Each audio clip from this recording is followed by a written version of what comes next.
From the start of Team 7's career, it was always the exact same thing. The three of them would show up at the time that Kakashi had specified.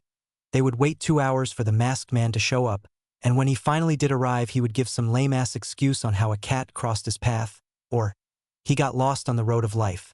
Afterwards, they would go to the Hokage Tower to receive their D-rank mission, where he would do all the work while the rest of his team, his so-called comrades, would sit on the sidelines and watch him struggle to finish the mission. Once the mission was over, they would go through teamwork exercises where he and Sakura would spar Sasuke and Kakashi would give the damn Achiha pointers on how to fix his form. Once the official training sessions were over, he would leave along with Sakura while Kakashi took Sasuke to a secret training ground where he would personally train the Achiha in taijutsu, genjutsu, and ninjutsu. Hell, he even taught him some basic kenjutsu. The only reason Naruto knew this was because he had followed the two in hopes he could ask Kakashi for some pointers. After the wave mission, Naruto became even more depressed. During the mission, he had finally made a true friend. Haku was beautiful. She was the itinerary of beauty. She had a good heart, a kind spirit, and she understood his pain. Naruto felt like he was falling in love with her. The two had met the day after they brought Kakashi to Tezuna's place. The two had conversed and comforted each other as they spoke about their past. The two had gone on small dates around town, they had taken long walks in the forest. They even trained a bit together. By the end of the week, the two had grown extremely close. Naruto offered to bring both her and Zabuza to Konoha. Haku was easy to convince, and she swore that she would convince Zabuza to accept the deal. The two departed with a hug and a kiss on the cheek. Naruto was so happy that day that he had trouble sleeping, a mistake that he would never forget. The next morning, he awoke to find that his team had gone to the bridge. He quickly dressed himself as he stopped a pair of thugs who were about to kill Inari and Tsunami. He ran with all the speed he could muster and managed to get to the bridge as his team attacked the Zabuza and Haku who were trying to make a deal. Sasuke had attacked Haku while Kakashi engaged Zabuza. He didn't make it 3 feet before he was ambushed by another group of thugs. When he finally finished, he ran to the bridge. When he finally got there, he was greeted to a morbid sight that would haunt his nightmares forever. Kakashi had ran a ball of lightning right through Haku and Zabuza's chest. Zabuza managed to stay alive long enough to kill Gato and a few of his thugs before death claimed him. When he finally managed to get out of his shock from seeing the life be ripped from his dear Haku-chan, he presented himself before his sensei, who ordered him to quickly bury the two. As the rest of his team left, he had to contain himself from attacking Sasuke as he kicked Zabuza's corpse and walked over Haku's arm. He had spent as much time as he could burying the only woman who had ever showed him kindness and her adopted father. He had spent hours carving out beautiful headstones for their graves. When he finally returned to Tezuna's house, he immediately went on the roof and cried himself to sleep. When they all returned to Konoha, he had reclused himself, trained until he dropped from exhaustion, only leaving his training area for team meetings and food. Besides that, he slept and trained in one of the older training grounds until he dropped from exhaustion. However, one day he felt drawn to leave his chosen training grounds. He ran through the village until he found a few Kumo shinobi entering the village. The Kumo ninja entered in a group of 4 with a man wearing kage robes leading them. There was a girl with blonde hair and cat-like eyes. She appeared to be a year older than him. There was also a large dark-skinned man with 8 swords on his back wearing sunglasses. The last member did not interest him. Only his 2 teammates did. There was an aura of familiarity about the two. The same thing happened the next day. He ran to the place, he felt the energy, and found a young woman with crimson hair wearing tomboyish-style clothes entering the village with an elderly man with white hair. The two were both carrying medical field equipment, and he got the same feeling from the young girl that he got from those 2 Kumo nin. Later that day, he ran to the gates again to see a team from Mist being led by a beautiful-looking woman.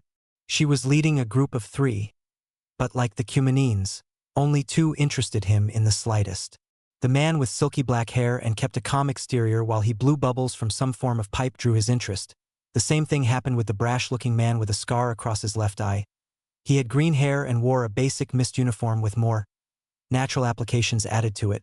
He got the same feeling again from the 2 Kumo nin and the young woman. The same thing happened over the week. He got similar feelings of familiarity from a waterfall kunoichi, 2 iwa ninja, as well as a sangenin. He wondered what the feeling was, and he wondered if they had the same sense of familiarity that he did. He pondered what the feeling was that was making him run to the gates until he decided it wasn't important. When he finally went to sleep, he slept with dreams his tormented life, his anger, his pain, unaware that the other 9 shinobi he met were all a part of a plot that he and they would decide, unaware of the conversations going on in not only his head, but the other 9. With the sand team, Gaara had been extremely confused. Ever since he entered the village, he felt at peace. The demon that always demanded he kill and slaughter, the one who he saw as a mother to him, had silenced itself of these demands. In fact, the demon now acted as if it were Gaara's mother. She cooed him to sleep, she comforted him, she encouraged him. The silence from their brother had unnerved his 2 siblings. They had become restless and more worried. What if their brother went insane at a moment's notice? The 2 often slept with their weapons right next to them, fearing they would be awoken with the need to fight for their lives. Gaara had walked through the village, and he always had this longing, this need to go search for something, anything, but he always ignored it. He would return to the place they were staying, always feeling hollow, as if he had not accomplished what he set out to do. He was not the only one who felt this way. With the IWA team, Han and Rashi were considered the hotheads of IWA.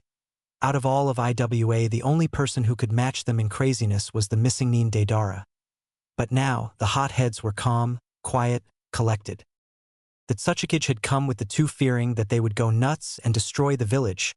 True, he disliked Konoha, but regardless of how quickly IWA recovered from the last 3 shinobi wars, each war gave Konoha many benefits that only served to make them stronger.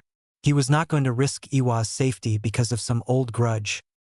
Rashi and Han always meditated, trying to contact their inner demon.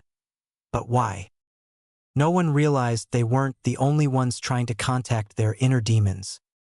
With the waterfall team, Fu was the most dangerous kunoichi in the waterfall village.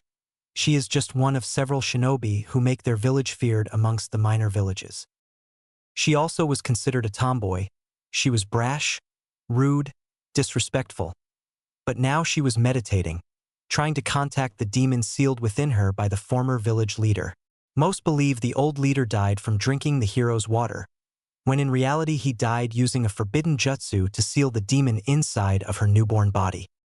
She was told of her status as a jinchuriki from the moment she turned 5 and was trained to be the strongest kunoichi of her time. Some even wondered if she could hold her own against some whirlpool ninja. If there were any still alive, that is. The young kunoichi was quiet while the rest of her team drank and gambled in the red light district, unaware that she wasn't the only demon container in Konoha. With the mist team, Yagura and Udakata sat facing each other as they sharpened each other's blades, while the Godame Mizukage watched them. She was charged with keeping an eye on Yagura since she was the one who gave the tyrant Mizukage a second chance. She had used her clan's special jutsu, a jutsu that returned one to the age of 13 and erased their memories to make the old tyrant a child again, thinking she could kill him, but she lost her resolve to kill him when she saw the innocence in his eyes.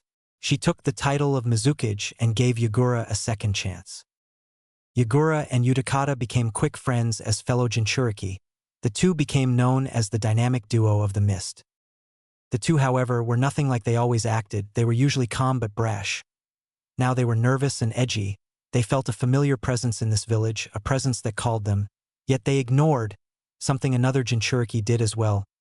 With the medics, Amaru was repeatedly cleaning her medical supplies, constantly counting through the various nerves and pressure points of the body, all to keep her mind distracted from the presence that called to her. Her teacher was nervous. The 2 had come under Konoha's Ronin qualification, so she could become noted when they rebuilt their long-destroyed village. He was afraid that the young girl who he began to see as his own child would be hurt in these exams. Amaru was usually happy and cheerful. Now she was moody and annoyed. She always sat by the sink, cleaning her tools, counting through various body parts and lethal points. Hell, she ran through them in her sleep trying to silence the feeling she felt. She wasn't the only one trying to silence something. With the Kumo team, Karabi and Yujito became cranky and moody. They were hardly ever without some form of weapon with them. and they would randomly shout for their biju to shut the fuck up. Kurabi's brother, the Raikage, was becoming nervous of his brother and his finest kunoichi. He was always readying the seals his father had given him before he died, sealing up the hachibi in his younger brother. The two jinchuriki always argued with their demons now, and they usually had such a great relationship with their biju. No one knew the plot that was about to unfold. General POV. The 10 jinchuriki, all gathered in Konoha. None of them knew the plot that was about to unfold. The only thing they knew was that they felt a familiar presence, never knowing why, but always hoping they could find an answer. A single thought ran through all of their minds. What the hell is going on? Little did they know was that their biju knew, and were discussing it as that thought ran through their minds. Mindscape. A midnight sky, a full moon. This was the scene in the biju's grand mindscape, where they conversed, planned, and made decisions that would alter the world they ruled. The calm scene was broken by a storm of chakra as the energy created by the storm began to take form, make shapes known throughout the elemental countries.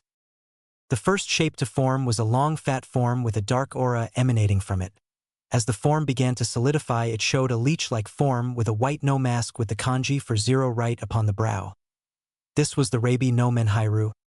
The next shape to take form was a bloated shape with a chaotic aura around it. As the form began to solidify, it showed a tanuki made from sand and covered in purple vein-like markings. This was the Ichibi no Shikaku. The third shape to form itself was slim and cat-like. It had a cold dead aura around it. As the form solidified, it revealed a cat made of black fire with glowing golden eyes. This was the Nibi no Baraniko. The fourth shape to form itself was bloated and covered in jagged shapes. As it solidified, it revealed a massive turtle that was missing one of its eyes. This was the Sanbai no Kaede game. The fifth shape to be revealed was slim yet bulky, almost humanoid in appearance. As it took full form, it revealed a massive red monkey covered in fire. Its fangs were like massive swords. This was the Yanbi no Saru. The sixth shape was one of the largest. It had a slim figure with a bulky body with a slim and narrow head. As its form became true, it revealed a warped creature that resembled a horse with a dolphin's head. This was the Gobi no Irakama. The seventh being was bulky, and its form seemed to release a weird substance. When the being took shape, it revealed the most hideous creature one could ever see. The creature was a massive slug with 2 small feet that looked like they were too small to be considered useful. This was the Rokubi no Namakuji. The eighth being was slender as well as smaller than all the other ones, but it still held an aura of power. Once it solidified, it revealed a massive beetle with horns. This was the Shichibi no Kabutamushi. The ninth being was bulky and slender. It had an aura of power that made all the others in the room seem pathetic. When the aura became solid, it revealed a massive ox with tentacle tails. This was the Hachibi no Kyogyu. And the final form, the one that emanated a power so great that it made all the others tremble in fear, was slender and muscular. As the great aura solidified, it revealed a fox. A massive fox that outsized and outpowered all those in the mindscape. This was the Kyubi no Yoko, current leader of the biju since the true leader's passing. Kyubi looked around at his brethren, the demons who he fought with for the last 300 years. The ones who he had risen with to their current status as they trounced the former order of the biju with their greatest leader, finally gathered together at last. Kyubi grunted in amusement. It's been a while since the 10 of us last convened, hasn't it? The Rabi was the one to answer. Indeed, Kyubi. Not since the time that our leader's passing. Shikaku spoke up. Yes, not since we became leaderless. Had it not been for Kyubi guiding us up to this point, we would not be where we are. Nibi purred out a response. Indeed. But it is time we chose a true leader. One who can bring us above what we are. And we now have that opportunity. Sanbai snarled. When can we choose a leader? I have nothing against Kyubi, but we have been idle for far too long for my tastes. Yanbi spoke in a wise yet aggravated tone. I must agree. Without true leadership, we will merely disappear into history like most of the fallen biju. Gobi added.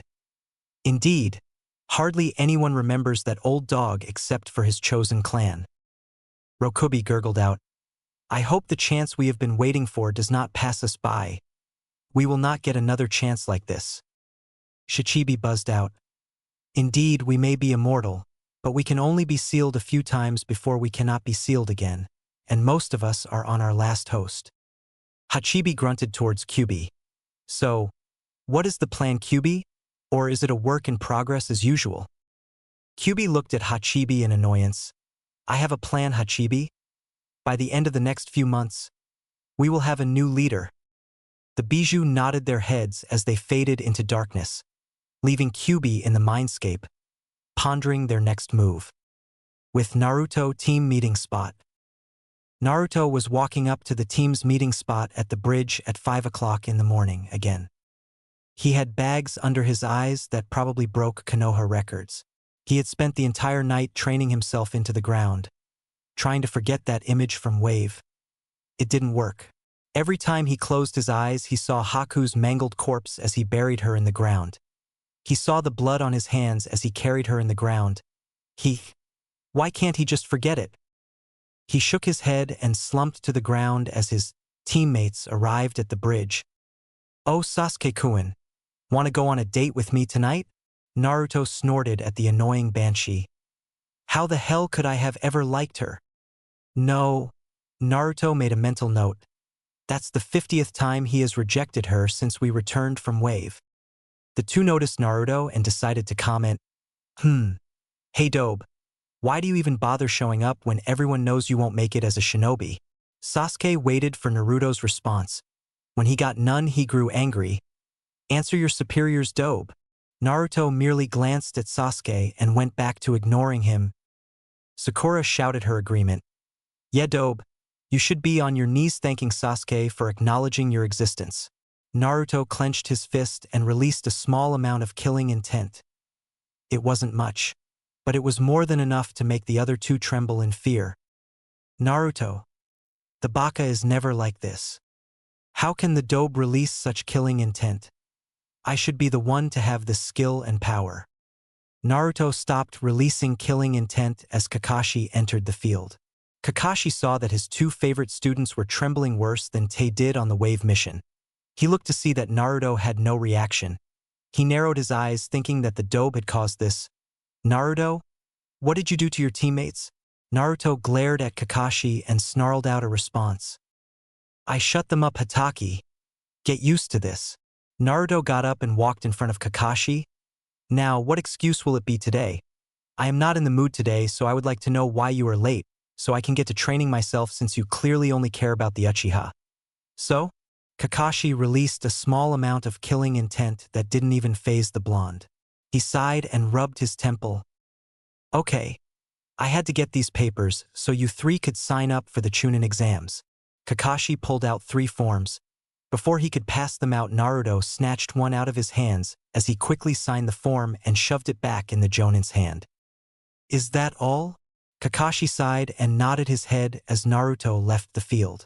The other 2 genin quickly signed the papers as they followed the blonde, wondering what was going on with him.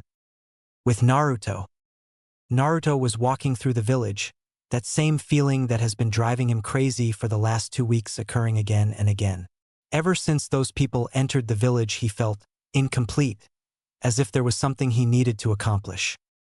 Naruto was about to make a left turn when, Hey Naruto! Naruto turned around to see Sakura coming up the street. What the hell is wrong with you, Dobe? You ignored Sasuke? You disrespected Sensei. What the hell is going on here? Naruto turned around and began walking off. And on top of that, you haven't asked me for a date once since we got back from Wave? What's the deal? Naruto just kept walking. I'm talking to you. She ran after him as a square stone came out in front of her. She tried to stop but ended up tripping right over the rock, crushing it. Wait, what? Naruto heard a crash and turned around to find Sakura laying on top of box that was on top of Konohamaru and 2 other brats. Konohamaru? Why are you crushed under Sakura? Konohamaru smiled at the blonde and shouted. We were training, boss. We were looking for you so you could play ninja with us. Naruto chuckled at the three. That is until Sakura put her 2 cents in. PSH, what would a ninja be doing playing ninja? The three kids looked at Sakura and then at Naruto. The little girl amongst the brats raises her hand and starts shaking it in the air. Naruto noticed this. What is it, kid? The girl stopped shaking her hand. Is she your girlfriend? Naruto quirked an eye at the girl's question and let out a soft and sad chuckle. No. No, she isn't. Naruto turned to walk off. Nor will she ever be. Sakura was shocked at Naruto's proclamation. She wondered what had happened to the blonde. Konohamaru ran up to Naruto and tried to get him to talk. When that didn't work, he decided to grab Naruto's shuriken pouch and began running off with it. Hey! Give that back, you brat! Naruto chased after Konohamaru. He was about to make a jump for the brat when he noticed a man wearing a black cat suit. He was one of the genin who came into the village with the sand genin that caught his interest. Konohamaru turned around and ended up running right into the sand genin. He looked up as his shirt was grabbed by the cat man with makeup. You little shit.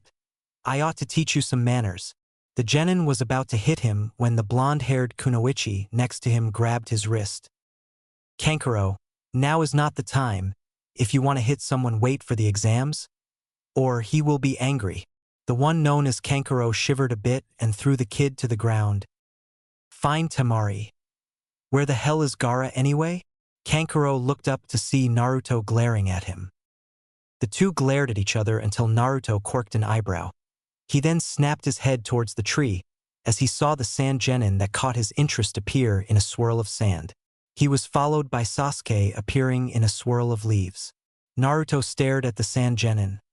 This was one of the genin that released an aura of familiarity. But why?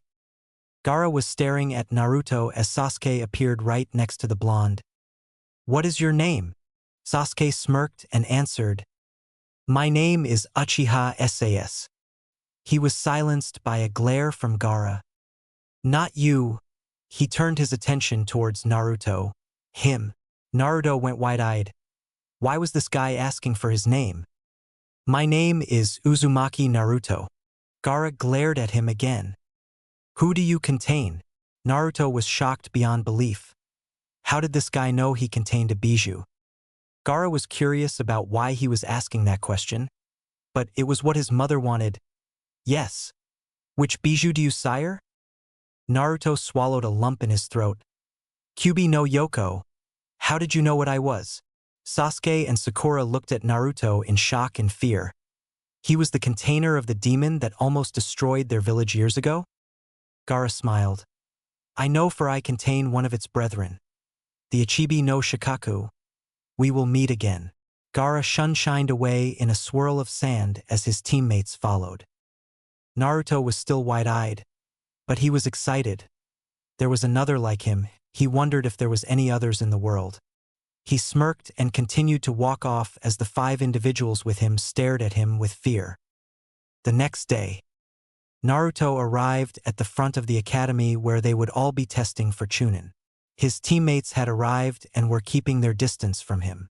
He smiled as they all walked into the building. Naruto walked up the stairs of the academy as his teammates followed behind him, keeping their distance. Naruto walked up 2 flights of stairs when he stopped. He noticed an irregularity in the air, as if something was manipulating his senses to make him perceive something else. Genjutsu, he mentally thought to himself. He looked to his left to find that there was a large group of people standing in front of a room that said 301, but any fool could figure out that it was a genjutsu. He smirked as he began walking up the stairs. Hey you! Naruto snapped his head to find that Sasuke and Sakura had walked over to the small group. He better not be doing what I think he is doing. Naruto quickly walked over to his 2 teammates. Sasuke decided to show how great he was by revealing the genjutsu. Drop the genjutsu. We all know this is the 2nd floor. Sasuke smirked when the 2 genin in front of him quirked an eyebrow. Sakura here saw it before anybody. He turned towards the banshee. Right, Sakura? Sakura was wide-eyed that Sasuke was actually talking to her. Ano. Yes, of course. This is clearly the 2nd floor. As soon as she finished, the genjutsu was dropped. Sasuke and Sakura smirked, until the back of their shirts were grabbed and they were tugged back towards the stairwell. They tried to see who grabbed them, but before they could look they were slammed against the wall. They looked up and were terrified to see that Naruto was glaring at them. I am surprised that you two did not use the opportunity given to us to avoid more competition. Naruto's tone was clearly aggravated and he was obviously not happy with the two. The fact that he was the jinchuriki to the Kyuubi no Yoko did not help their quivering fears in the slightest. Naruto dropped the two and was about to walk up the stairs. Hey you! Naruto turned around to find a Hyuga, a girl with buns in her hairs, and a guy wearing a green jumpsuit with a bowl cut and massive eyebrows walking over to him. Naruto stared down at the three. What is it? His tone showed his annoyance. The Hyuga sneered and pointed at Naruto. You, what is your name? Naruto snorted as if he was amused. To think a Hyuga has such bad manners that he would demand someone's name before giving his own. Naruto began walking off until the Hyuga grabbed his shoulder. You insolent wretch, you need to learn how to properly address your betters. The Hyuga reared back a palm strike and was about to slam it into Naruto's chest, severely injuring him. That is until Naruto grabbed the hand that was holding on to his jumpsuit. The Hyuga quirked an eyebrow until, crunch, he cringed and made a grab for his hand as Naruto began to apply a severe amount of pressure to the hand. It seemed that a few of the finger's bones were broken. The Hyuga struggled until Naruto let go of his hand. He stumbled back but quickly righted himself. Naruto sent a glare at the Hyuga and then proceeded to continue up the steps with his team falling close behind. The three genin all had different reactions. The girl, Tenten, was shocked by the seemingly innocent boy's brutality. The boy wearing the leotard, Rock Lee, was shocked that someone had managed to do in a few seconds what he has been trying to do for years. The Hyuga Neji, was angry that this peasant had dared to lay a hand on him. Neji scoffed and proceeded to turn around to walk a different direction. Tenten followed close behind. Lee stayed put and began to walk up the steps after the blonde and his teammates. Meanwhile, Naruto was walking towards the testing room across a wide lobby with his teammates standing away from him as they slowly followed. They had just reached the other side. Hey you with the attitude! Naruto snarled in annoyance. The last thing he needed was some moron with an ego. He slowly turned around to find that the odd-looking genin from before was standing on the balcony.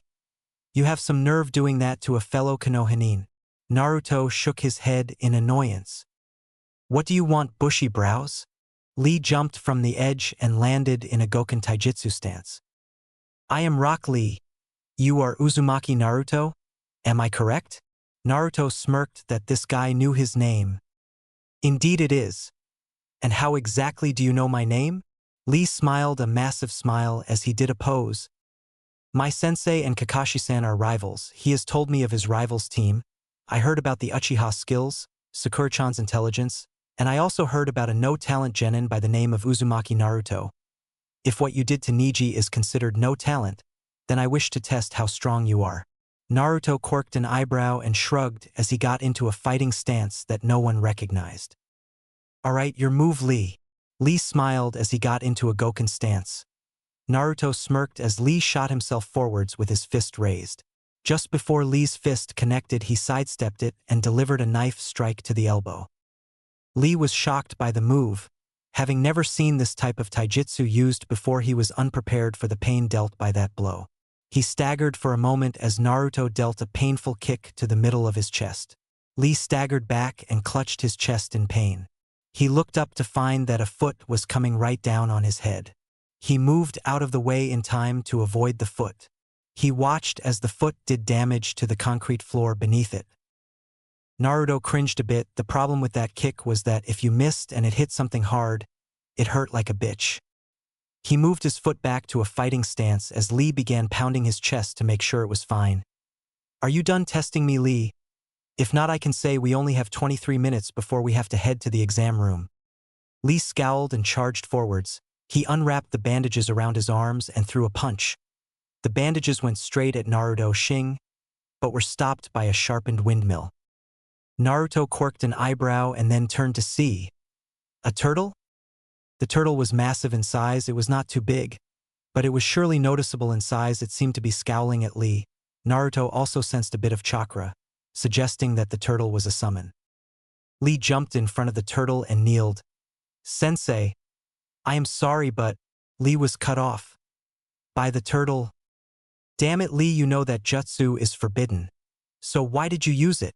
You should be at the exam room, not fighting your comrades." Lee seemed to become downcast.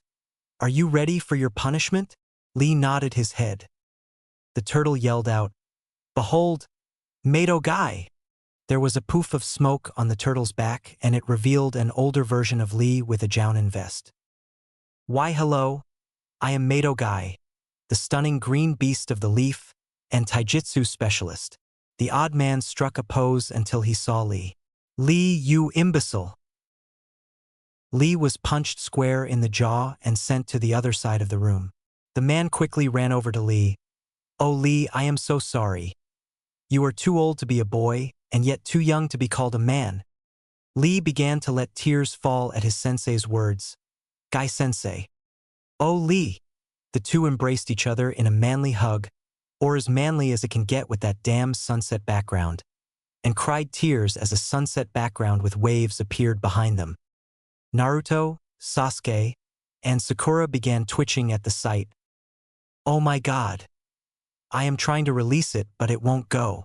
Sakura kept up trying to release it, praying it would. "I don't know which is worse, this genjutsu or the massacre. I am conflicted." Sasuke was twitching worse than when Itachi forced him to watch his family die. "Find a happy place. Find a happy place. Find a happy place. Can't think of one."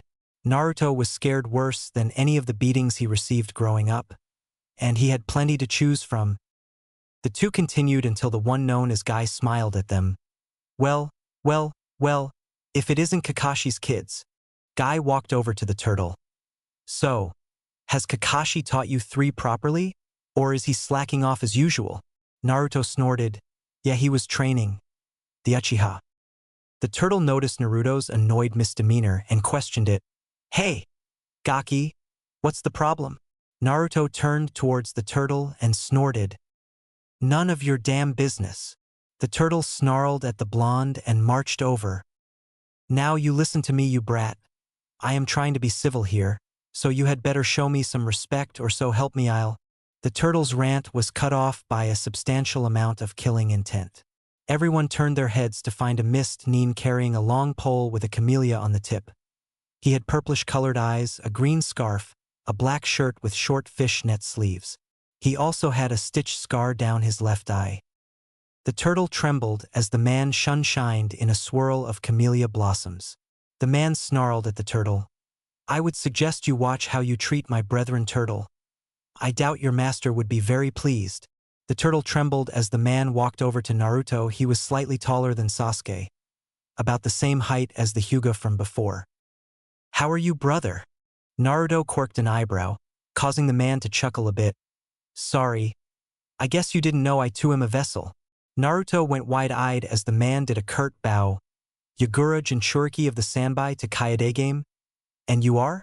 Naruto began to sputter, excited that there was another like him. "Uzumaki Naruto, jinchuriki of the Kyubi no Yoko."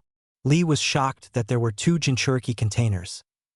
Everyone else watched in fascination as the two conversed. Yagura looked at the clock and frowned. "We better get going, brother, or none of us will become Chunin." Yagura walked off. He then turned towards Naruto. "I look forward to fighting you, my brother." He then walked through the doors to the testing room where the other 2 Miss Nin on his team were waiting for him. Naruto turned towards his team, who were trembling.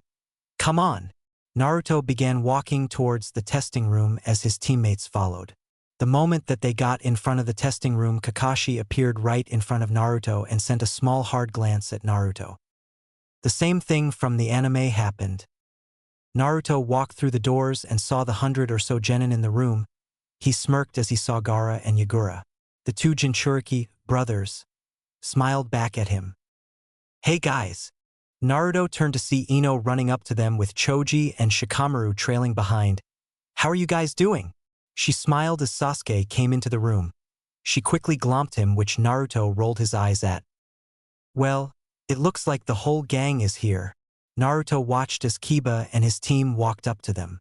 Naruto watched as Hinata got a dreamy look in her eyes from watching him. Naruto quirked an eye, wondering why she had that look. He shrugged and paid it no mind, thinking that she was looking at someone else. Hey, you lot should keep it down. Naruto and the gang looked to see a white-haired Konoha genin with glasses begin to walk up to them. This isn't the place to go shouting around, but I guess the cute little rookies wouldn't know this. Anyway, my name is Yakushi Kabuto. Kabuto looked at the 9 genin and smirked. Hey, do any of you want information on some genin? Naruto looked at Kabuto with a calculating eye as Sasuke walked up. I would like information on Sabaku no Gaara, Rock Lee, and Uzumaki Naruto. Naruto glared at Sasuke, who noticeably flinched, confusing everyone in the vicinity. Oh, you know their names. That's no fun. Kabuto reached into his ninja pouch and pulled out a deck of blank cards. Naruto quirked an eye until he noticed that Kabuto was pouring a bit of chakra. The card showed a picture of Sabaku no Gaara with his various stats. Okay, let's see here. Sabaku no Gaara, genin rank, has been on 5 D ranks, 2 B ranks, and 1 A rank. He has never been scarred in his life. Impressive. Kabuto took out another card and began charging chakra into it. The card showed Rock Lee and his various stats. Next up is Rock Lee. He has no skill in ninjutsu or jinjutsu due to a disease he received from his mother, has been on 23 D ranks, 5 C ranks, and is extremely skilled in Goken Taijutsu. Not bad. Kabuto pulled out one more card and charged chakra into it.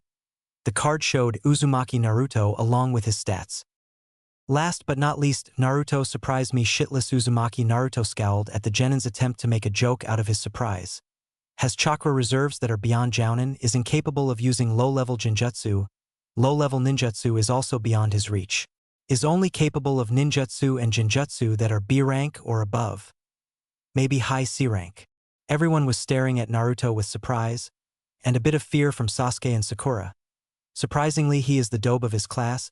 He has been on 12 team D ranks, 5 solo D ranks, and 1 team A rank with a single solo A rank before he even became a genin. I must say I am impressed. Not many genin can claim to have done a solo A rank directly received from the Kage of their village. Naruto smiled at him, but released a bit of killer intent. By the way, do you happen to have stats on the various villages?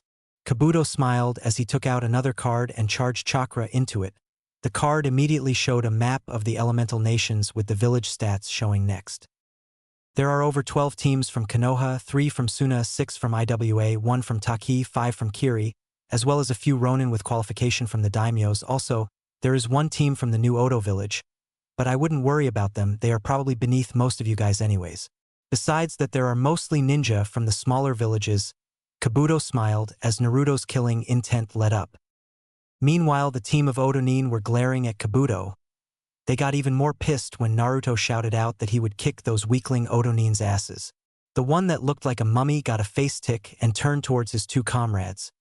All for kicking the blonde's ass. Say I. I. The bandaged man smirked. It was unanimous. They jumped over the other genin and charged at the blonde. No one noticed the 3 ninja about to intercept them. Naruto turned his head as the 3 Odo genin charged at him. Naruto snarled and got into a fighting stance as they all were about ready to strike. Clang, crunch, shing. Naruto looked up to see a giant of a man wearing samurai armor and some sort of steam machine grabbing the mummy man's wrist gauntlet. A man wearing old traditional guard robes and had a red mark go across his face held a knife at the spiky-headed Odo genin's throat. The young red-headed woman was behind the Odo kunoichi and had a scalpel at her throat. The large man spoke with a booming voice. I would suggest you think before you attack someone. The other man spoke as he pressed the knife closer to the genin's throat. You never know who is watching their back. The young woman turned her head towards Naruto. Isn't that right, brother? Silence. Everyone was shocked how the young woman referred to Naruto. Were they related? Or was it just some witty remark? Kiba voiced the thought on everyone's head. Brother? I thought Naruto was an orphan. Naruto looked at Kiba and smirked. They are family by A different way. Naruto glanced at Sasuke and Sakura. Right, guys? The two genin shivered as they nodded their head, knowing exactly what Naruto meant. Naruto smiled and turned towards the three. I hope to see you three in the exams. The two men turned around and smiled at Naruto, or I smiled in the samurai's case. Indeed, brother. The three walked off as the rest of the genin in the room shivered at the presence of the four. It didn't help that 5 others began releasing the same aura. Not even a second later, a large bear-like man came into the room. All right, you maggots. I am the proctor for the first exam, Marino Ibiki. 5 minutes later, they were inside a room with desks and papers. Everyone sat down as the proctors examined them. The bear-like man spoke up, getting everyone's attention. All right, these are the rules, and no one interrupts me or you all will fail. Everyone was extremely quiet at that point. Good. There are 10 questions. You will be answering the first 9 during the first 45 minutes. The last 15 minutes will have the final question. If you cheat, then you will be docked down 2 points for each found cheating attempt. If you lose all 10 points, you will fail and be removed from the testing area. Begin. Pencils were scraping against the desks the moment he finished. Naruto noticed that 2 teams were answering questions faster than he expected. They had to be plants. Naruto looked at his test and cringed. There was no way he could answer these types of questions. They were beyond what genin were capable of. Naruto sighed. Until Naruto-kun. Naruto turned to find that Hinata was sitting next to him. If why you want, you can see copy my answers. Hinata slowly edged the paper. When the paper was almost to him, Naruto sent a small amount of chakra that made Hinata stop. She looked at Naruto to see him shaking his head. Hinata nodded, but was obviously upset she couldn't help. Naruto looked at his test again. How could he possibly answer these questions? Naruto sighed, but his attention was caught by a small beetle that released an odd aura. He looked to see that the beetle was making scratches in the table that only caught his attention. He watched as the message became clearer. Brother, I know you are having trouble, so I sent a Yuki-charged centipede to give you some assistance. Only you and our brethren will be able to see it, and our brethren will not betray each other, no matter the circumstances. Sincerely, Fu Jinchuriki of the Shichibi no Kabutomushi. Naruto smiled as the centipede began writing out the answers. He smiled as he began writing down the answers that the demonic centipede wrote them. He finished writing the answers and decided to kick back as the centipede crawled back to its master. Fu was pleased that her pet managed to help her brother. She and the Shichibi discussed that it would be beneficial for her to help her brethren, even if it meant betraying her village. She sent a small ant towards another one of her brethren that she thought was having trouble. By the end of the 45 minutes, many teams had been removed, leaving all the Jinchuriki teams and a few non-Jinchuriki teams to their own. All that was left was the 10th question.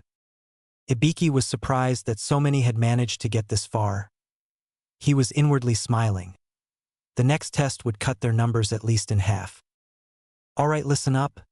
You may have answered the first 9 questions, but the 10th question is harder than all of them, although a few rules will be placed beforehand. Ibiki waited for the genin to quiet down before he continued.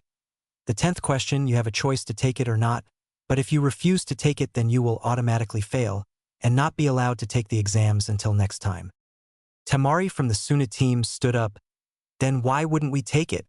Ibiki gained a dark smirk as he answered. Because if you take the question and fail it, you will never be allowed to take the Chunin exams ever again. Ibiki was amused at their reactions. He watched as a few caved in, leaving on 26 teams left. The reaction from one of them definitely surprised him. You fools!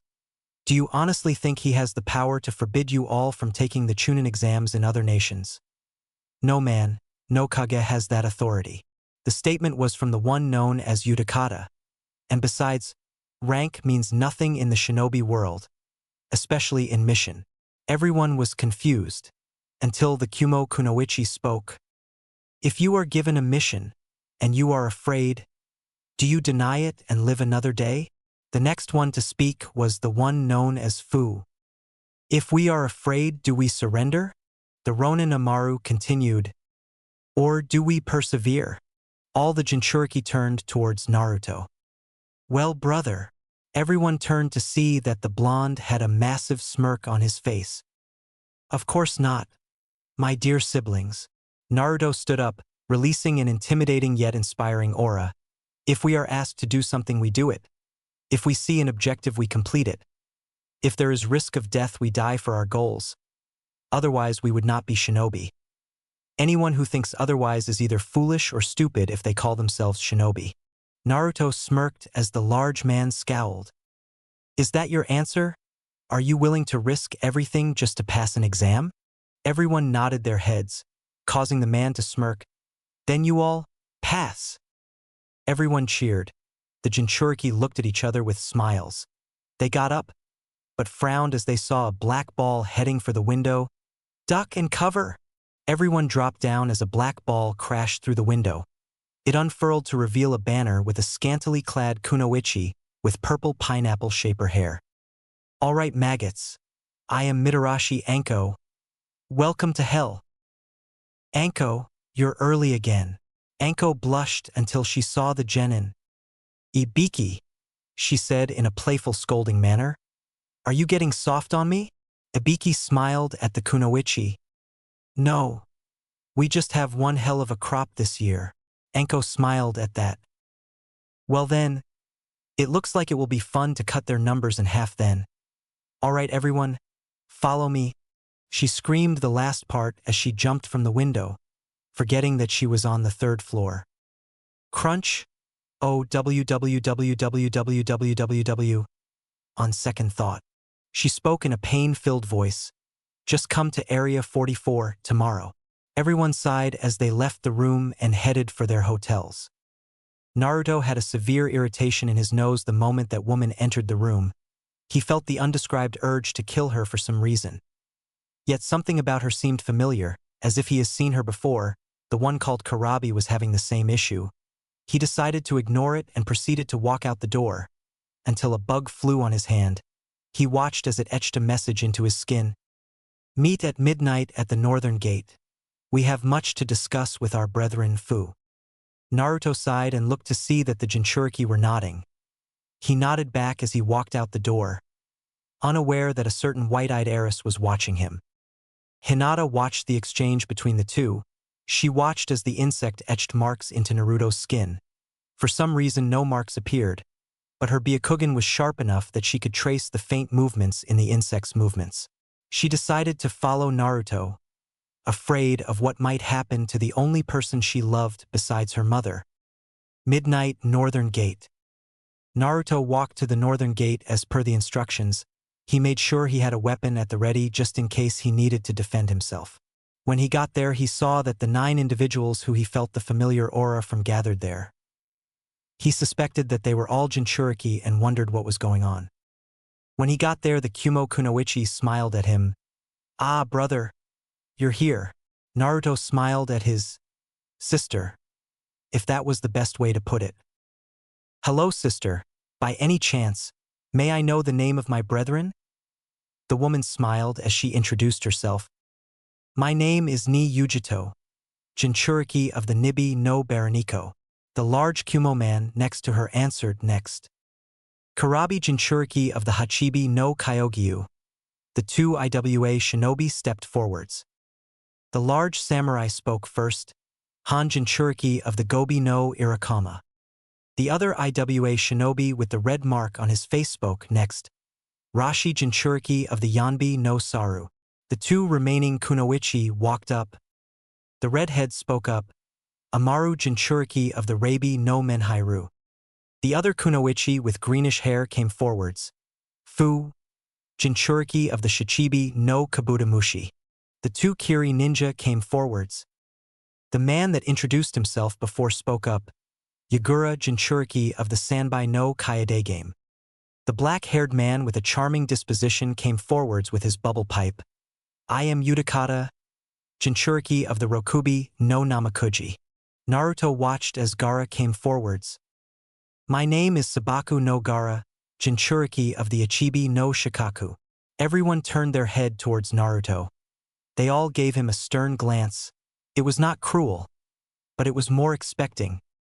Naruto sighed as he took a step forwards.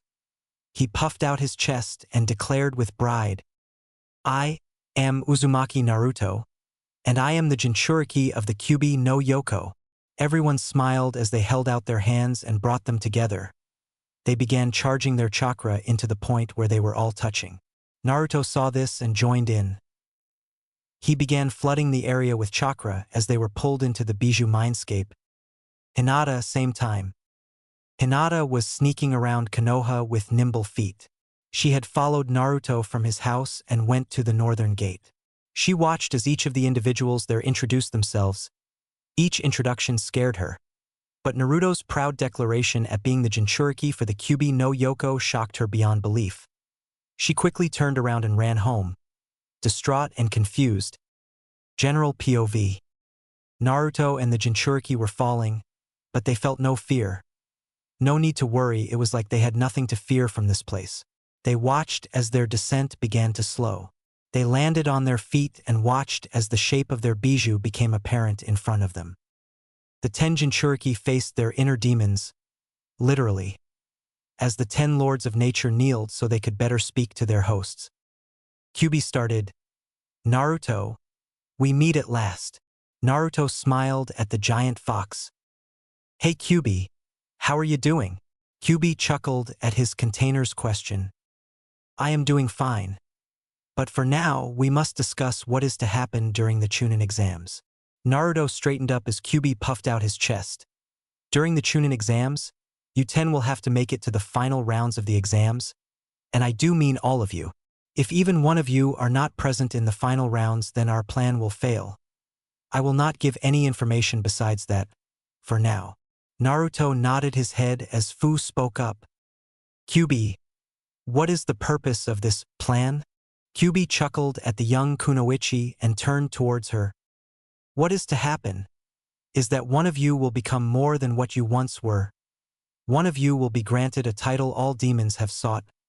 One of you will become the new Jubi." The jinchuriki siblings stared at Kyubi, shocked at what he had just said. "The Jubi?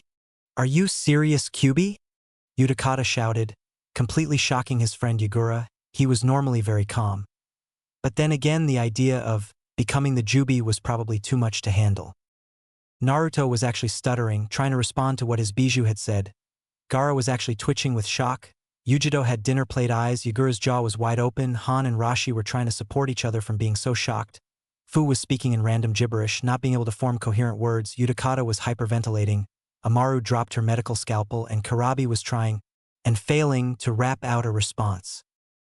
Kyubi smiled at the reactions. "Yes. Did I stutter?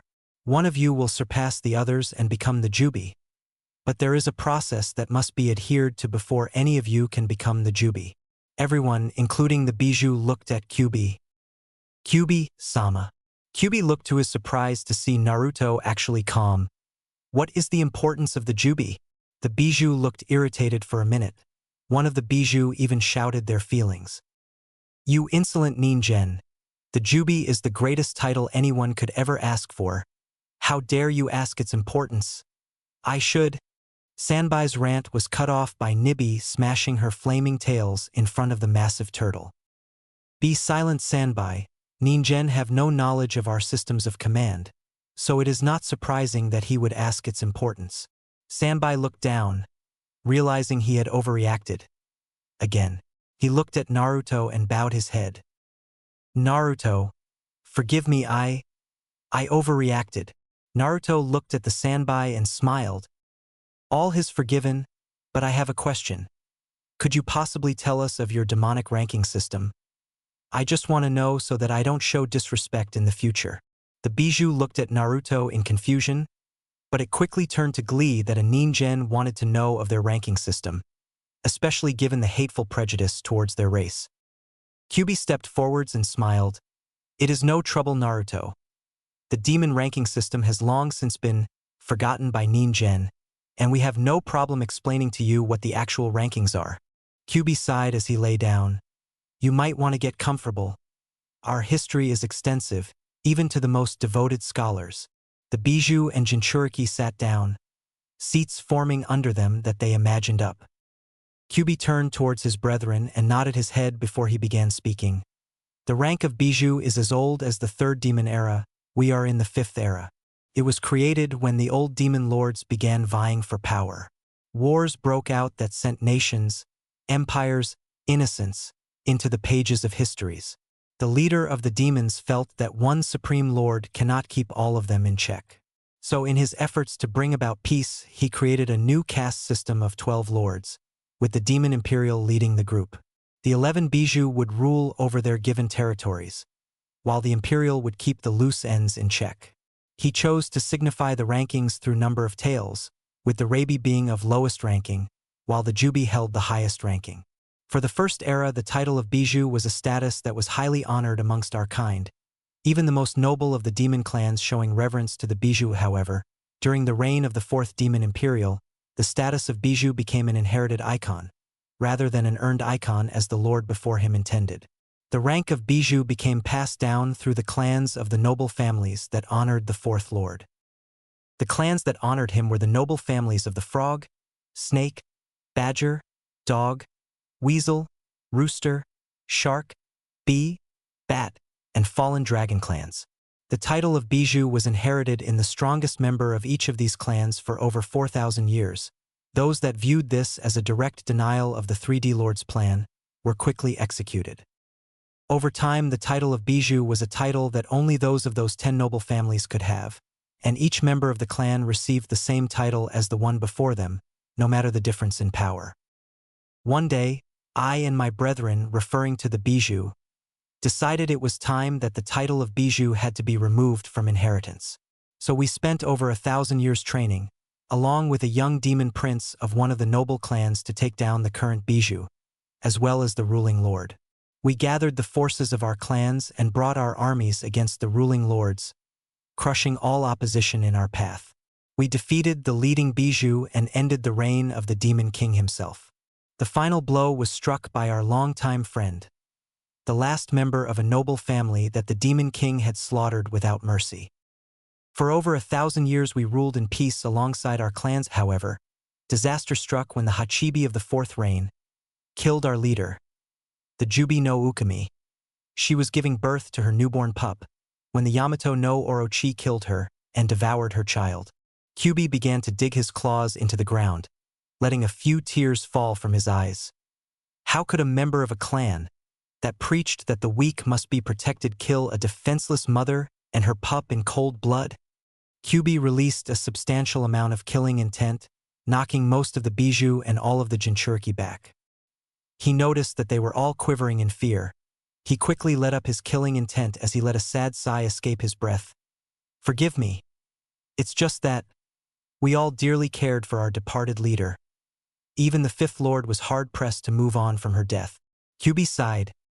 Anyways, demonic ranking system is basically the imperial lord ruling everything while the biju cover the smaller details while directly reporting back to them. When the Jubi died, there was a rift in power. With the death of the Jubi, I had to take command. But since I was not strong enough, I could not take the title of Jubi myself. But our lord came up with a plan. Every one of the jinchuriki listened intently at this point. Our lord realized that humans, while physically frail, demonstrated qualities that would allow them the capabilities to grow strong. However, the demon lord could not leave our kingdom to find a human worthy of the title. So we went and allowed ourselves to be sealed into Ningen, hoping that either the Ningen would be worthy or we would find a Ningen worthy from the Ninjin's eyes. However, we could only be sealed a few times depending on our levels of power. I can only be sealed once, while Rabi can be sealed a number of times. We spent 300 years searching for a worthy Ningen to become the Jubi. When we were all put into jinchuriki, it presented an opportunity. We decided that the strongest of our hosts would become the Jubi, and our lord did not disagree. Naruto nodded along with the other jinchuriki. Kyubi smiled and then immediately became serious. "Our time is up. You all must return to the real world. If you have questions, just meditate until your biju comes before you." The jinchuriki phased away in a mirage pattern and returned to their world. The biju also phased out, leaving Kyubi alone. Kyubi quickly used his claws to reach behind him. He then dragged the pole right in front of him and turned it over so that a massive black claw was sitting in his paw. Yurufu-chan. Kyubi placed the claw over his heart as he phased out, a single tear flowing from his eye. Next day, Forest of Death. Naruto arrived to the Forest of Death an hour early along with his brethren. He looked around and saw that everyone else was arriving. He looked around for his teammates to find them walking up to him. Naruto watched as the two walked up to him in total fear. "Hey guys, hope you two are ready for this." The two nervously nodded, to which Naruto simply rolled his eyes. He turned towards Anko, who seemed to still be limping a bit, but otherwise she was okay. He noticed that Kurabi was glaring at her. He himself found himself wanting to attack her for some reason, but something about her just kept him from attacking her. "Alright maggots, this is the Forest of Death. You won't find a deadlier forest here in Konoha. This is where many of you will die. So I am going to have to ask you sign these waiver, cause I really don't want to have to deal with the paperwork." Anko smiled as Naruto scoffed. "I don't need to sign anything, cause no one will care if I die." Anko let a sad look cross her eyes, but snuffed it out with a sadistic smirk. She quickly shined behind Naruto and placed a kunai at his throat. Anko whispered into his ear, "You're wrong. People do care." Naruto let a bit of shock cross his features, but quickly snuffed it out as he pulled out a kunai and stopped a kunai that was coming for Anko's throat. He looked at who it was that had the kunai and was filled with a murderous intent 100 times worse than when he was around Anko. He even heard Kyubi become agitated. He was screaming for him to kill him, but he wasn't able to understand what Kyubi was saying. Anko looked at the grass nin behind her and let a sadistic smirk touch her features. "I would suggest you back off. It could get you killed." The grass nin smiled and backed off. "Sorry. I get so excited by violence that I can hardly control myself. It won't happen again." Anko smirked at the grass ninja and turned towards the rest of the genin. "Alright maggots, get to the tent and get your scroll. After that, report to your respective gates. Now." The genin scrambled towards the tents to retrieve their scrolls, fearing for their lives. Naruto went to get his scroll when he bumped into someone. He fell right onto his ass and looked to find that he had bumped into Hinata. Hinata quickly turned around, confused and afraid. "What should I do? I can't tell anyone or I could ruin Naruto's life. But what if Naruto has been taken over by Kyubi? Then is the Naruto I know truly Kyubi? But I fell in love with who he is, not his name. So why should it matter? But still." Hinata was confused as to her feelings towards the blonde. She wanted to talk to someone, see if she could make the right choice, but she was afraid to ruin Naruto's life. Naruto meanwhile was gathering with his team at the gate. Sakura and Sasuke were talking quietly, so as to make sure Naruto does not hear them. "Sasuke-kun, what should we do? We don't know if Naruto is the Kyubi or if he contains it. It is too dangerous to be with him right now." Sasuke sighed as he pondered the fangirl's words. "I know, but we need all 3 of our teammates to pass this exam. And if worse comes to worse, we can just kill him, Kyubi or not, he is still the dobe." Sakura smiled at her Sasuke-kun's logic. "Oh Sasuke-kun, you always come up with the best plans. Hey, after this could we go on a..." Sakura started. "No!" Sasuke turned around and walked towards the gates as the signal to begin was sent. Sakura quickly ran after the two who were already running through the forest, unaware that the grass nin from before was watching their movement. The grass nin had a devious smirk on his face. He watched as his prey entered the forest. "Soon, Sasuke-kun, I will have your body, and it will be one more slap into the face of my old nemesis, using the bloodline he created as my power." The grass nin jumped into the forest as his 2 subordinates scattered, leaving behind trails of skin as they left, skin like a snake's. With Naruto was leaping through the trees with his 2 teammates following him. He became extremely edgy when he saw Sasuke looking at him with that same look the villagers gave him. Hateful fear. It didn't matter to him. He just made sure he had some of his new shuriken. He spent weeks working on them and he finally finished them last night. Naruto jumped over another branch and stopped on a branch before he gave a hand sign for them to stop. Sasuke and Sakura quickly stopped. Sasuke readied a kunai while Sakura pulled out a kunai Kakashi gave her. It was a double-blade kunai. Naruto began sniffing the air. He looked around as he smelt a odd, familiar stench. He continued sniffing as he began walking over the tree. Naruto walked around the tree as his teammates watched him with curiosity. He walked all over the tree, but stopped when he hit the end of the massive branch. He continued sniffing and looked down. His eyes widened with terror and snapped his head towards his teammates. "Run!" Naruto jumped out of the way as a massive set of reptilian jaws closed down on the branch where Naruto was standing. Naruto slammed into Sasuke and Sakura, and with a bit of newfound strength thanks to Kyuubi, he jumped to a different branch while carrying his two teammates. He landed on a branch and snapped his head towards the place where he was standing to find a massive snake. The creature had a narrow jaw and had teeth the size of a long kunai. It had a silver eye with a black slit. The scales looked like massive blades that could cut through the undergrowth. The snake snapped its head towards the three and smiled. The snake was actually smiling at them as it coiled itself around the branch. Naruto got a good look at it and guessed that the snake was about 120 to 135 feet long. It was brown in color with black scar-like markings all over its body. The snake had what looked like a sharpened edge on its tail. Naruto stood his ground as the snake rose itself. Well, what have we here? The jinchuriki of my master's rival. How fortuitous of me. The snake hissed out in a distinctly female voice. Naruto's eyes went to the size of dinner plates. This thing talked?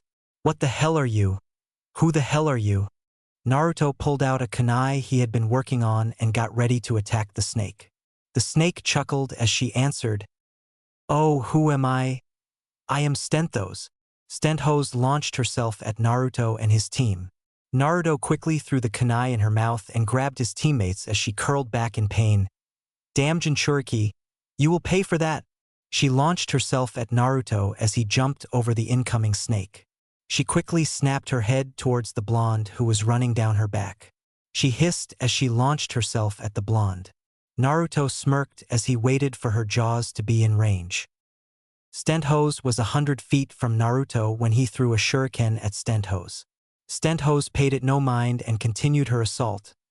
The shuriken then began to click and whir as the blades segmented themselves and launched outwards.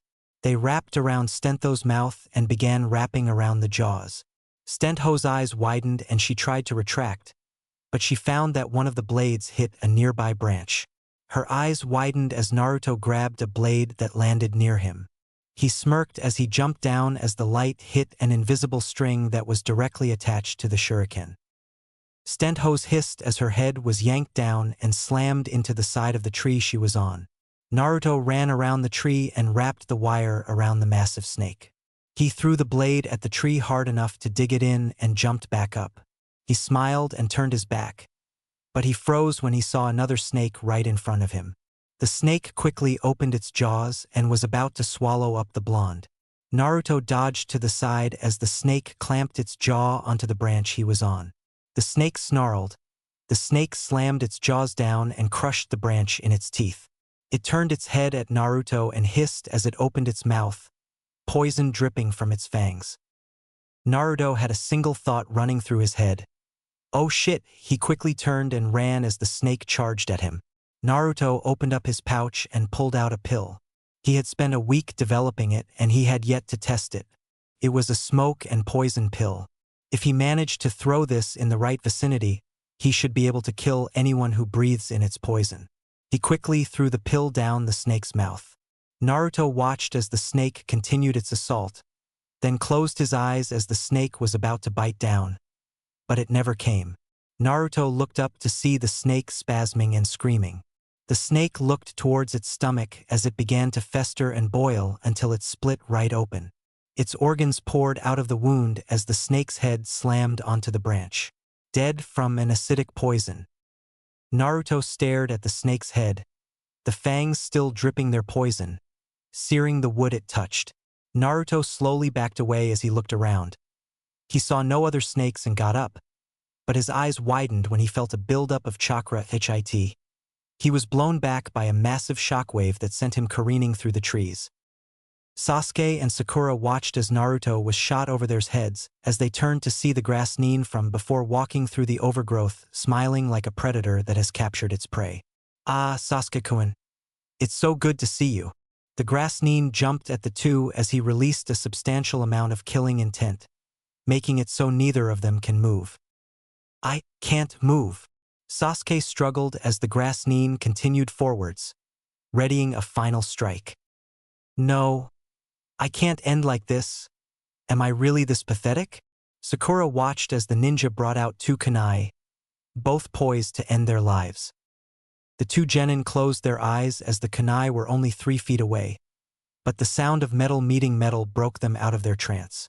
They opened their eyes to see the two IWA ninja from before stopping each of Orochimaru's kunai with their own weapon. The man with the red mark across his face using a battle hammer, while the large man with the furnace on his back used a massive axe.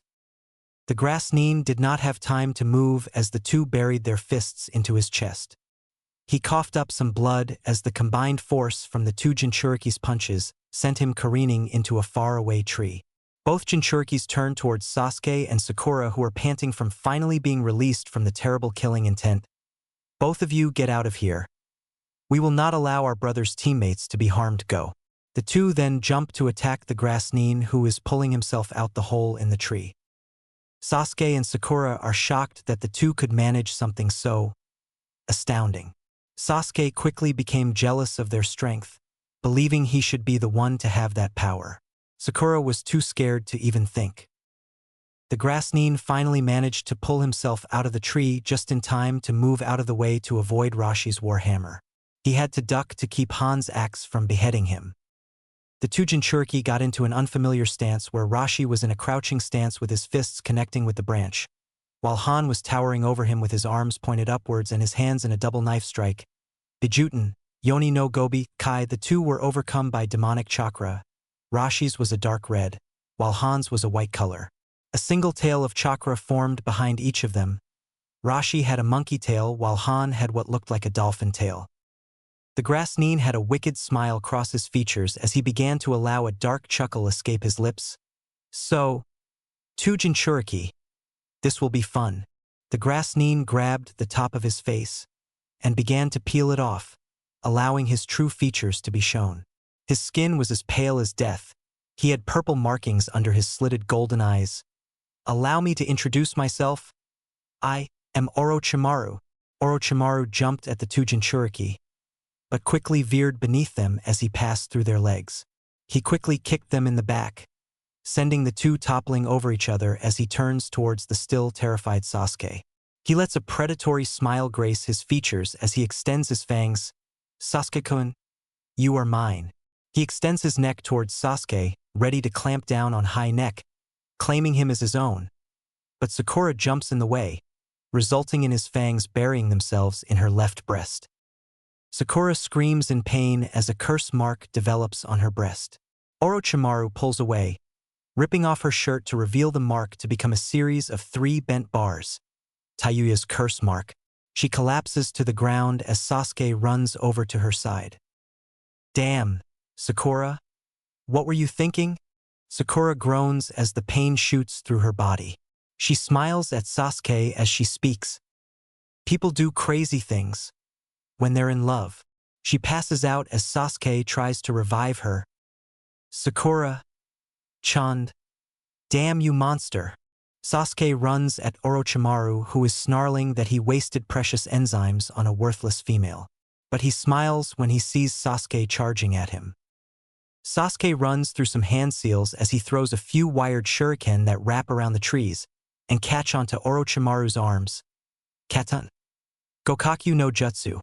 A fireball the size of a house is blown that covers the wires and begins shooting towards Orochimaru. Orochimaru smiles as he begins to dissolve into mud. Sasuke went wide-eyed as he saw the fireball hit a mud clone.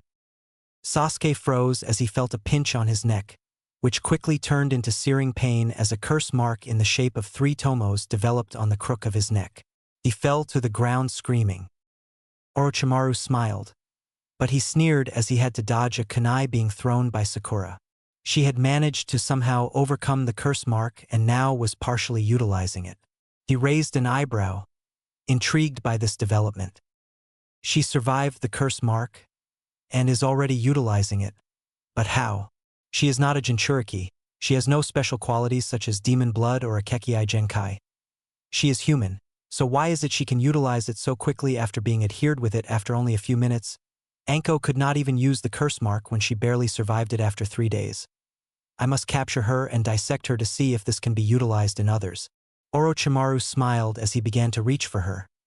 But he had to jump out of the way as Rashi delivered a punch on the tree he was on, severing the branch. Rashi grabbed Sasuke, who was still keeling over in pain, as Han grabbed Sakura. "Let's go. We need to get our brother's comrades out of here." Stat. The two jumped into the trees as Orochimaru recovered from the 2 jinchuriki strikes. Damn jinchuriki. So they want to protect their brother's comrades. So be it, Medusa. Take care of him.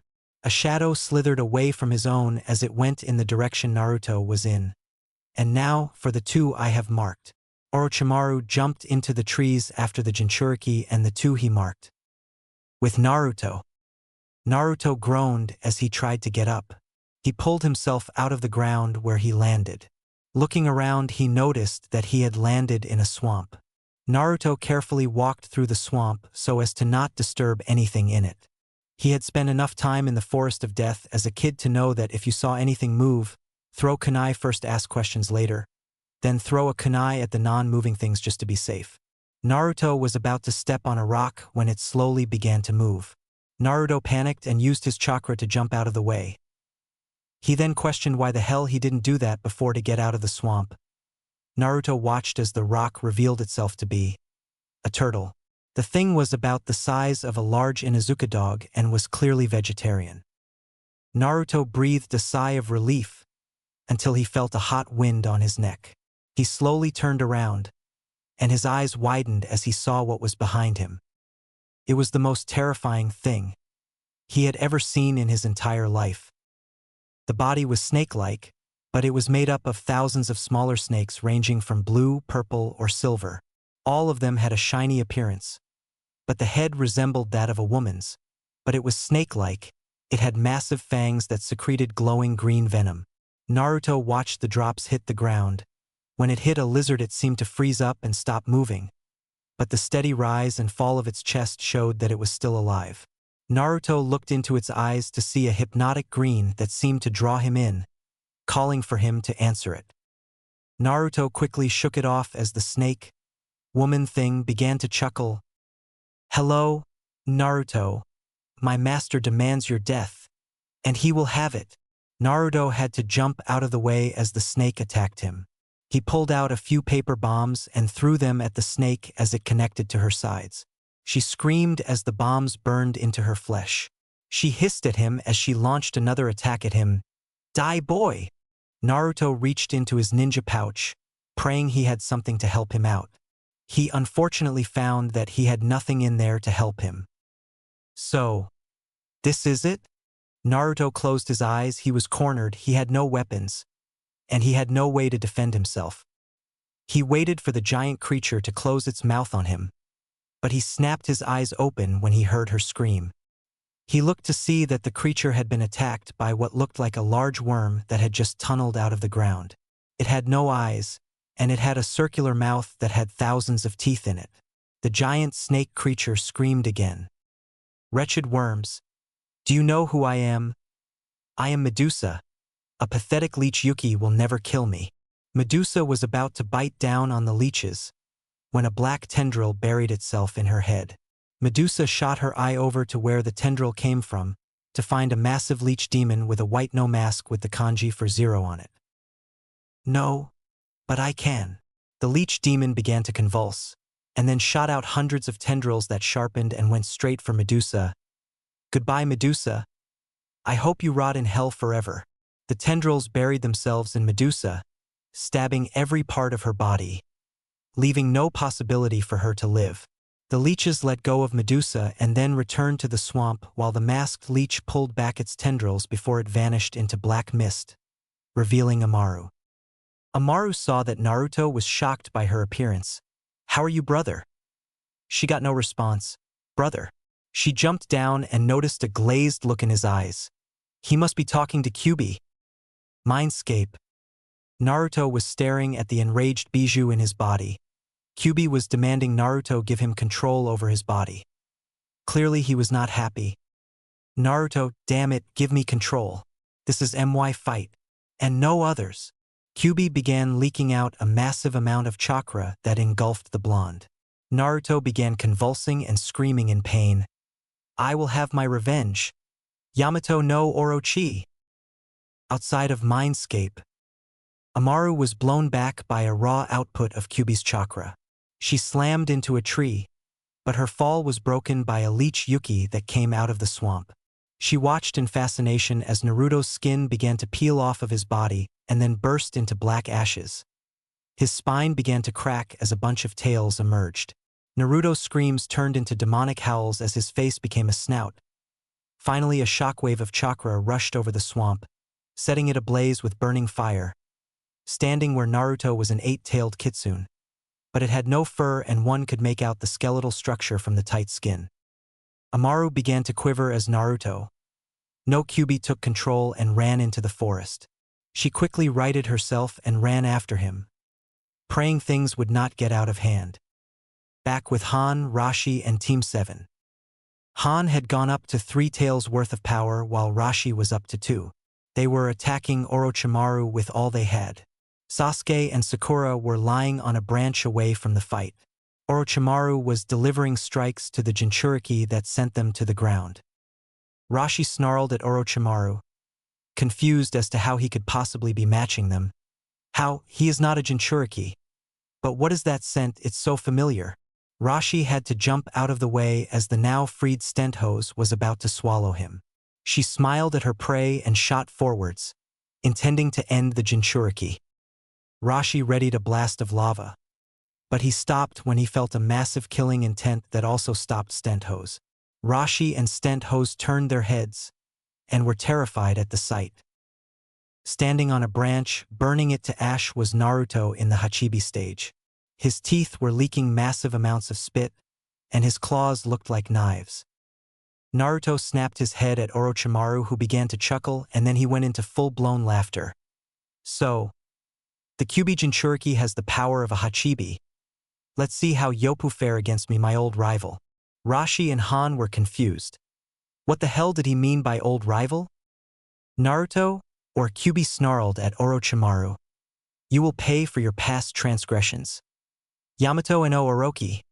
Kyubi launched himself at Orochimaru and delivered a crushing blow to the branch he was on.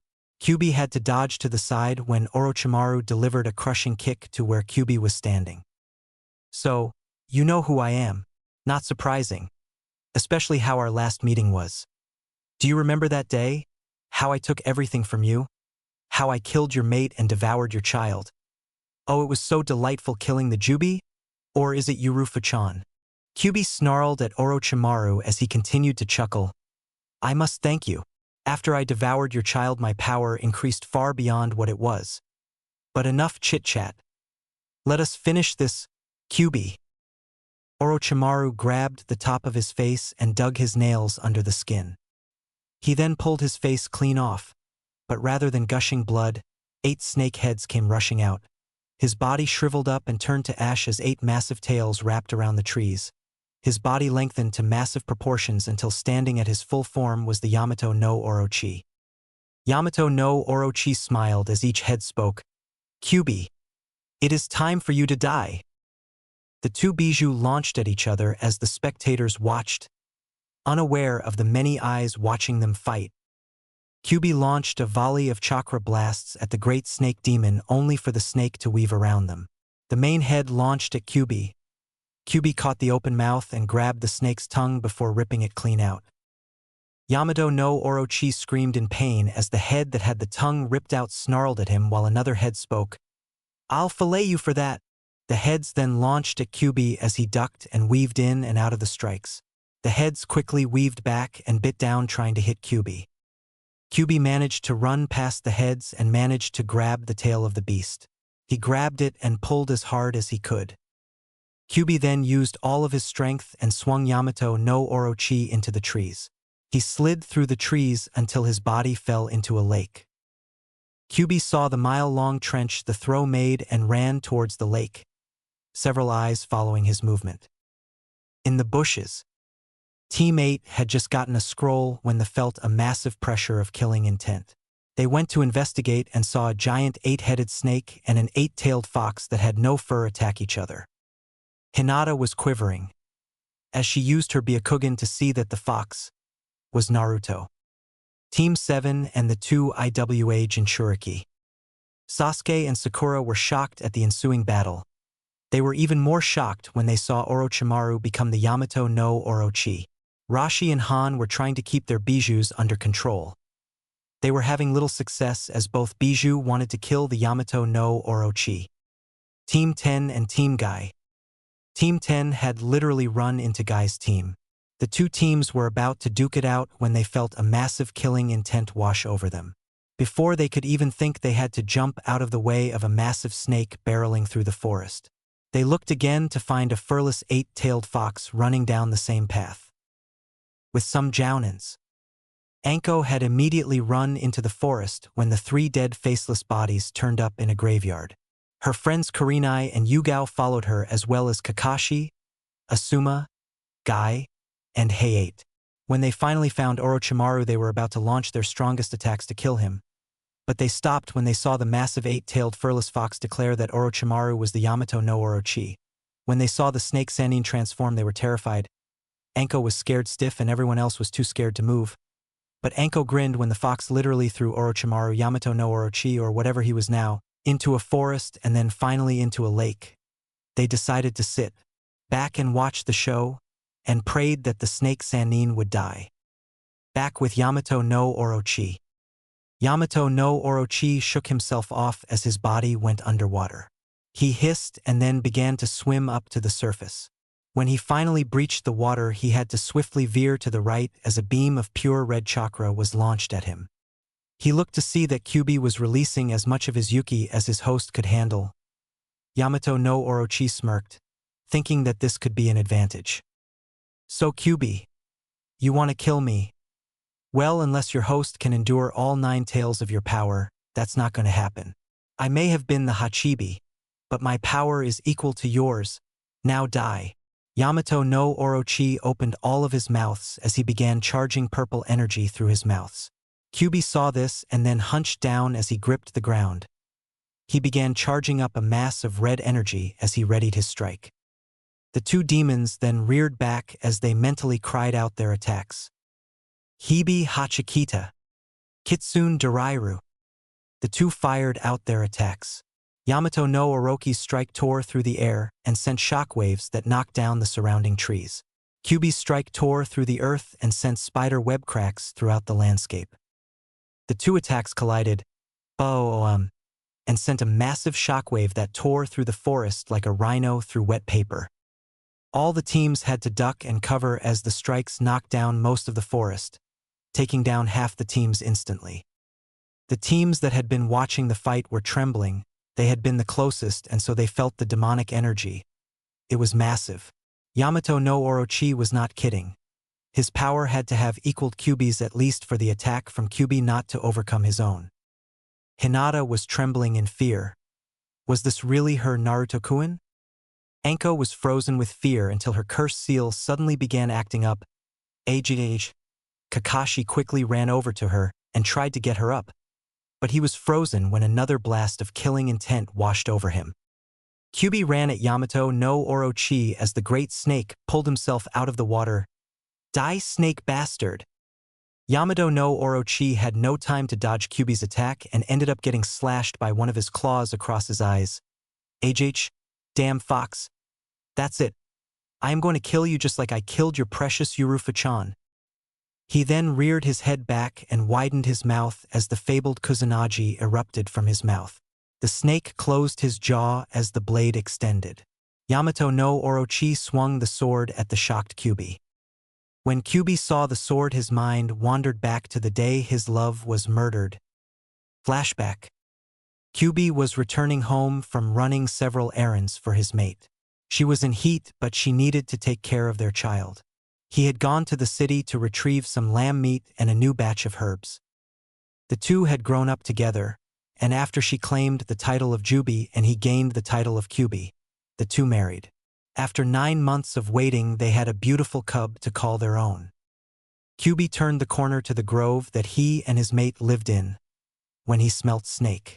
He quickly looked around as he continued sniffing around. He found the scent to see that it continued down the path towards their home. "Oh, Kami-sama, no." Kyubi quickly ran towards the field that had their home. He looked to find that the field had been trampled by a serpentine creature, but not just any snake. Kyubi was horrified. He quickly ran towards the home. He was about to enter the home when he heard a scream of pain. He willed himself to run faster. Once he reached the door, he opened it, to be greeted with the most mortifying sight he had ever seen. Standing in the room was the Yamato no Orochi, in all his human glory, holding his child by his tail. His cub was squealing in pain as Yamato no Orochi turned his head towards Kyubi, a sadistic smirk on his face. "Hey, Kyubi, it's been so long, hasn't it? I see you haven't aged a day. I, however, do not have that luxury anymore. Not since your mate ripped my orb of immortality from my chest and then crushed it beneath her paw. Had she not done that, I would have defeated the rest of your pitiful resistance." Yamato no Orochi smirked as he looked at the squealing wolf's kit. "But I found another way to become immortal." Kyubi snarled at Yamato no Orochi. "Release my child, you snake." He jumped at the fallen Hachibi, but stopped in midair when he saw that he had his sword poised at his mate's heart. "Ah, I see you are still soft." Yamato no Orochi sighed as he shook his head. "How particularly mortal of you." Yamato no Orochi turned his gaze towards Kyubi. "You were weakened before you started." A sadistic gleam crossed his features. "By compassion." Yamato no Orochi drove the Kusanagi into Yurufu's heart and ripped it from her side. "No!" Kyubi launched himself at Yamato no Orochi but was batted aside by the snake demon and flung into a wall. "How the mighty have fallen now." He turned towards the cub in his hands. "Oh, that's right. Devouring your child, ha ha ha ha ha." Yamato no Orochi's head changed into that of a snake and bit down, swallowing the cub whole. Kyubi watched in horror as his child was devoured. "Yamato no Orochi, you bastard!" Kyubi charged at Yamato no Orochi, but a sudden influx of Yuki slammed him into the wall. The last thing he saw was Yamato no Orochi changing right before his eyes before darkness claimed him. Kyubi groggily awoke to a smoking ruin. He snapped his eyes open when he remembered what happened. He used his strength to remove the burning debris from his body. He quickly looked around. He began to radiate killing intent. His home, his territory, it was burned right down to the soil. Nothing could ever grow here again. Kyubi was about to head after Yamato no Orochi when he saw a limp form in the debris. He quickly ran over to find his mate, just barely breathing. "Yurufa-chan, my love, I am so sorry." He began to sob into his mate's form when she opened her eyes. "Kitsukuin, you have nothing to be sorry for." Kyubi snapped his head up when he heard his wife speak. "Yurufa-chan, please don't leave me."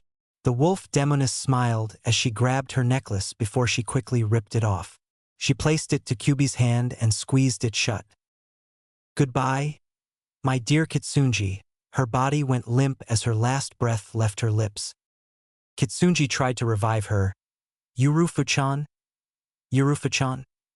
Yurufa-chan?" He screamed to the heavens as he sobbed into his wife's dead form. Not even a moment later, he released such a massive amount of Yuki that it sent a shockwave throughout the valley. Kitsunji reared his head back as he yelled to the heavens. "Yamato no Orochi, I loved her and you took her from me." Kitsunji sliced his hand with the necklace his mate gave him. "Today I make a new vow. I will spend the rest of my life hunting you down." Kitsunji's proclamation was heard throughout his territory. The kitsune fled in fear of the angry kitsune and pitted anyone that got in his way. End flashback. Kitsunji snarled as he remembered his promise. It was the only promise he made to anyone except for his wife. His dear Yurufa-chan, and it was a promise he would see accomplished. Die! Yamato no Orochi was about to drive the sword into Kyubi's heart. Clang. But his eyes widened when he saw Kyubi stop the sword with his bare hands. Yamato no Orochi was about to try and strike again when Kyubi lashed one of his tails out and slashed him across another one of his eyes. Kyubi grabbed the blade as tight as he could and threw the snake Yuki into the forest. He slid through the forest, creating another massive trench. The ones who were watching the fight saw the incoming snake demon and fled. Incoming, everyone scattered as quickly as they could. But Team 8 was not quite as lucky. Kiba and Shino were avoiding the incoming debris, but Hinata fell behind as a tree branch came towards them. Shino and Kiba were knocked unconscious, but Hinata was pinned under the tree, right next to where the Yamato no Orochi landed. Yamato no Orochi ripped his way out of the trees and hissed at the fox. "You will pay for that, fox shit, at age." He launched his primary head at Kyubi with his jaws wide and venom dripping. If Kyubi got even an ounce of that venom in his system while he was sealed, he would be severely ill or die. Kyubi saw the incoming attack and grabbed the snake's jaws before they could clamp down on him. Yamato no Orochi snarled as all of his other heads were pinned too much to offer him any assistance. But his eyes widened when one of his heads caught sight of a pinned down Hyuga. He smiled in satisfaction. She is clearly an innocent soul. Pure and just. I can see it in her eyes. If I eat her, I will grow even stronger. He wasted no time as the closest head finally freed itself from the rubble and launched at Hinata, who finally saw the snake. Her eyes widened in terror as the snake's fangs dripped their poison. I am going to die. She closed her eyes and awaited her fate. Kyubi caught sight of this, but he was so enamored with killing Yamato no Orochi that he didn't care if she died, so long as he took down Yamato no Orochi. He was about to charge up a strong ball when he felt a pressure bearing down on his mind and heard the voice of his container. Hinata-chan. Kyubi's eyes widened as Naruto began struggling to take back control. Mindscape. The gates that held Kyubi opened and began pulling in Kyubi with a massive wind. Kyubi was clawing at the ground while screaming in rage. Naruto, damn it, what are you doing? I have to kill that demon now. Naruto walked out of the corner where he was standing and glared at the Kyubi. I have to save Hinata, and there is nothing you can do to stop me. He turned around as Kyubi was pulled fully into his cage as the gates closed, screaming for revenge. Back outside. Naruto gains control of Kyubi and stops powering up a strong ball. He notices how close the fangs are to him, and he basically throws the primary head to the side and then runs to stop the other head from killing Hinata.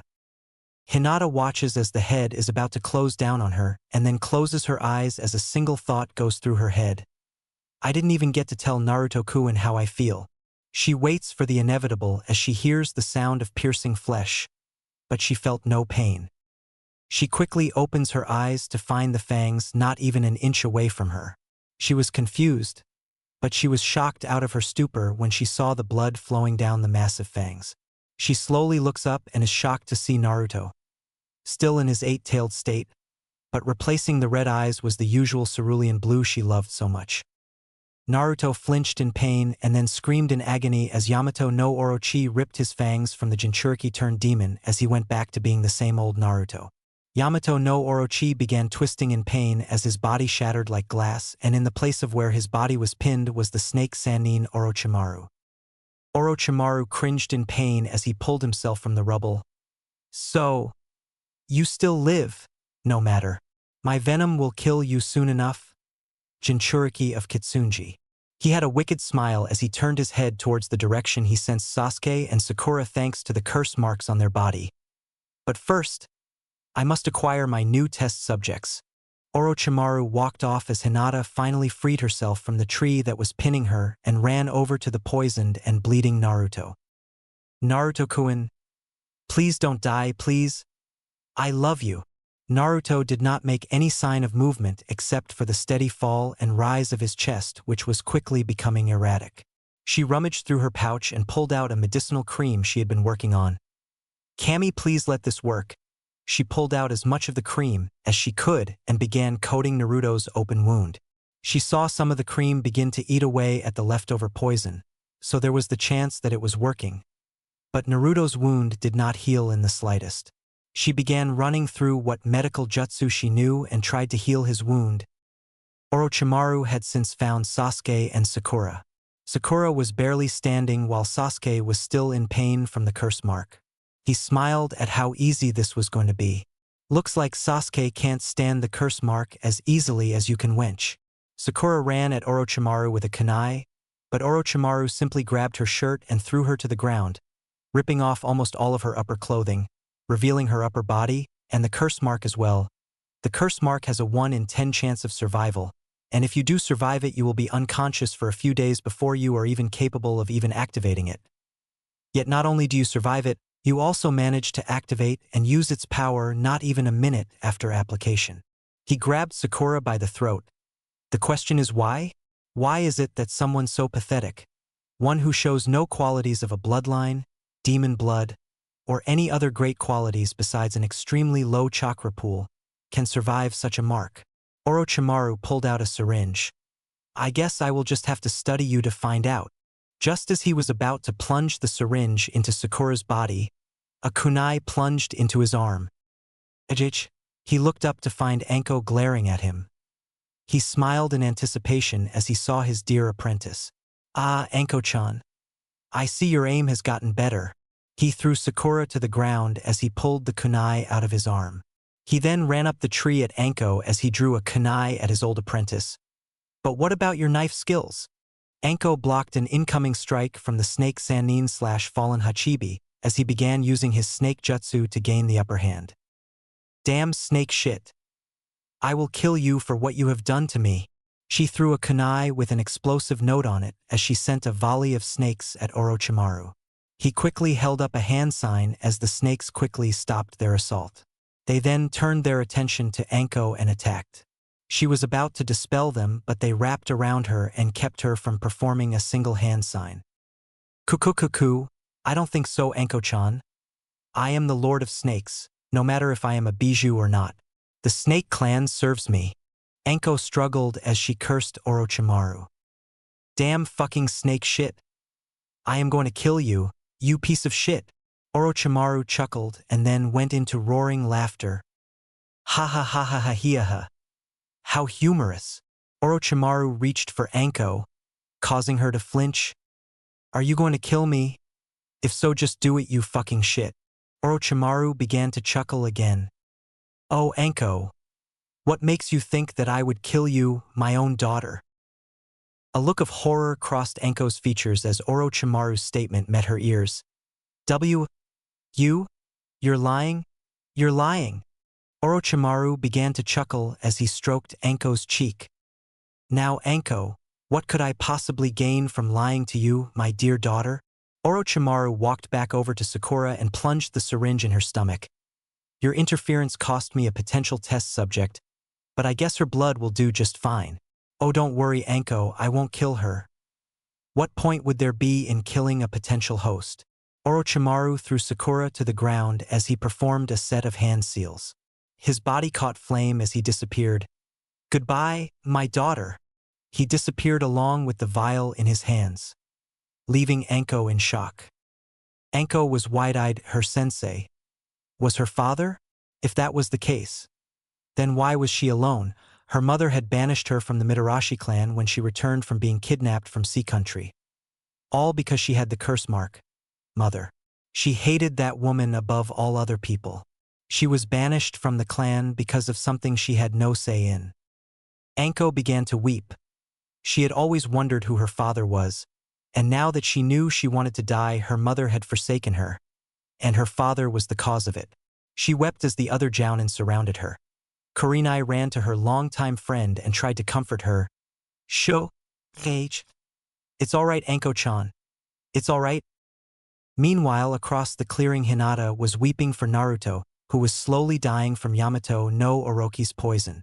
She had flooded the wound with healing chakra, But since the wound was made from demonic energies, it was too damn hard to heal for human medical techniques. No. Please no. Please Kami-sama no. Hinata had exhausted herself of all her medical techniques. She had so little chakra left that it hurt to try and use more. She was about to try another medical technique when her hand was grabbed. She looked up to find Amaru grabbing her hands. You do one more medical technique, you will die. She let go of Hinata's arm and pulled out a medical bag. She began rummaging through it and pulled out various creams that emanated a weird aura. I have to say I am impressed. Not many humans that have had no contact with a demon can claim to have made a cream that can quell a demon's poison, much less a biju class demon. She pulled out a glowing cream that she smoothed over Naruto's open wound. It began to sizzle and fizz, and then finally the wound began to repair itself. The bones began to regrow as the flesh began to grow back in the wound until finally the wound closed up. Amaru sighed as she rummaged through her bag. She smiled when she found what she was looking for. She pulled out a vial of extremely small black balls that looked like soldier pills. She opened the vial and gave one to Hinata. Here. It will replenish your chakra and eliminate any poison that may have gotten into your system. You may not have been bitten by that damn snake, but you were in the proximity of the venom. You may have breathed in some of the airborne toxins. Hinata took the pill and quickly bit down on it. She immediately felt her chakra replenish as well as her wounds heal up. She cringed when she felt her wounds heal as they felt like white-hot fire. Amaru smiled at Hinata and began to lift up Naruto. We better find yours and his teammates soon. We still have 4 days to get to the tower. Oh. She reached back into her pouch and pulled out 2 heaven scrolls and 2 earth scrolls. I pilfered these from a few dead teams on the way. Naruto and that snake's fight did a lot more damage than I thought. Hinata looked around and realized how destroyed the forest was. The two had only fought for a total of 2 or 3 minutes, and they already did this much damage. Over half the forest was destroyed. Amaru carried Naruto over to his teammates who were being surrounded by Jounin. Hinata walked over to the now conscious Shino and Kiba. Hinata began applying ointment to Kiba's large gash. Shino was using the ointment to get his chest. Gee, thanks Hinata. I don't know what we would do without you. Kiba smiled as Hinata blushed at the praise. She turned around to see Naruto helping Sakura up to her feet, and her mood dropped. Kiba saw this and sighed. Hinata, you either have to tell him how you feel or move on, because he isn't going to wait forever. Hinata looked down at the ground at Kiba's statement. I know. But what if he rejects me? Hinata began to cry a little bit. She had confessed to Naruto, but he was so close to death he probably didn't hear it. Kiba sighed as he looked at his old friend. He prayed that she fesses up soon, 'cause at some point Naruto would find someone else, and he couldn't bear to see his surrogate sister cry. Kiba looked at Naruto. Where the hell did he come from? The last thing he remembered was a massive 8-headed snake and an 8-tailed fox fighting. But where did the two things go? He decided to figure this out later as him and his team took the scrolls and headed off to the tower. Naruto was helping Sakura to her feet when he noticed that she had lost most of her shirt. He blushed and quickly turned away. He may no longer have a crush on the Banshee, but he was still a guy. A nearby Jounin produced a cloak that she could wear until she got some actual clothes. The team was about to set off when a Jounin placed the point of his katana at Naruto's throat. What happened here, demon? Naruto glared at the man as Amaru knocked the sword out of the way. Back off. He is no more a demon as a scroll is the kunai it is sealed in. The Jounin sneered at Amaru as he pointed the katana back at Naruto. You dare defend the Kyuubi? I should kill you where you stand, demon lover. The Jounin raised his katana to cut her down, but he was stopped by another katana entering his back and cutting through his heart. The man had enough energy left in him to look behind him to see Gecko Hayate with a severe glare. You broke the law, Genji. Sorry, my old friend. Hayate cut Genji in half as Sakura and Sasuke trembled in fear, while Naruto merely looked sick. Amaru only sighed as she handed Naruto a heaven and earth scroll. Team 7 got cleaned up and set off for the tower while the Jounin searched the forest for the snake Sannin/fallen Hachibi. 5 days later, the teams that passed the finals had all gathered in the exam room. At first the Hokage was planning to cancel the exams, but with Orochimaru's threat to destroy the village they had no choice but to agree to continue the exams.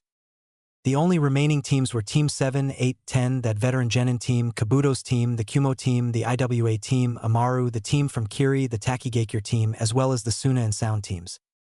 Anko was shocked with how many made it out of the forest, especially with the biju battle in the middle of it. The Hokage stepped forwards. All right, the board will show the contestants. If anyone wishes to drop out, now would be the time. At the Hokage's statement, most of the competition dropped out. The only people who didn't drop out were Team 7, Team 8, the veteran genin team, Kabuto's teammates, and all the jinchuriki as well as the sound team. Hey-8 jumped to the floor as the board began running through the names. Once the board stopped, it revealed the first two competitors. Tsuchi-kin, Amaru. Amaru smiled as Kin gained a sadistic grin on her face. The two kunoichi got to the floor as Hey-8 called the match. The match between Tsuchi-kin and Amaru Hajime. Kin immediately ran at Amaru and threw a bunch of senbon with bells on them. Amaru pulled out her scalpel and blocked each bell while simultaneously cutting them in half. Kin snarled as she ripped out a kunai and threw it at Amaru. Said kunoichi expertly caught the projectile before it could even reach her and threw it back. Kin did a back flip as she caught the knife and was about to attack. But when she looked up, she saw a foot careening with her face. Kin was kicked right in the face and slammed right into the wall while being knocked unconscious. Hey-8 ran over to the kunoichi and checked her over. She was unconscious and would not be up for a while. Hey-8 stood up and turned towards the audience. The winner of match 1, Amaru. The jinchuriki clapped as Amaru walked up the stairs. Hey-8 returned to the stands and waited for the board to select the next match. The board ran through the names until it landed on the next two opponents. Ni Yujito, 10-10, said kunoichi jumped into the arena as Yujito pulled out a set of clawed gloves while 10-10 produced a few scrolls. The two kunoichi faced each other with 10-10 giving an arrogant grin while Yujito stood there calmly. The match between Ni Yujito and 10-10 Hajime. 10-10 quickly unrolled her scrolls and produced over a dozen different weapons. She grabbed two throwing scythes and threw them at Yujito and then grabbed a couple kunai with them. She threw them to follow up the scythes and then ran at Yujito with a whip chain. Yujito quickly sliced at the scythes, destroying the blades. She then cut the kunais directly down the middle. At the last minute, she stopped the incoming whip chain that 10-10 had swung at her. She tightened her grip and pulled on the chain. Yujito smirked in satisfaction and then suddenly let off a bit of slack, and then used as much force as she could to tug on the whip chain. 10-10 lost her footing and ended up being swung through the air. She quickly righted herself and let her feet go first as she nearly hit the wall. Crack! She cringed as she felt her leg break, and she had to release the chain she was using. Yujito quickly pulled back and grabbed the chain's handle and began inspecting it. A remarkable piece of equipment, perfectly clean. No dents, no fingerprints. A mockery of a weapon. She used her claws and slashed the chain to pieces. A weapon must be in good condition, yes. But a weapon is useless unless its user can work it. And by the looks of your weapons, you spend more time cleaning them than practicing with them. 10-10 snarled at Yujito. What do you know? I doubt a little Kumo bitch would know anything about our village, or how we weapon masters pride ourselves in our weapons. 10-10 reached into her pocket and pulled out an embroidered scroll. Let me show you how we of Konoha outclass you Kumo scum. She ran her blood across a set of seals and a massive puff of smoke appeared. When it cleared, an elegant yet bulky sword was in 10-10's hands. The blade was curved, but it had a wide blade. It looked as if it had seen many battles, but it also looked like it was extremely well cared for. There wasn't a speck of dust on it. In fact, it looked like it hasn't seen daylight in years. Yujito scoffed at the sight of the blade. I admit the blade is impressive. It looks like it has seen many a battle, but judging by the looks of it, it probably hasn't seen daylight in over a year. 10-10 snarled at Yujito and charged. Shut up, bitch. Before 10-10 could make it 5 feet, she felt a painful strike to her stomach and heard a cracking sound. She looked down to see that she had been punched in the stomach. She looked to where she heard the cracking sound to find her sword cracked. No, shattered. She fell down as she looked at the fallen remains of her favorite sword destroyed. Yujito set her to the ground as she began to lecture her. A weapons mistress, you? That's a laugh. Only one who truly masters their weapons. Only one who spends all their days studying, training, conditioning their body to use all weapons, deserves that name. She walked over Ten and intentionally stepped onto the only non-broken piece of the blade, the hilt, as she walked back up the steps. Ten was carried off the arena as the next matchups were being displayed. Inuzuka Kiba, Uzumaki Naruto. Kiba smiled in satisfaction as he began howling in delight. "Huya Akamaru. Looks like it's our lucky day, boy." The dog boy jumped into the arena as Naruto did the same. The two stared at each other as Hayate called, "The match between Uzumaki Naruto and Inuzuka Kiba Hage." Kiba smirked at Naruto as he got into his family taijutsu stance. He looked at Akamaru and said, "Stay out, boy. This fight will be over in a few seconds." Naruto scoffed at Kiba's arrogance as he got into an unfamiliar stance. "Arrogant much dog food." Kiba snarled at the blonde. Those that heard Naruto's crack at his clan cracked up laughing. Even Kurenai couldn't help but snicker. "Dog food? That's it. I was going to make this painless, but you asked for this." Kiba launched himself at Naruto and cocked his fist back. Naruto stood there and smirked. Kiba launched the punch as Naruto finally moved. He shot his own fist out and slammed it into Kiba's fist. Crack! The two cringed and jumped back from each other. "Damn. That hurt." Kiba stared at Naruto. "Sorry, Hinata, but I ain't losing to this baka." Kiba got into a fighting position and charged at Naruto. Naruto avoided a few shots, but most of them connected. Kiba noticed this, but he was pissed that Naruto showed no signs of fatigue. Naruto finally got a few hits in. He managed to get Kiba in the chest, the leg, and he managed to get his back. Kiba tumbled a few feet and then quickly righted himself. He glared at the blonde and spat out a bit of blood. "Damn it! Akamaru, you're up." Akamaru growled and ran at the blonde. Naruto was not expecting the dog to jump so high. He was not expecting the dog to have such sharp teeth. And he was not expecting the dog to clamp on his arm. "Oh, get this stupid fucking mud off me now. Get it off. Get it off. Get it off. Damn it." Naruto tried ripping Akamaru off, but it only seemed to get him to clamp on even more. Naruto looked up and found Kiba's fist careening with his face. He was thrown back into the wall as a bunch of spider web cracks ran through it. "Call the match, Proctor. He ain't getting up." Kiba smirked at his victory and was about to continue walking up. That is until he felt a massive amount of pain in his side. He fell over as he felt something bury itself into his stomach. He slammed into the wall and opened his eyes to see Naruto coming at him with a fist ready to slam into him. Kiba quickly moved out of the way, but not before Naruto threw a kunai at the direction he was going, forcing him back into the same spot as Naruto came in with his fist. Kiba waited until Naruto was close enough and grabbed Naruto's arm. Naruto's eyes widened as he was slammed into the wall. Kiba then followed up by jumping back and then running at the blonde. "Eat this!" and then punching square in the ribs. Naruto coughed up a bit of blood, but he snapped his head at Kiba and then with his best acrobatics he slammed the bottom of his foot into his chin and then followed it up with another kick to the chest. "Eat that." Kiba flipped over his back, smashed his face into the ground, and continued rolling until he began sliding, and then slammed into the wall, knocking himself out. Hayate jumped down to Kiba's unconscious form and checked his pulse. Hayate sighed and got up. Winner by knockout, Uzumaki Naruto. Everyone who knew the blonde was shocked beyond comparison. Kiba was second best in taijutsu in the academy, and Naruto was the dead last. How the hell did he beat him? Kurenai was shocked beyond all comprehension.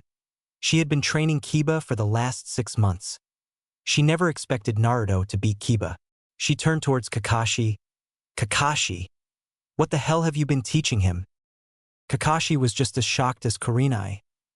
He had not taught Naruto any of those moves. Hell, he had not taught the blonde anything beyond tree climbing. He had deliberately done that. As far as he was concerned, the only reason he had taken up a team was to be Sasuke's sensei.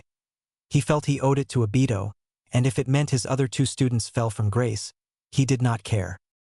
Actually, Kurenai, I did not teach him any of that. Why would I teach him when he shows no capability as a shinobi? Kakashi returned to his book as Kurenai snapped her head towards Kakashi. No ability as a shinobi? Is he crazy? Naruto may have been the dead last, but he managed to break into the Hokage Tower without anyone noticing. Kurenai went back to looking at the blonde. But if Kakashi did not train him, why is he so strong? Rashi and Han were impressed with the performance. They had not expected such acrobatic moves from the blonde. Rashi turned to see that their last teammate was thinking intently. Sukurin, what's wrong? Sukurin turned towards Rashi. Forgive me, my old friend, but something about him, he looks so familiar.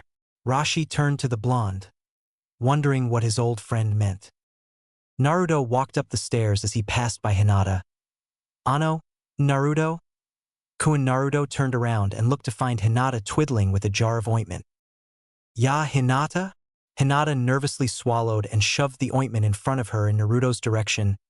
Hinata, what is it? Hinata stuttered out. It's ointment, and Naruto Keikuin. Naruto looked at the ointment, confused as to what he should do. Kurenai was smiling. Hinata. Well, she had known about Hinata's crush on the blonde for years, but she often wondered why it was the blonde had never picked up on it. She looked at the confused blonde. Use it on your wounds. It will help. Naruto nervously took the ointment and applied some to the scratches he received on his face. The wounds sizzled as they closed up. Wow, Hinata, this works great. Man, have you ever considered medical jutsu? You would be great for it. Kurenai smiled. Hinata rarely ever got praise, and the fact that it came from her crush would surely boost her confidence. Hinata blushed at the praise and turned away from Naruto. Naruto-kun, it doesn't matter what or who you are. You will still be my Naruto-kun. She turned to watch as Naruto walked off. Everyone turned their attention to the board. Konoha was shocked by the outcome.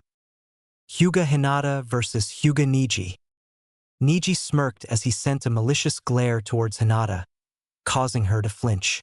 He then jumped down onto the arena. Hinata nervously walked down and got in front of Neji. Said Hyuga sneered at Hinata. Soon I will have my revenge, Hinata-sama. Neji's fists tightened as Hinata tried to keep herself from shaking. Hayate got in between the two. The match between Hyuga Hinata and Hyuga Neji Hajime. Hayate jumped out of the way. Nothing happened. Hinata was about to get into a juken stance. Hinata-sama. She looked up. We both know that this fight is pointless. Withdraw. Hinata's eyes widened. Withdraw?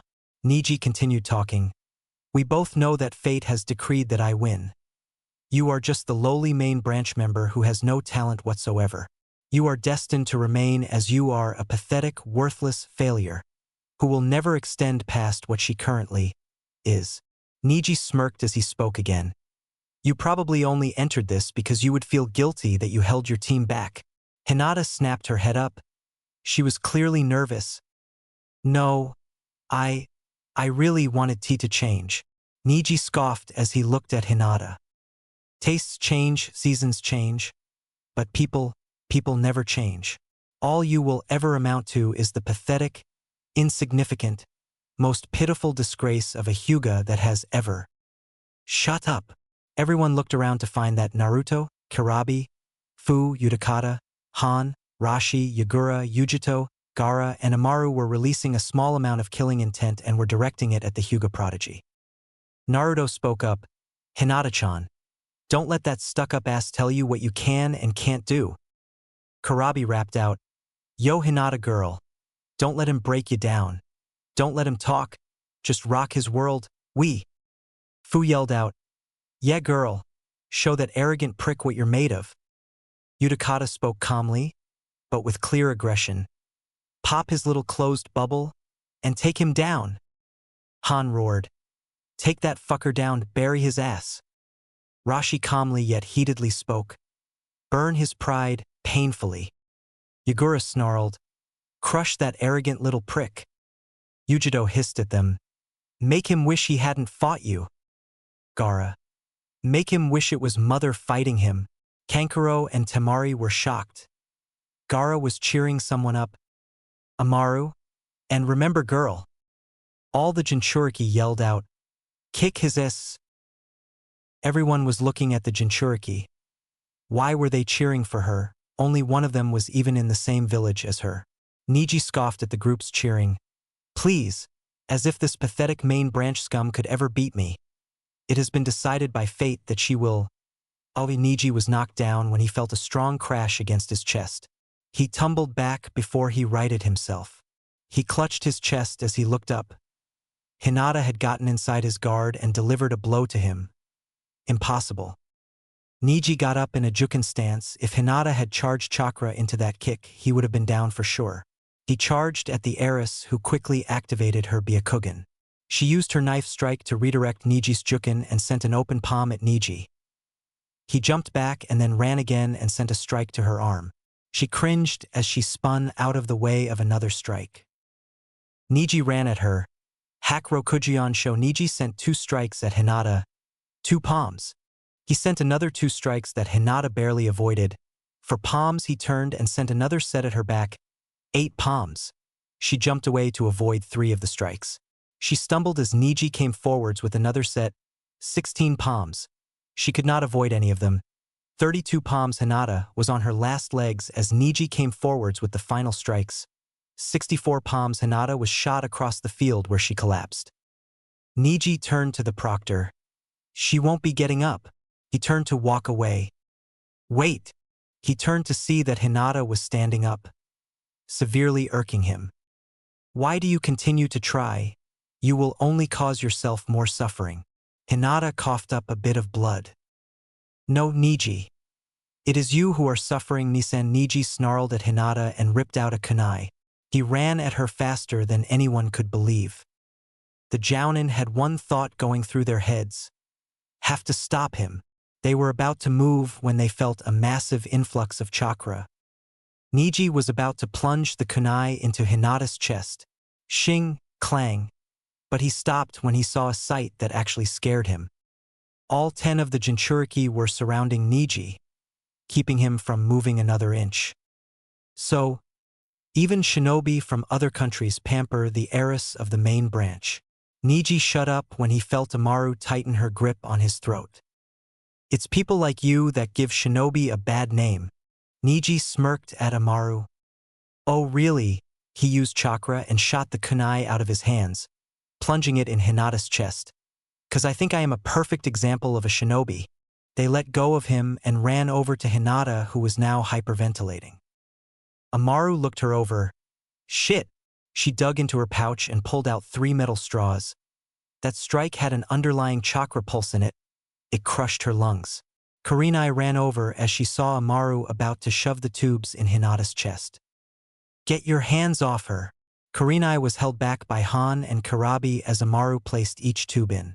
Hinata's breathing began to stabilize. Amaru looked up. Well, get the damn medics. My techniques only work so far. She needs expert medical care now. The medics came pouring out of the doorway. They quickly grabbed the injured Hyuga and ran her off, saying things along the lines of blood transfusion and surgery. Neji scoffed as he spoke. Hey you, dobe! Naruto snapped his head at Neji. A word of advice? Stop that irritating cheering. Once a failure, always a failure. Neji turned to leave, but was shocked when he found the blonde in front of him. He had no time to react as he wrapped his hand around his throat. He looked at Naruto. His eyes had become red and slitted, like a fox. Pray. Neji was confused. Pray, Neji. Pray to whatever god you worship, that I don't face you in the finals. His eyes glowed with an ominous red aura. Because if I do, you will die. Naruto threw Neji to the ground as he and the jinchuriki walked back up to the stands. And for the first time in a long time, he was afraid. Everyone watched with barely held shock at what happened. Several individuals from various countries had protected someone of another village. But why? Naruto slumped against the wall as he watched Neji walk up the steps. You will pay for what you did, Neji. He clenched his fists, dripping blood. Count on it. The board began spinning through names until it finally landed on the next matches. Aburame Shino versus Yoroi Akato. Naruto looked on just to see the outcome. The fight went by with the two of them stealing each other's chakra. The match went on for 10 minutes before they both dropped from physical exhaustion. The match was declared a tie as everyone looked up to see who would fight next. Han versus Tsurugi Misumi. The two competitors shunshined to the field and got into their stances. Hayate got in between them. The match between Han and Tsurugi Misumi Hajime. He jumped out of the way as Han began performing hand signs. Jukaten. Kiri no Iw. A large amount of steam came out of his furnace that was attached to his back, and it suddenly swept over the arena. Misumi jumped away as he saw the steam coming. Ha ha ha ha. A bit of steam isn't going to save you? Nan no Kaizo. He shot his arms out, and they extended to a great length into the steam. Oh, but he pulled them back when he felt how hot the steam was. Damn it. My arms are too soft using Nan no Kaizo. I have to think of something if I am going to win this. He dug into his pouch and smirked underneath his mask. You like it hot, huh? Well, try this.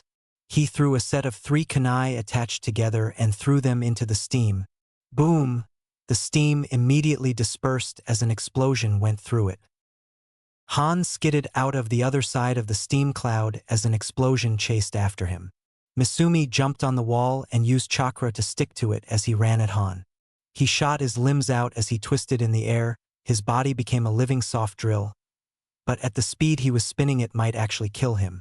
Han went through another set of hand seals. Jukaten, Jukikatsu. He quickly turned around and bent backwards as the steam shot at Misumi. The scalding heat burned his flesh. He tumbled down as Han delivered a crushing strike to the genin. Oh, pitch. Crunch. Han jumped back as he turned to the proctor. Get him some medics. I am not sure how much damage he received, but I won't take any risks. Hayate coughed as he spoke. The winner, Han. The medics came out and immediately brought a stretcher to carry out Misumi. Han walked back up to his team as the next opponents were revealed. Rashi versus Sabaku no Temari. Temari smirked as she rode her fan down to the arena, while Rashi flipped off the edge and then flipped towards his position. Hayate looked at the two. The match between Sabaku no Temari and Rashi Hajime. The two stood still. Temari grew irritated quickly. Well, aren't you going to attack me? Rashi quirked an eyebrow. Shouldn't the lady be allowed to strike first? Temari grew a forehead twitch as she screamed. You bastard. Do you honestly think I need the first strike to take you down? I'll take you down in one strike, you bastard. She quickly flipped out her fan and swung it, sending violent wings at Rashi. Rashi stood there and closed his eyes. When the wind was barely a foot away from him, he snapped them open. Yotan. Hi Cabe. He slammed his hands on the ground and a wall of lava suddenly sprung up and stopped the wind. Temari's eyes widened as he began rotating his arms. Yotan tsunami. He shoved his hands forward as his wall of lava suddenly became a tsunami. Temari used her fan and flew out of the way. But the lava caught her fan and it started to burn. She got distracted and lost her focus, making her fall onto the ground. She looked up and watched as the tsunami came at her. She closed her eyes. Stop! Her eyes shot open when she heard that voice. She was suddenly surrounded by sand. The sand quickly turned to glass. The glass shattered after a minute, and she was quickly pulled out of the orb made by the glass by an arm of sand. She looked to see that Gaara was speaking to Rashi. Please, I would appreciate it if you did not attempt to harm my sister-brother. She was shocked. Did Gaara just call her sister? I am sorry, brother. I meant her no harm. The two continued to converse while Temari was shocked by Gaara's change in behavior. What is going on? Is this really my baby brother? What happened to him? She pondered this the whole way up to her team. Kankuro saw this and questioned her. Hey Ne-chan. What's wrong? She snapped up to attention. Nothing. Nothing at all. Everyone looked up at the board and waited for the next contestants to be shown. Finally, the flickering stopped, revealing the next two names. Karabi jumped in the air and whooped, "All right." Meanwhile, Kankuro was sweating bullets as he looked at the board. Oh shit. Karabi versus Sabaku no Kankuro. Karabi continued to whoop in joy. Oh yeah, the Karabi is ready to dash. Proctor I forfeit. Everyone stared at Kankuro, who had his hand raised and was clearly scared for his life. Karabi looked at him and shouted, "What the hell? Come on, why are you quitting?" Kankuro simply stared blankly at the proctor. "I forfeit. Please move on to the next match."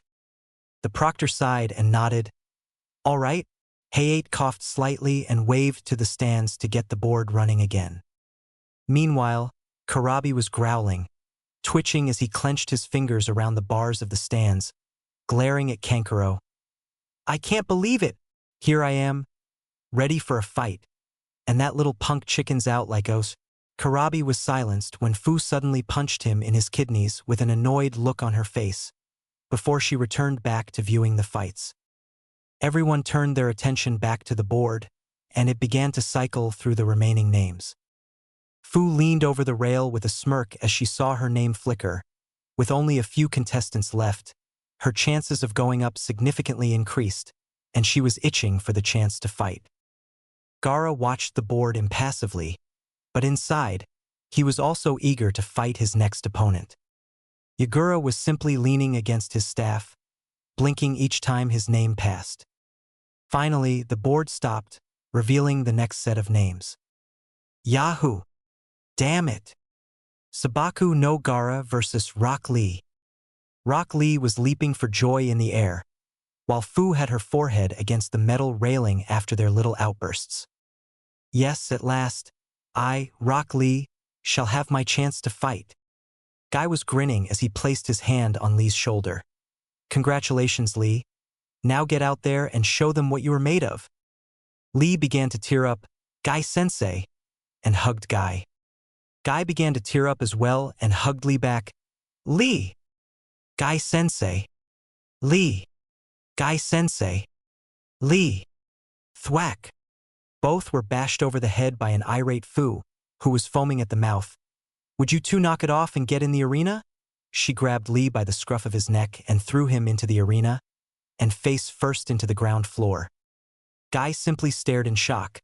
Looking between Fu and Lee, he was about to say something, only for Fu to point at him and snap, "Shut up!" Yagura sighed heavily and spoke up. "Sister, you need to control your temper." Fu snorted, crossing her arms and spoke with annoyance. "Eat me!" Meanwhile, Lee pushed himself up, nursing the bruise on his head. "Itai!" And he looked upwards. He saw Gaara standing a few feet from him, an impassive look on his face. "Well, are you going to fight, or lay there?" Lee frowned and snapped to attention. Hayate looked between the two and sighed. The next match between Rock Lee and Sabaku no Gaara Hajime. Hayate got out of the way at that point. A smart move on his part. Rock Lee did not waste a second, and shot towards Gaara, swinging his right leg in a sweeping roundhouse, directed towards Gaara's legs. Gaara made no motion to dodge or even block the kick. As the kick spun towards Gaara, Lee expected many possibilities. He expected a last-minute dodge or a swift block or even being successful in his strike. He did not expect a wall of sand to erupt from seemingly nowhere and block his kick. Lee's eyes widened as he jumped back when the sand tried to make a grab for him, and he skidded back several feet. He looked at Gaara, then back at the sand, and tried to examine the situation. Gaara had not moved, and he had not felt a single burst of chakra, so it wasn't a sealless technique. But whatever it was strong enough to block Lee's kicks, a feat that Neji himself had incredible trouble with. Gaara finally spoke. "Are you done?" Lee was broken from his thoughts and smirked. "Nope." And he shot at Neji, swinging his arm. "Gaara, like before, made no movement against Lee, only waiting for him to get closer. Lee swung his arm, intending a close line. However, like before, his strike was stopped by another wall of sand. This one succeeded in grabbing onto Lee. Lee tried to pull back, only for him to wince as the sand tightened around his arm like an iron vice. Gaara simply stared and whispered, "My turn!" Lee suddenly shot through the air, getting whiplash as the tendril of sand wrapped around his arm swung him about like a marionette, and proceeded to smash him into the ground repeatedly. Lee coughed and choked each time he was brought back up from the ground, feeling his ribs break and his lungs get the air knocked out of him. The tendril of sand swung Lee against the wall, and then, without a single second wasted, threw Lee straight into the ground. Gaara looked down at Lee, who was bleeding from the mouth. Gaara then glanced up at the proctor, who, like all the others in the stands, aside from the other jinchuriki, were staring in shock. "Call the match." Hayate blinked a few times. The winner is Sabaka no Gaara." He blinked several times, staring in shock. Gaara nodded and turned his head, before he leapt back up into the stands, waiting for the next match. Meanwhile, medics ran to Lee, as did Guy, who had to be held back by the medics. "Mato-san, you need to stay back while we stabilize him. We don't want to risk aggravating his injuries." Guy glanced at Lee worriedly. "What damage has been done?" The medic looked at Lee. "Well, from an initial scan, his ribs are broken, and his lungs are under some pressure. His arm is also broken and his neck needs to be straightened. He likely has other smaller injuries, but we should know more later. Now please, step back and let us do our job." Guy frowned and looked back at Lee as he was carried out on a stretcher, and sighed heavily before he returned to the stands. After the arena had been cleared up, the board began to cycle through names again. The names began to cycle through faster due to the low numbers. Finally, the board stopped on the next contestants, causing Fu to grin. "Oh yeah! Fu versus Haruno Sakura." Fu hooped and jumped into the arena, jumping left and right in a fighting stance. "All right, come on. Bring it your best," she said, staring at Sakura, who slowly made her way down to the arena and stood in front of Fu. Hayate looked between them and spoke. "The next match between Fu and Haruno Sakura Hajime." Fu did not waste a single second and shot at Sakura with speed that rivaled Lee's, and punched Sakura straight in the face. Sakura was sent flying back several meters, skidding across the ground. Fu grinned. "All right, first punch." She lowered herself and then shot forward. "Ready or not, here I coded." Fu stopped suddenly, stumbling a few feet as she saw Sakura's state. Sakura was flat on her stomach, her face heavily bruised, and her eyes glassed over, but she was definitely still breathing, but she sure as hell wasn't conscious. Fu blinked 6 or 7 times, and she stood up straight, her hand going to her chin as she walked over to Sakura curiously, and poked her with her foot. Hello?" Fu did not receive an answer. Fu blinked several times again, then snapped around, looking towards Naruto. Brother, is there a play-dead jutsu in Konoha?" Naruto blinked. Not that I know of." Kakashi frowned at Naruto. "Naruto, giving village secrets is a capital offense. I suggest you dash." Kurenai spoke up. "Kakashi, do you even bother to listen to people? Or do you just hear half and fill in the rest?" He said, "That I know of," which implies what Kakashi? Kakashi looked at Kurenai and frowned. "Listen, Kurenai. Naruto needs to know that dash." Hiruzen finally had enough. "Kakashi, hold your tongue." Naruto broke no laws, as was stated. He said, "That I know of," meaning he doesn't know. It is the same thing as saying, "I don't know," so unless you yourself wish to be punished for wrongful accusations, I highly recommend you shut it. Kakashi relented, but cast a harsh glance towards Naruto. Meanwhile, Fu was poking Sakura with a stick. "Hello, wakey wakey? Possum jutsu release?" she said, poking her in the cheek, then whacked Sakura over the head with the stick. "Wake up, wake up, wake up!" Fu whacked Sakura over the head with the stick, with every consecutive wake up. Everyone watching sweat dropped at Fu's antics. Finally, Fu stopped. After the repeated smacking of Sakura broke the stick, and Fu stood up and brought a hand to her chin. Hayate came over and placed a hand to Sakura's neck, and sighed, "She is alive, but unconscious." Fu stared into space upon hearing that. She had beaten her opponent with only a single punch? Hayate sighed, "The winner of this round is Fu." Hayate looked to his side.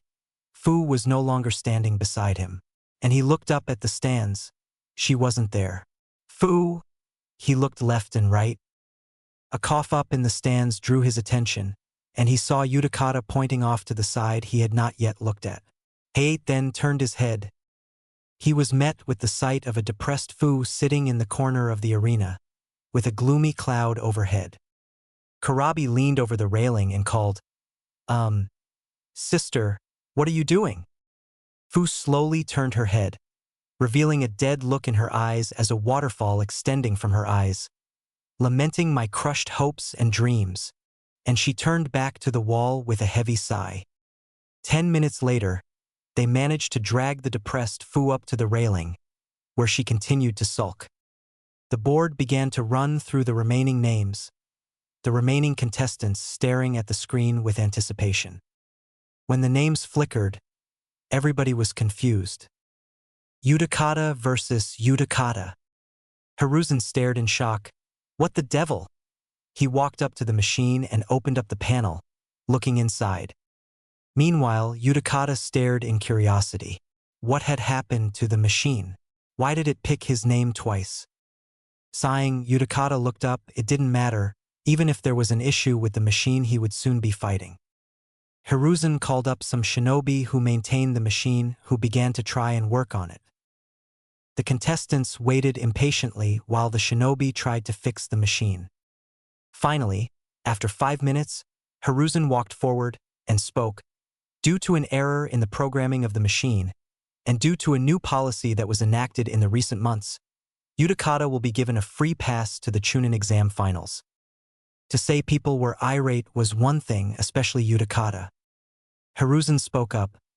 There shall be no further debate on this. Udakata of Kirigakure shall receive a free pass to the finals. We shall commence with the next run. Hiruzen meanwhile turned his head back towards the machine and frowned. It was working fine before. What happened? After the contestants and their senseis had been calmed, the names began to cycle once more. The board finally stopped, this time without a glitch. Yagura versus Kinyuta Dosu. Udakata smiled and turned to the Sanbai Jinchuriki. "You're up, my friend. Kick his ass, please," he said with a coldness that was only fueled by his frustration from not being able to fight. Yagura sighed and headed down towards the arena. Dosu seemed to smirk underneath his bandages as he headed down towards the arena as well. Yagura stood upright in the center of the arena, while Dosu stood slouched in front of him. Hayate looked between them. "Are both contestants ready?" Yagura nodded his head. "Hi!" Dosu snorted. "Just start the damn match, leaf pussy." Hayate scowled at Dosu and sighed. The match between Yagura and Kinyuta Dosu, Hajime. For over half a minute, the two opponents stared at one another, waiting for their opponent to make the first move. The proctor noticed this and was about to speak, about to tell them to either start the match or they will both be disqualified. Suddenly, he had to jump back as seemingly out of nowhere. A large wave of water erupted from around Yagura, forming a shield of water around him. Dosu only chuckled. "Impressive, such a defense would surely nullify most jutsu, however. My technique is something your wall of water cannot block." He then proceeded to run towards the dome of water, seemingly going in a direct path towards the dome. A foolish idea, though his stance implied he was ready to move in case of an assault upon himself. Yagura only scoffed as he waited for Dosu to strike. Dosu leapt towards the dome and swung his gauntlet-covered arm at the dome, releasing a sound blast, which he assumed would travel through the water, striking Yagura and securing his victory. He did not expect the sound to get sent right back to him. Ajh. Dosu fell over, clutching his ears in pain sloppily as he felt his motor functions get destroyed. He began to throw up, which was difficult due to the bandages covering his mouth.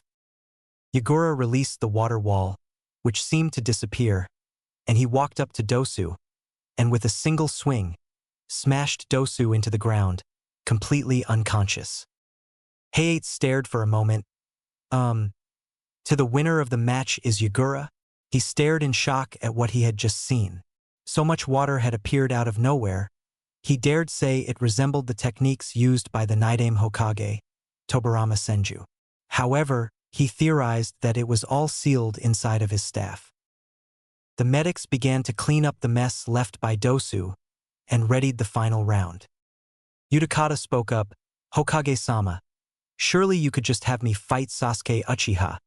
He is the only contestant left, and I was never given the opportunity to fight." Hiruzen looked towards Udakata. "I am sorry, but due to a new policy, this is not possible. However, you may have the opportunity to fight yet, as the one who will fight Sasuke Uchiha will be a winner of one of the previous matches." This caused a disturbance amongst the winners.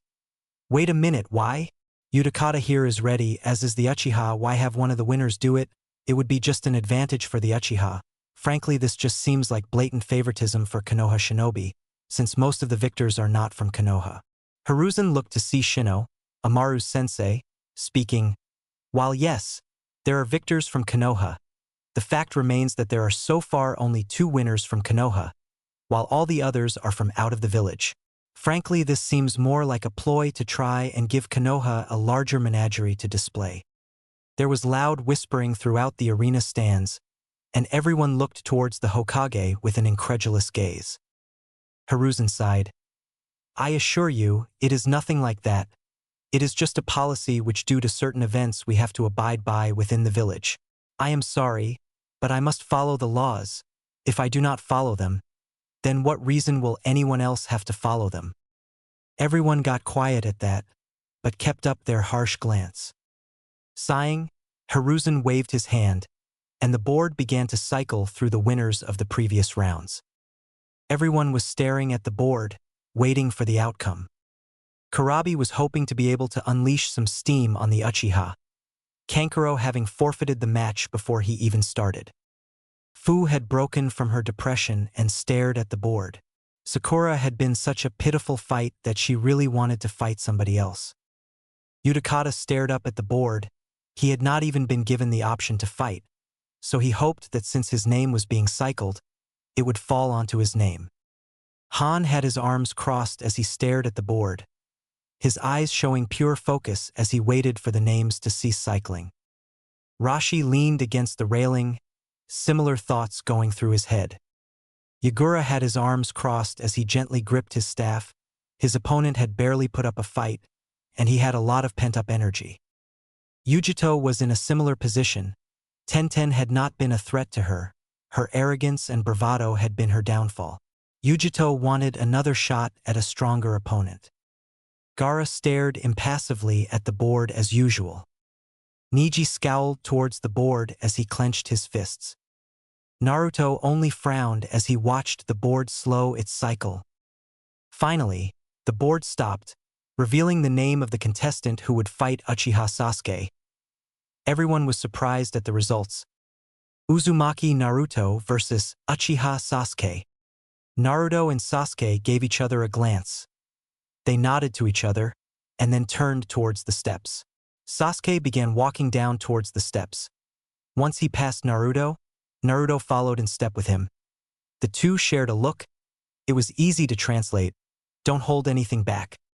Everyone who still remained watched as the two walked down the steps. Each footfall sounded like thunder. Thump! Their hearts were beating quicker than they ever had before. They wanted this match for a long time, and now they got it. The two split apart when they reached the floor and headed for the center of the arena where Hayate was waiting for them. The two stopped once they reached their positions. They turned towards each other with a resounding rush of the air around them. Sarutobi was shocked and angry. Why the hell was Naruto going a second time? and against his own teammate, he just knew that someone wanted this fight to happen. And he had a pretty good idea as to who they were. A mile away, 3 old retired shinobi sneezed, all of them thinking, someone must be talking about me. Back to stadium. The jinchuriki watched Naruto with bated breath. Their hearts were beating. A fight between a jinchuriki and a host of a demonic virus.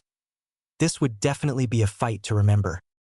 Hayate looked as the 2 opponents stared at each other in the eyes, unaware of the conversations going on in their minds. Naruto POV. I looked at Sasuke, he looked at me. I walked down to the arena. I finally get to fight him. I admit, he and I are not the best of friends, but he is the closest thing to a brother that I have. Naruto, damn. I hate it when he does that. Yeah, Kyubi? Be careful, why does he care? I care because unlike what most people believe, I do in fact have a heart. Do not be fooled, he has advantages. Just as you do. Don't take him lightly. Is that all he wanted to tell me? No. There is more. What? Can he read my mind? Yes, I can. You didn't think that if I was inside of you, I wouldn't be able to read your mind, did you? Okay, Kyubi. What else did you want to tell me? I waited for his answer as Sasuke's eyes lit up with his Sharingan. He is infected Naruto. When that snake bit him, he gave him a mark. The mark is a virus as well as a gift. What was Kyubi talking about? Explain. I heard him sigh in the background. This must be difficult for him. It's like a steroid. It both gives the body great strength but also harms it. If he uses that mark for too long, he will begin losing his humanity. And eventually he will become a demon. What kind depends on various factors. Pray that you can combat it, Naruto. Don't worry, with you and me I should be. No? Any more than a single tail of chakra and it could kill you. When I took over your body, I caused much more damage than I intended. I can grant you up to a tail of power, but be careful. Damn. That leaves me with less power. Oh well. Looks like it's time to see what the last few months of training has done for me. Sasuke POV. I saw Naruto as an annoyance when I first met him. I saw him a pathetic ingrate, I hated him, but now, I see him as a rival, as something I can measure myself against. And now that I know he is a jinchuriki, I am scared. Is he Naruto, or is he Kyubi? Of course he isn't Kyubi, you fool. What the hell? I was about to look around to see where the voice came from, when I felt a massive tug on my mind. Before I knew it, I was standing in front of the Uchiha clan gates. But they were different. The Uchiha clan crest that stood proudly on the compound's gates was now shattered, ruined. The walls looked as if they had been burned, but they were still standing. Come in. I did not know why, but I felt compelled to walk forwards. I pushed open the gates to see the compound, pristine, whole, but clearly defiled. The once white walls were now covered in black markings that almost seemed demonic. Well, it's about time you got here. I snapped around to find a sight that horrified me. It was an abomination. The thing standing before me was terrifying. Its skin was gray. It had a pale illumination to its demonic flesh. The creature's nails were long and sharp, and the face. It had a black shuriken mark in the middle of its face. Its hair was long, almost like a mane. But the most horrifying thing, or things, was the wings. They looked almost like human hands, but the entirety of the wing was covered in finger-like growths. There was webbing in between the fingers, so it must have been able to at least glide. The thing grinned at me. Why so surprised? Isn't this what you wanted? The power to defeat Itachi, to revive your clan? I looked at the creature in disgust. What the hell was he? What the hell are you? The creature quirked an eyebrow. It then got into a thinking pose. That's a hard question. The thing cracked a smile. But the best way to describe me would be all of your deepest and darkest desires, given form and substance. In other words, you. As the creature screamed, the wind picked up as the ground caught fire, and electricity began arcing through the air around me. But as suddenly as it began, it stopped. But for now, You can call me Achiha Akuma, and I am offering you power. After all, you are facing against a jinchuriki, so you will need all the help you can get. I looked down. He was right. I had no idea how powerful Naruto could possibly be, and he would need all the power he could get. If I need your power, I will call. I suddenly found myself looking back at Naruto, whose blue eyes had become slitted. General POV. Everyone watched with bated breath as Naruto and Sasuke stared each other down. The two got into a fighting stance, ready to attack at a moment's notice. Hayate glanced at the two. This is going to be one hell of a fight. He raised his arm in the air. The final match between Uzumaki Naruto and Uchiha Sasuke Hajime. The two continued to stare each other down, neither one making a move. The spectators watched. Anticipation was evident amongst them. Hayate looked at the two. I said you could start. If you don't start, Hayate was stopped when Sasuke brought up his hand. Sasuke then smirked as he looked at Naruto. Naruto, you and I, we are so much alike, and yet so different. We both grew up alone, we both have potential for power, and we both will not hesitate to use it. When the condition arrives, of course. Sasuke looked at Hayate and the Sandaime-sama. I call for a clan-honored duel with Uzumaki Naruto. Those who knew what Sasuke was talking about were shocked. The Jinchuriki were smirking at this opportunity. Sakura, who had recovered from her match, looked towards her sensei. Sensei, what is Sasuke-kun talking about? Kakashi was wide-eyed from Sasuke's demand. He turned his head towards Sakura and answered, a clan-honored duel is a duel between two combatants. It is just like any other match, but it falls under a different set of guidelines. Sakura looked at her sensei, but snapped her head towards Guy, who continued, a clan-honored duel. It is the closest thing Konoha allows to a deathmatch. The duel must meet certain criteria. 1. Only members of one's clan can interrupt the fight, no matter what happens in the duel or how close the opponents are to death. 2. There is to be no holding back. All possible attacks are to be used, even lethal ones. And third and final. Guy went silent for a moment, clearly uncomfortable with the last criteria. The loser, everyone turned their heads towards Asuma, who had remained to watch the matches. Is the winner's eternal slave and master of both their clans. Everyone was shocked at the final criteria. A slave, but slavery is illegal. Kakashi must have understood their confusion because he continued the explanation. Slavery is illegal in Konoha unless it pertains to clan matters, which is exactly what this is. The only way for either of those two to ever be free of that fate is if a tie is brought, but according to clan laws, that means both of them will advance to the final rounds.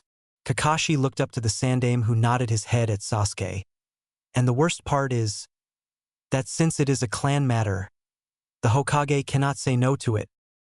Naruto looked at Sasuke and smirked. Except, the two began running through hand seals. Hayate jumped out of the way, knowing this was going to get messy. Keton Gokakyu no Jutsu, a ball of fire blew out of the Uchiha's mouth. Futon, Daitapa, a massive rush of wind went straight for Sasuke. Boom! The two jutsus collided with each other as the fire was suddenly redirected back at Sasuke. Sasuke jumped out of the way as he pulled out a shuriken. He threw it at the blonde, who nimbly dodged it. Naruto suddenly placed his hands in his favorite hand sign, Kage Bunshin no Jutsu. A dozen clones appeared. Half of them turned into Fuma Shuriken as the rest grabbed each Fuma Shuriken in mid-air. They threw the changed clones at Sasuke. Sasuke jumped away from the shuriken that were dotting the area around him. Sasuke was about to run at Naruto when he suddenly felt pulsive chakra from each Kage Bunshin. Oh shit! Boom! The clones that turned into shuriken exploded. Sasuke crossed his arms to block some of the shrapnel. But when he looked up, he saw the 6 remaining Narutos coming at him. Since he was in mid-air, he couldn't do anything. 3 of the Narutos shot under him. Yuzu, the first one, kicked him. Ma, the second one, followed up with a strong set of kicks in the same spot, eliciting a cry of pain. Ki, the third one, delivered a spinning kick that sent Sasuke farther up.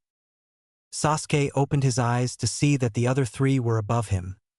Two were sticking to the ceiling while the last one came at him. Naruto, the first, delivered a strike at Sasuke's ribs before adjusting himself in mid-air, sending him back upwards. Sasuke was wide-eyed when he saw the other two Narutos jump off the ceiling and grabbed each other's hands as they spun towards him. "Run, Dan!" Sasuke went straight for the ground. But he quickly adjusted himself so the landing would be less painful. He looked up to see that the clones were gone and only one Naruto was remaining. He ran towards him as he got into a defensive stance.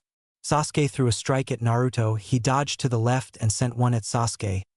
Sasuke grabbed the incoming punch and charged forwards. Naruto spun to the right as Sasuke charged. He was still holding Sasuke in and delivered a strike. Sasuke saw it coming and flipped out of the way, delivering 3 consecutive kicks to Naruto's face before he rolled out of the way. Naruto clutched his face with one hand as he used the other one to knock away an incoming punch from Sasuke. He jumped back as Sasuke pulled out a kunai and threw it at him. Naruto finally shook off the pain as Sasuke came running at him. Just as Sasuke was about to hit him, he ducked out of the way and kicked Sasuke right in the face. Sasuke rolled before he slammed against the wall. Naruto began panting as he coughed up some blood. He turned to walk away, but he suddenly felt a dark presence. He turned to find that Sasuke was pushing himself up, but he was being surrounded by a tornado of black chakra. Sasuke looked up and had a sadistic look in his eyes. Naruto could not react as Sasuke charged forwards with inhuman speeds.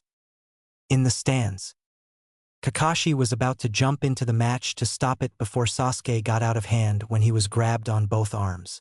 He looked to find Han and Karabi holding him back. "What are you doing? If Sasuke's curse gets out of hand, then we will lose him for good." Han tightened his grip on Kakashi's arm as he spoke. "Do not interfere." The three turned their attention to the match. Kakashi tried to use chakra to escape, but he felt as if it was being drained as fast as it was being put out. But how? Kakashi never noticed that the steam coming out of Han's back was increasing with each time he pushed out chakra. Back in the fight, Naruto was thrown to the ground. Sasuke smirked as he brought his foot up to crush the blonde's head. As he brought it down, it was caught by the blonde's hand. Sasuke snarled, "Why can't you just?" He was cut off as the blonde suddenly twisted in the air and delivered a kick to the side of the Uchiha's face. Sasuke spun for a second as he righted himself in mid-spin. He looked back at Naruto, who was struggling to get up. He wavered for a second left to right until he shook himself off. Naruto then shot his head up, revealing his eyes had gone from blue to red. Suddenly the arena was covered in killing intent as Naruto roared to the heavens, "Ragh! Stands!" The Jounin began to quake in fear. It did not take a genius to figure out that the chakra Naruto was emitting wasn't human. Sarutobi got up to stop the fight, but he was stopped by a gentle hand on his shoulder. He looked down to find Amaru standing there, as if the killing intent was not even there. "Let go." He was about to push her off of him when she spoke. "Clan law states you cannot interfere. Sit and enjoy the show." Sarutobi wanted to shove the girl off of him, but he knew she was right. He had no say in clan matters, so he could do nothing for the fight. Back to fight. The resulting roar sent a shockwave through the arena, sending Sasuke off of his feet. Sasuke managed to land as Naruto ran at him. Sasuke barely blocked it, but a tremendous amount of pain shot up his arm. He jumped back as Naruto began swiping at him with his newly grown claws. Sasuke began performing hand seals, but he was kicked down by Naruto. He tried to get back up when Naruto delivered a crushing strike to Sasuke's ribs. Sasuke fumbled for a bit. He began to lose consciousness. Everything was dark. Was this how he was supposed to lose? To a clanless loser like Naruto? Oh. Sasuke's eyes shot open as a third tomo appeared in each eye. Naruto was about to slam his foot into Sasuke's chest when he suddenly backflipped in the air and kicked Naruto in the chin. Naruto skidded down the arena as his face was cut up. Sasuke was panting. He was extremely tired from using the curse mark. He tried to get it off him, but for some reason it was like moving a boulder through quicksand. Damn near impossible. Every time he managed to push the marks back, he ended up feeling even more pain, and the marks began to take over again. But how? Naruto began to struggle to stand up, but he did not have enough strength to move. Damn it, Kyubi. What's wrong? Kyubi was silent for a minute before answering. Your chakra network is still damaged from when I used my power a few days ago. The only way you are getting up now is if I up the dosage. Are you ready? Naruto looked down for a minute before answering. Yes, do it. Suddenly his body was flooded with yuki. It felt so good, but it hurt so badly. He shoved his arm forwards and shot himself up. The spectators watched as the two competitors were wreathing in agony as their chakra levels spiked. Sasuke began to wreathe even more as he was clawing at his face, that voice echoing in his head. I am you, and you are me. Embrace me and my power, and we will be beyond what we were. Do it. Sasuke struggled for a minute, but he finally relented. He let all of the demonic power flow through him as he felt his skin burn and his back begin to crack and rip. Naruto felt his flesh burn and his limbs crack as the Kyubi's yuki flooded through him. It was the worst pain he had ever felt in his life. The crowd watched in terror as a red cloak formed around Naruto. A single tail formed in the cloak as ears also formed. It looked like a fox. Sasuke's skin turned gray, a black shuriken mark appeared on his face, and his hair lengthened to form a mane. Just when things could not get any worse, Naruto's claws and toenails lengthened, and Sasuke's back began cracking and convulsing. Suddenly his shirt ripped off as two wing-like appendages shot out. The spectators were shivering. What the hell had happened? Sarutobi was wide-eyed. In all his years he had never seen anything like what Sasuke had become, and Naruto. He was becoming more and more feral with each passing second. The two glared at each other as they began to snarl at each other. Naruto got on all fours and began to skulk around like a lion about to pounce on its prey. Sasuke began to follow his movements as he began to skulk around like a falcon about to take flight. Raf, Naruto leaped at Sasuke with his fangs bared and his claws extended. SHH. Sasuke jumped up off the ground and flapped his wings, shooting towards Naruto. The two crashed into each other as Sasuke began flapping his wings upwards. Naruto slashed at Sasuke as Sasuke kicked Naruto in the stomach. Naruto cringed but slashed across Sasuke's chest. Sasuke jumped back as he tore off the last of his shirt. The slashes began to heal, but there were clear marks still there. Sasuke ran at Naruto and grabbed his throat and slammed him into the ground. Naruto struggled for a minute before he shot his arm out, slashing at Sasuke's face. Sasuke managed to move out of the way enough that it did not damage his eye, but he got a slash mark extending from his cheek to his chin. Naruto took the opportunity and shot his arm out, along with his cubified chakra. Sasuke was shot up in the air and slammed into the ceiling. Naruto pulled downwards as Sasuke came shooting towards him and reared back a punch. Before he could hit, Sasuke opened his mouth and shrieked. Naruto clutched his ears as he fell to the ground. Sasuke used his advantage and swooped onto Naruto before flying up in the air. He let go of Naruto in mid-flight before he began performing hand signs and pulled in a massive breath. Katan. Karyu Enden. A massive stream of flame came shooting out of his mouth as it transformed into a dragon. Naruto saw the incoming attack and simply roared. The two strikes clashed before an explosion sent the both of them into the walls. Sasuke slammed into the roof before he crashed back down to earth. Naruto slammed into the ground before he rolled into the wall. Heiei looked to see that the two were not moving. The match between Uzumaki Naruto and Uchiha Sasuke is. He was cut off when another burst of chakra flooded the room. The two fallen demon turned shinobi pushed themselves back up. They looked at each other as they snarled at each other. They quickly got into a battle stance as they held out their primary arm. They began focusing chakra into their arms. Everyone was shaking at the amount of demonic energy being released in such a confined space. The demonic aura was overwhelming. The jinchuriki gave each other glances as they nodded their heads. Sarutobi was actually terrified. He was terrified for a different reason than just the demonic energy. Admittedly, it was part of it, But it was what they were doing that was clear. The two were going to unleash all of their usable chakra on each other.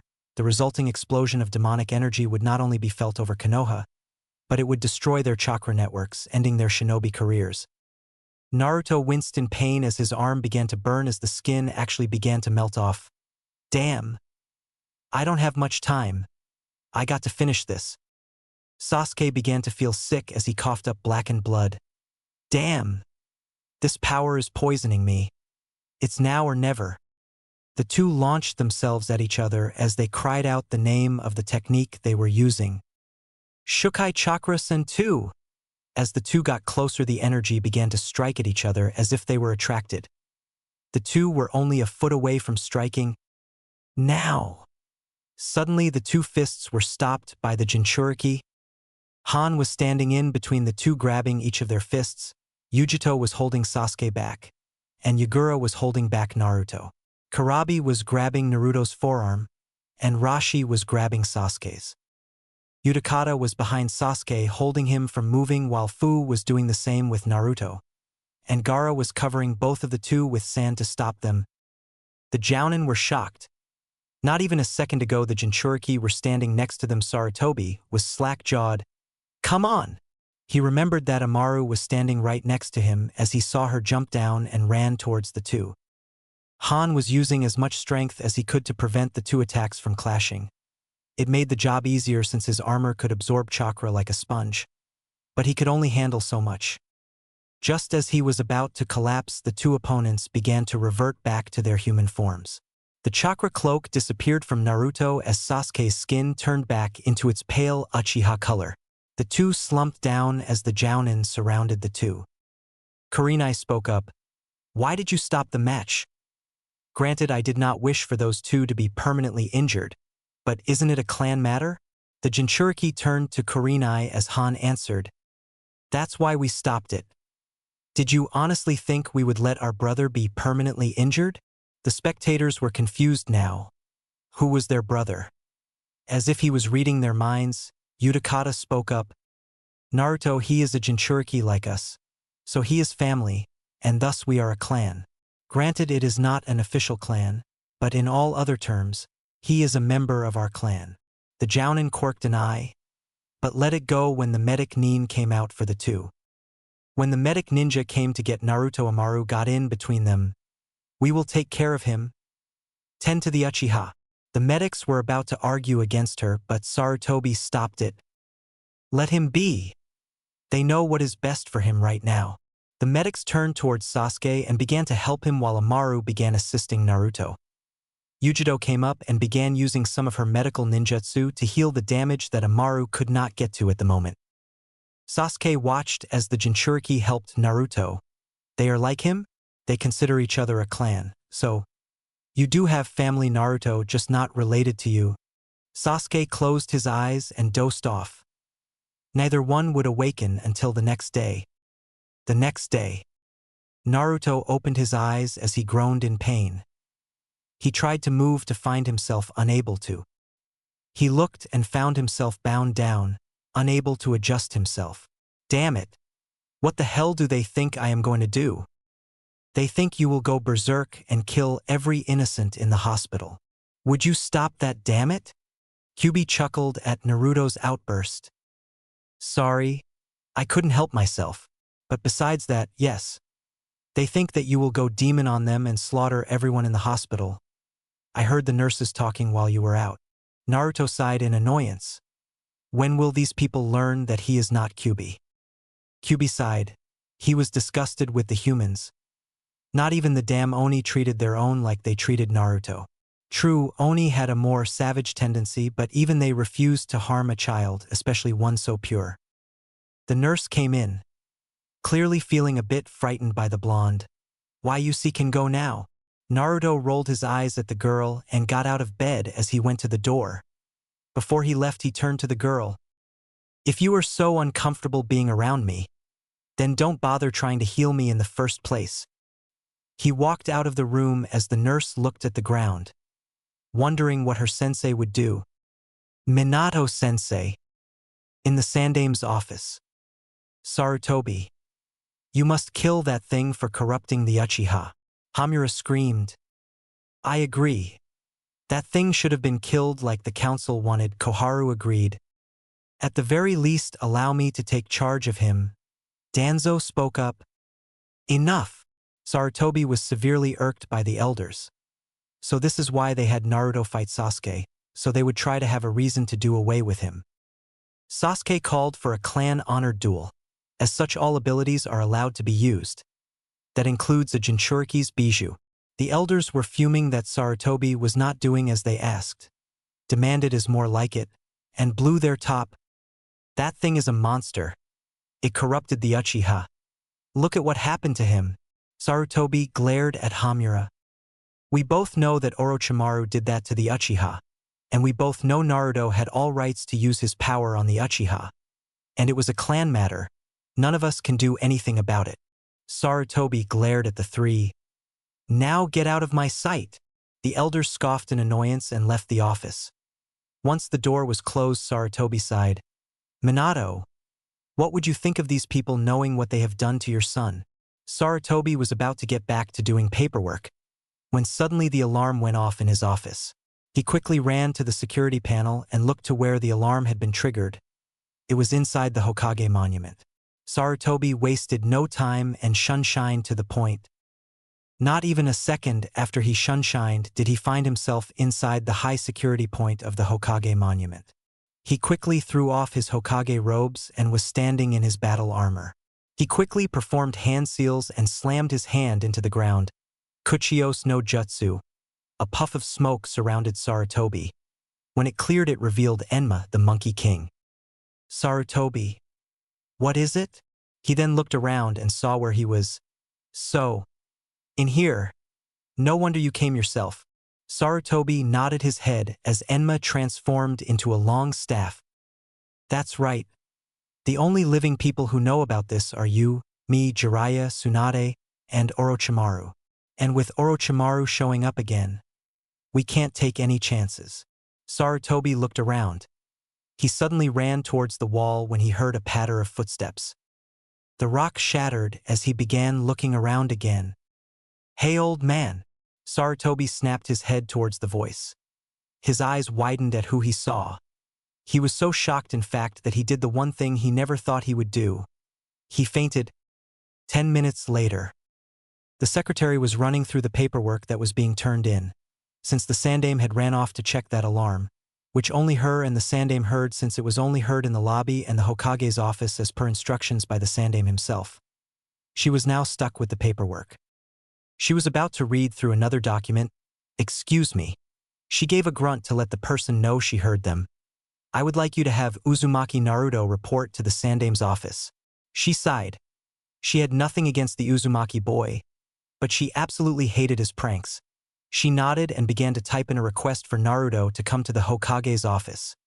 She sighed as she looked up. Uzumaki Naruto will be here short. Oh, I thump. The secretary fainted as the person spoke. Thank you. I will be in the office. The person walked towards the office with two individuals walking behind him, and another being carried with Naruto. Naruto was walking down the steps of the hospital. He had checked out and had gone to see if Hinata was okay. She was fine, but she would be in a coma for a few days. Naruto was about to leave the hospital. Hey, Naruto. Naruto turned his attention and saw Kakashi heading towards him. I was looking for you. I came to tell you the matchups for the exam. Naruto looked towards Kakashi with a quirked eyebrow. So, who am I facing? Kakashi I smiled as he decided to joke with Naruto. What makes you think you are advancing? Wrong idea. Naruto narrowed his eyes as he began to unconsciously release killing intent. I know how clan-honored duels work, Kakashi, and I know me and Sasuke tied.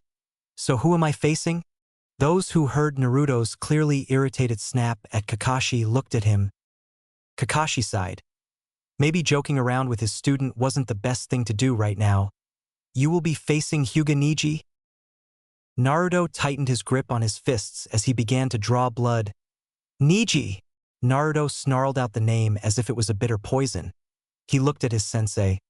So, What are you going to teach me, so I can defeat that bastard? Kakashi sighed as he looked at Naruto. Actually, Naruto, I will be training Sasuke for the next month. Naruto immediately exploded. What? You have got to be kidding me.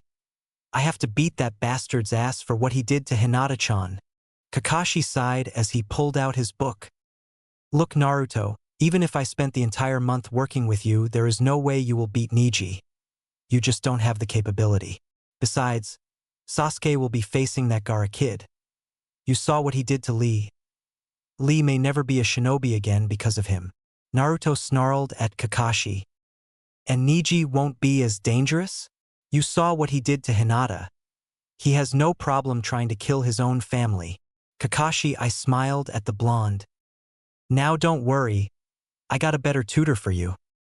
He turned his head towards the door as someone walked in. Naruto screamed in outrage at the sight of the person. The closet pervert?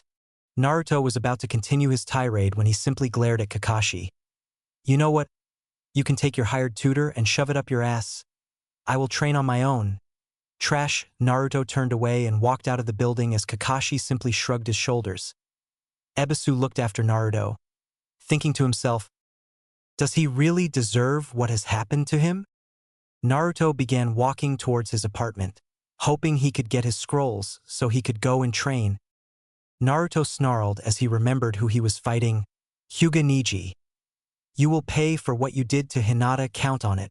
Naruto was about to turn down an alley when a female red-haired biju shined right in front of him. Uzumaki Naruto, you have been requested to go to the Hokage Tower. I wouldn't keep him waiting. The female biju shined away as Naruto grumbled to himself.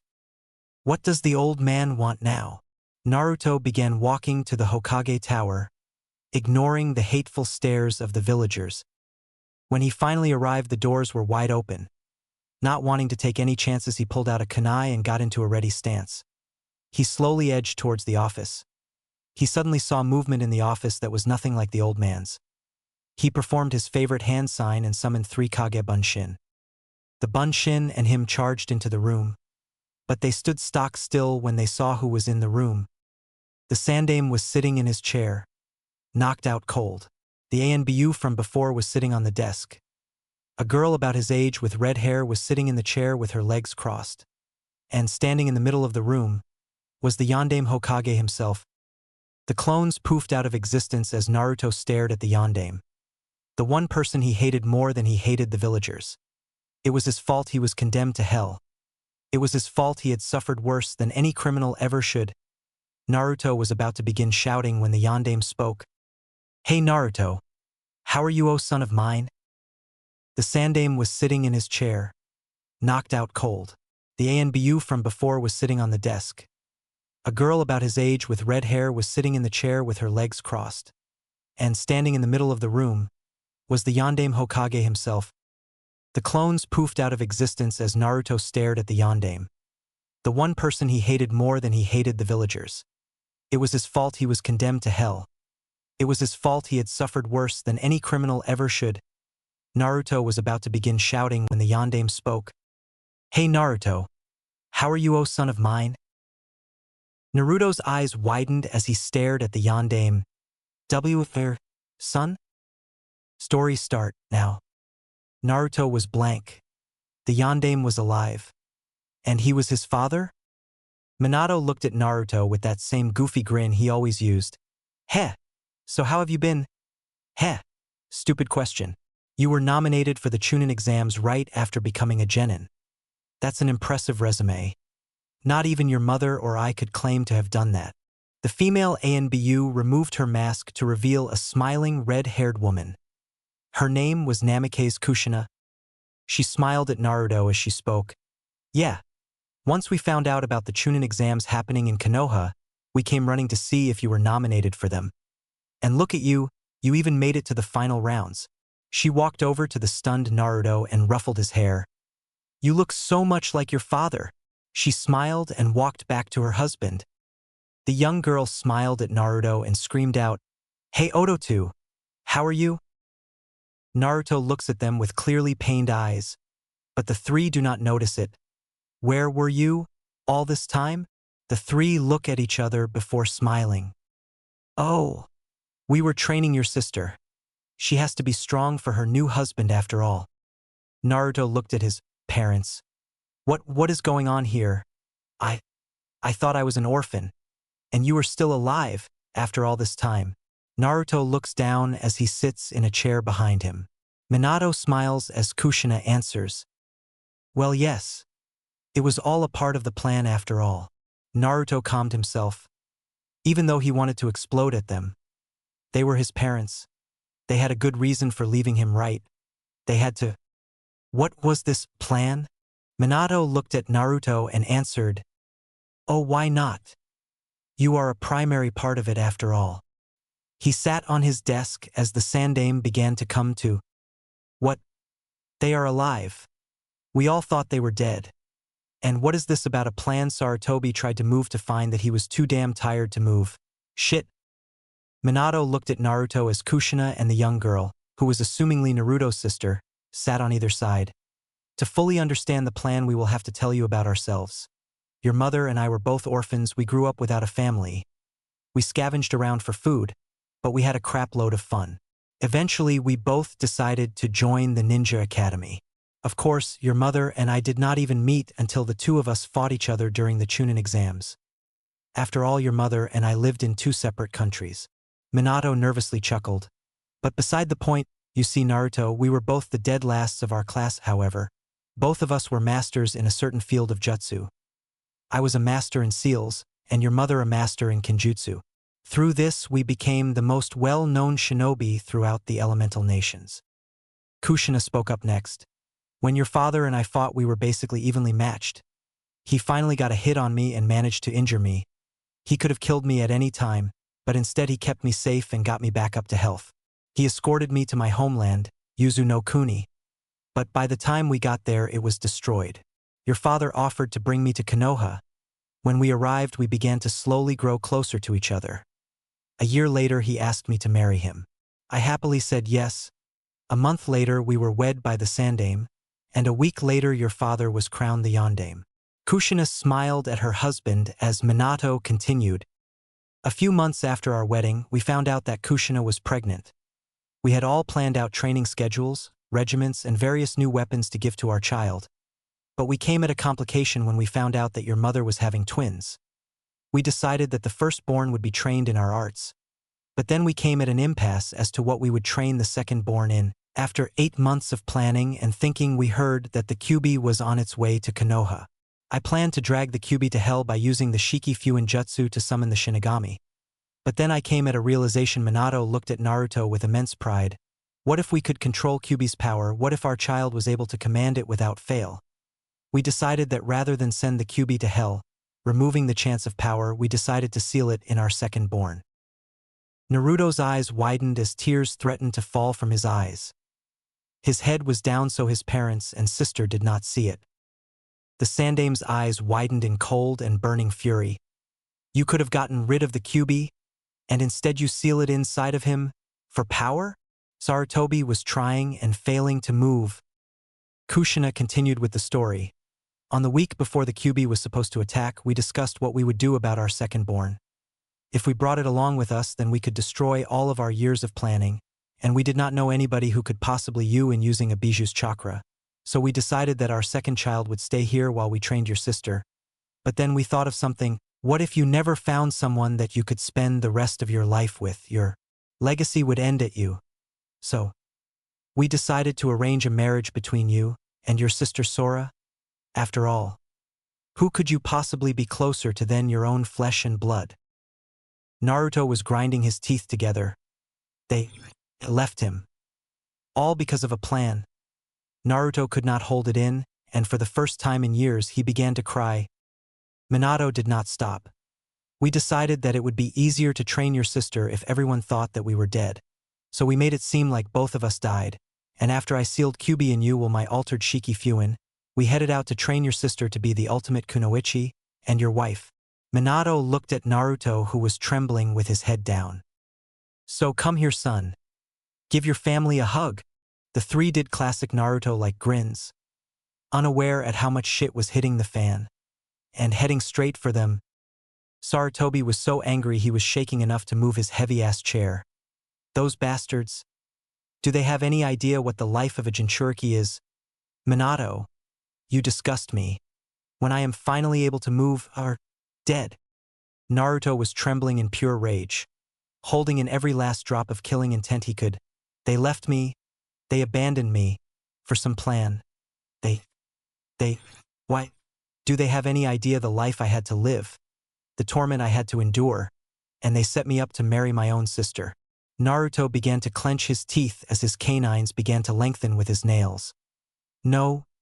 Naruto's eyes turned crimson red as his anger was unleashed. Minato expected many things. He expected his son to jump up and HG him. He expected him to run around screaming that he was the son of the yondaime. He expected Naruto to be thanking Hai for making him so strong. He was not expecting what happened next. The world was silent as Naruto raised his head and stared into the eyes of his parents. His tear-stained face contorted with rage and hatred. I have no family. As Naruto shouted, a massive pressure of killing intent was released.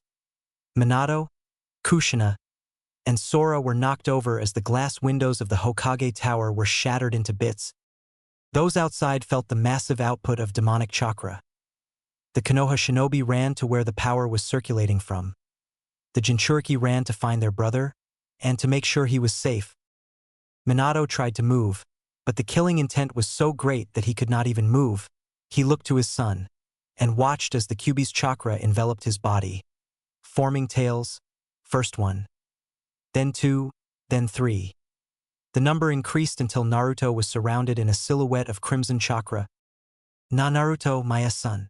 Naruto glared at the yondaime and pointed at him with his clawed hand. Don't you ever call me that, you bastard. Do you have any idea what I had to endure? What I was forced to do to stay alive? What has been taken from me before it could be given? Naruto's killing intent spiked. Unaware that the shinobi and the various clans that felt the chakra were watching the whole thing. Kakashi ran when he felt the Kyuubi's chakra. When he arrived, he saw his sensei and was immediately shocked. He was even more shocked when he used his Sharingan to read his sensei's lips. Sensei. Oh my god. What have I done? Realization dawned on him as he realized he had been forsaking his own sensei's son. Rin had similar reactions, but she was actually able to hear what her old sensei was saying. Everyone that heard or saw what the yondaime said looked down in shame that they had been ostracizing the son of their hero. Minato tried to speak again, but Kushina beat him. My baby. How could your life have been bad? Naruto snarled at her. How was it bad? How was it bad? Naruto grabbed his jumpsuit and tore it from his body, revealing his chest and all his scars. Kushina's eyes widened in horror. Sora began to cry at the sight of her Aniki's burnt body. And Minato was actually trembling like a scared kitten. I was beaten and tortured from the time I was 3 years old. I was kicked out of the orphanage at 4. I was never allowed in any stores to buy food. And on my birthdays, the days that I was supposed to be happy, I was tortured beyond any possible recognition. Naruto indicated his body, which was so scarred you could not even tell what was natural anymore. Minato saw the scars and was confused. But the Kyuubi's chakra, it should have healed you. Naruto glared at Minato and roared in anger. The shinobi looked at Naruto's scars. They began to retch at the sight of his form. All those who looked at the blonde began to think, but demons? Hey, don't scar. And he is crying. Demons don't cry. Oh, Kami, what have we done? Your own shinobi found ways around that little problem. He indicated to a scar running from his left shoulder to across his chest. A jounin had charged his katana with medical chakra and severed most of my chakra network in my chest. He then pissed on the wound and covered it with salt. He indicated to a scar on his left breast. A kunoichi had tied me to a cross and rammed a wooden stake into my chest. But she did not stop there. She set the stake ablaze. When it was still in my body, Naruto pointed to a scar on his back. And this was carved into my back. when a shinobi used a tri-pronged kunai that he stole from the Konoha Museum and set my own flesh ablaze, and then froze the kunai as he carved these words into my back. The scars did in fact spell something. It was the kanjis for murderer and demon. Naruto turned towards his so-called parents and roared at them. This is the life I was forced to live, and this is what I have become because of it. All because you two left me alone to die. The killing intent from his yell was strong enough that it actually made several shinobi and kunoichi soil themselves from fear. Minato was staring at Naruto with disbelief. But I said you were to be seen as a hero. Naruto scoffed as he glared at Minato with hate-filled eyes. You wouldn't have had to ask that if you had bothered to take care of me, for a pair of orphans. I am surprised that you did not want to make sure your children did not suffer that fate. You disgust me. Naruto leaped out the window as he passed by all the terrified shinobi, and as followed by his jinchuriki brethren. The shinobi looked at the yondaime. At one time he was considered the god of shinobi. They had thought his legacy had ended with him, and now they find that he had abandoned his own son, just to make him strong. They had all lost loved ones in the Kyuubi attack, and after the attack they became hateful of anyone that would abandon or hurt their own family. The yondaime was no exception. 10 minutes later, Naruto arrived in the forest of death as his fox cloak began to dissipate. He slumped to the ground as he began to seethe in pain, sadness, and rage. Why do I have to suffer? My own family abandoned me. In favor of another, why? Naruto smashed his fist into the ground as he kept repeating the same question in his head. Why? With each time he asked himself that same question, he punched the ground. At the last punch, he focused a mass amount of chakra into his fist and slammed it into the earth. The result was the ground cracking as his knuckles bled profusely. His eyes were leaking waterfall tears, however. Unlike the tears of joy and youth that the spandex pair showed, these were tears of anger and pain. All his built-up pain, all of his torment, it was finally open, as the dam had finally burst. He couldn't hold it in any longer. Meanwhile, the jinchuriki were watching his display of anger and his pain. Fu walked out of the shadows and walked up to Naruto. She had never been good with children, but she knew that right now Naruto needed comfort. So she did the thing her mother always did when she was in pain. She reached out to him, causing him to flinch away. She backed off for a minute before she tried again. She slowly wrapped her arms around Naruto. Age. It's all right, brother. We are here for you. Naruto at first felt weird, being embraced by another, but when he saw the look in Fu's eyes, he relaxed into her grip. The jinchuriki saw the state of their surrogate little brother. They did not know whether it was their natural human instinct or if their demons were influencing them, but they walked up and went to comfort their surrogate brother, joining in the hug. Back at the Hokage's office, Minato was looking down in shame as his wife and daughter curled up in the corner of the room crying their eyes out, while his own shinobi berated and put him down. You bastard! How could you do that to your own child? You heartless piece of shit! What kind of person abandons their own flesh and blood for some fucked up plan? I am ashamed to have ever called you our Hokage. The insults came on, but they were all silenced when Sarutobi finally got out of his chair. Everyone was intimidated by the sheer amount of killing intent being released by the sandaime. Minato turned to him. Hiruzanai. He was silenced when the ancient sandaime delivered a punch to Minato's face that would have made Tsunade cringe. You fucked up excuse of a human being. How dare you? The sandaime leaped at Minato and began to beat him into the ground. Kushina got up and ran towards the sandaime. No, stop it, I said. She was thrown back by a kick delivered by a certain purple-haired Anbyu kunoichi. Kushina looked up to see the hateful eyes of her apprentice Yuzuki Yugao. Yugao-chan. Yugao snarled at Kushina. You worthless bitch. You forsook your own child, you piece of shit.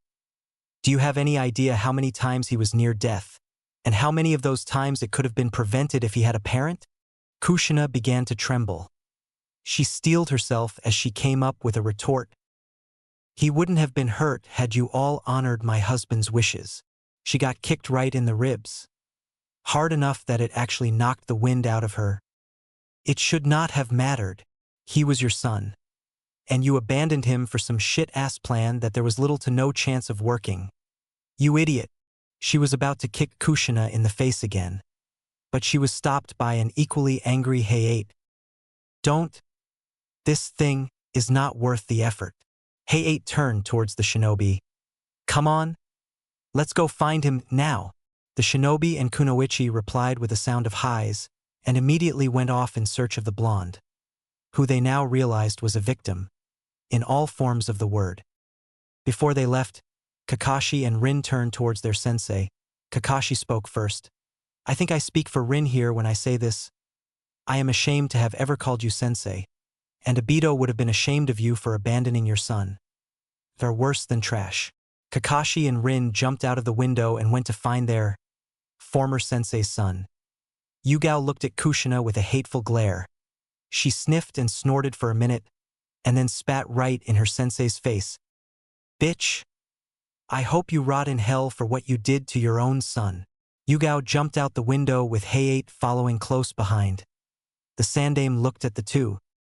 I have never been more ashamed of you two than I have been ashamed of anyone. Perhaps the villagers were right. Orochimaru would have made a better yondaime. He leaped out after his surrogate grandson. Minato and Kushina fell weeping, knowing that they had done the very thing that they never thought they would do. Push away their own child. Minato got up and went to the window. I am going to find him. As he jumped out of the window, Kushina and Sora followed, praying to Kami to retrieve the last piece of their now broken family. Back with Naruto. Naruto managed to calm down after 10 minutes of letting out his emotions. Fu was now cradling Naruto in her arms, while Yagura was on the side cursing the yondaime. That fucking asshole. I will fucking tear him apart. I will rip out his heart and shove it down his throat. The cursing continued until Udakata slapped Yagura on the back of his head. Would you stop it? You can see he is upset already. The last thing we need is for him to be worse. Yagura sighed, but continued cursing under his breath. Fu turned towards Naruto. Feeling better? Naruto sighed as he looked up at his jinchuriki sister. Yeah, I guess so, but the pain is still there. He looked down as he snarled to himself. It isn't fair. What did I do to deserve what has happened to me? I never had a choice to begin with, damn it. The jinchuriki felt pity for their brother. True, some of them had endured pain, but at least they had their families to get them through it. Naruto, however, had nobody. Fu thought on what she could do. Fu, little one. Fu's head shot up when she heard the Shichibi's voice. Shichibi? She heard a buzzing that she assumed to be laughter. Of course, who else could it be? Besides that, I have an idea. How about all 10 of you go training together? It will improve your skills, and it will get your new Otudo away from this rancid village. I know this perfect spot where you all can train. Shichibi continued to speak as Fu's eyes brightened up. Thanks, Shichibi. You're welcome, little one. Fu turned towards the jinchuriki. Hey guys. Shichibi said she knew this place where the 10 of us can train.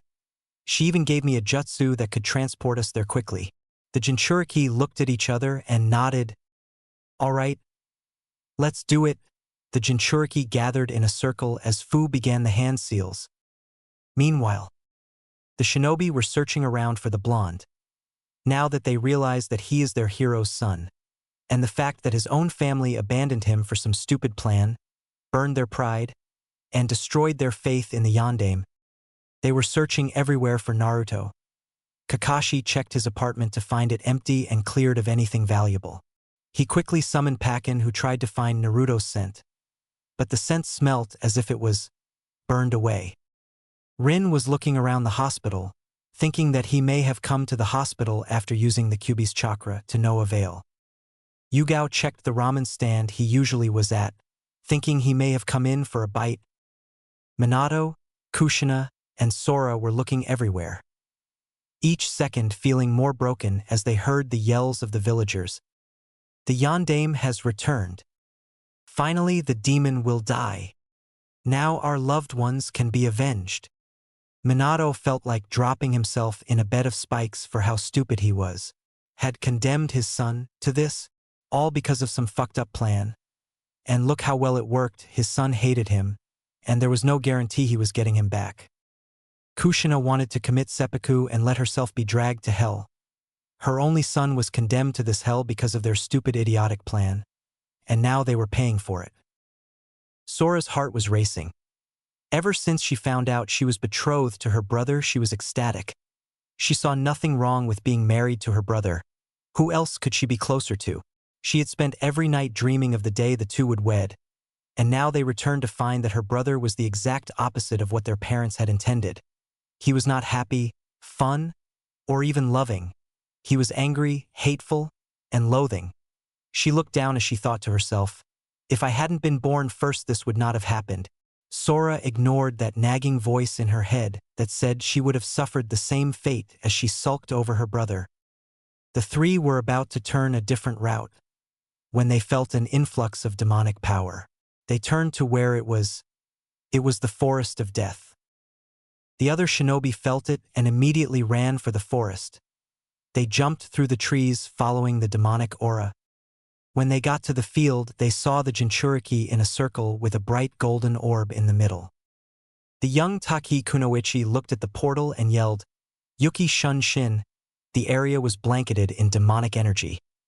Once the light disappeared, there was only a crater to show that they were even there. Sarutobi cursed. When he saw Minato there, he walked up to him and grabbed him by his coat.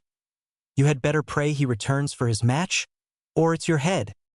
He shoved the distraught yondaime to the ground as the rest of the shinobi sneered at the fourth lord of Konoha.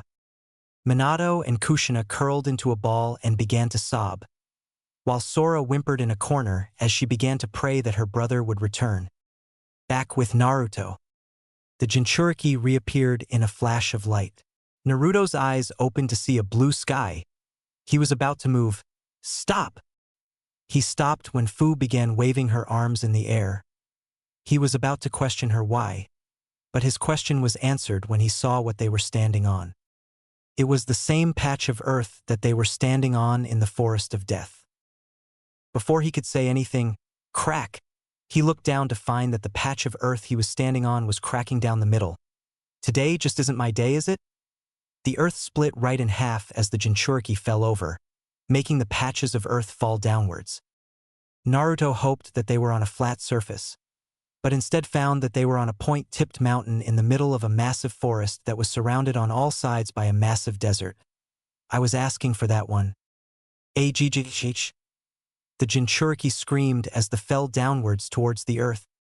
Unfortunately for Naruto, he was on the side of the mountain that went straight downwards.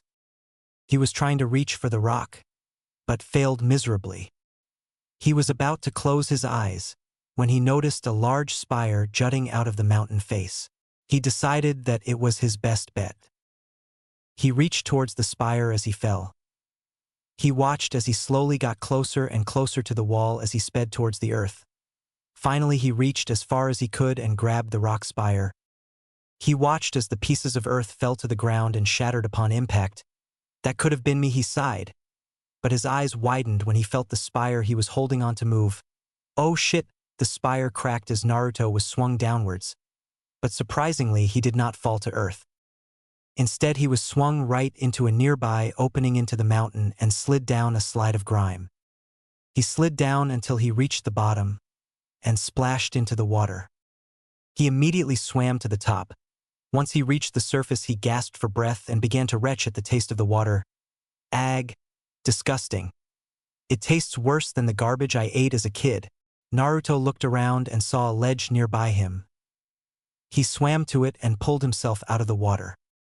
Shaking himself off as a dog would, he looked around, trying to find a way out. "Damn, where am I?" He began walking down the cave system, hoping he would eventually find a way out of this place. He kept looking around until he tripped on a branch. He tumbled down a tunnel and slammed face first into the ground. Ag. Damn, that hurts. He pushed himself up. He used the light in the room to, wait a minute. Light. He looked up, thinking he would see a hole to get out of there, but instead found the most confusing, yet beautiful sight he had ever seen. There was a large crimson-red crystal in the middle of the room. There were vines going into it, pulsing energy into the crystal itself. The crystal was glowing with an ominous red light as Naruto stared at it. But it was not the crystal itself that was catching Naruto's eye. It was what, or a better fact, who was inside it. Inside of the crystal was a girl around 15 years of age. She had long black hair, slender figure.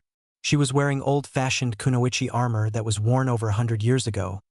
But what shocked Naruto the most was that he knew who this girl was.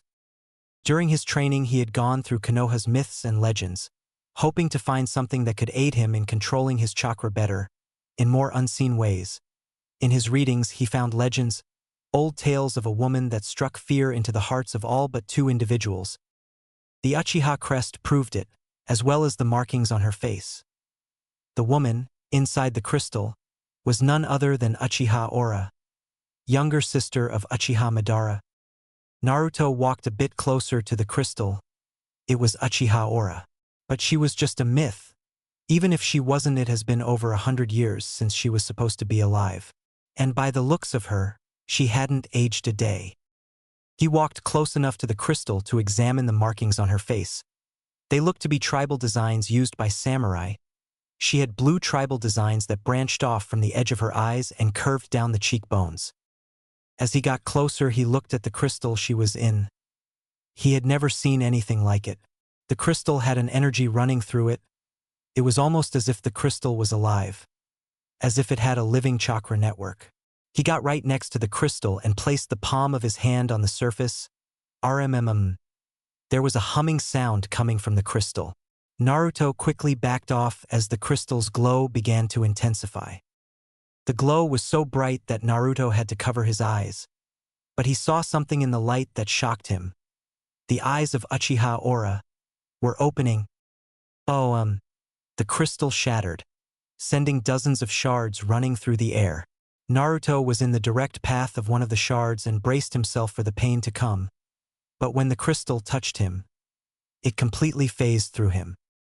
He watched as the rest of the crystals phased through him and impaled themselves into the wall behind him. He shivered as he looked down to where the crystals had phased through him. He then looked up to where the crystal used to be standing. Standing in the middle of the cavern was Achiha Ora. She had a slender figure that rivaled that of Kurenai Yuhi. Her chest was a little smaller than Kurenai's, but was still noticeable. Her long hair whipped behind her to reach her shoulder blades. Her armor was made up of shoulder pads, leggings, arm bracers, and a skin-tight combat suit.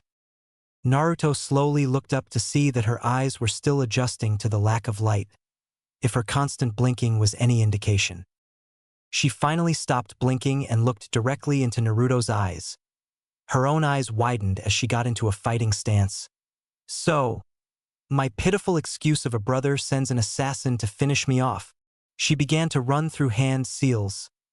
Naruto began to wave his arms about wildly. No, wait a minute. Too late.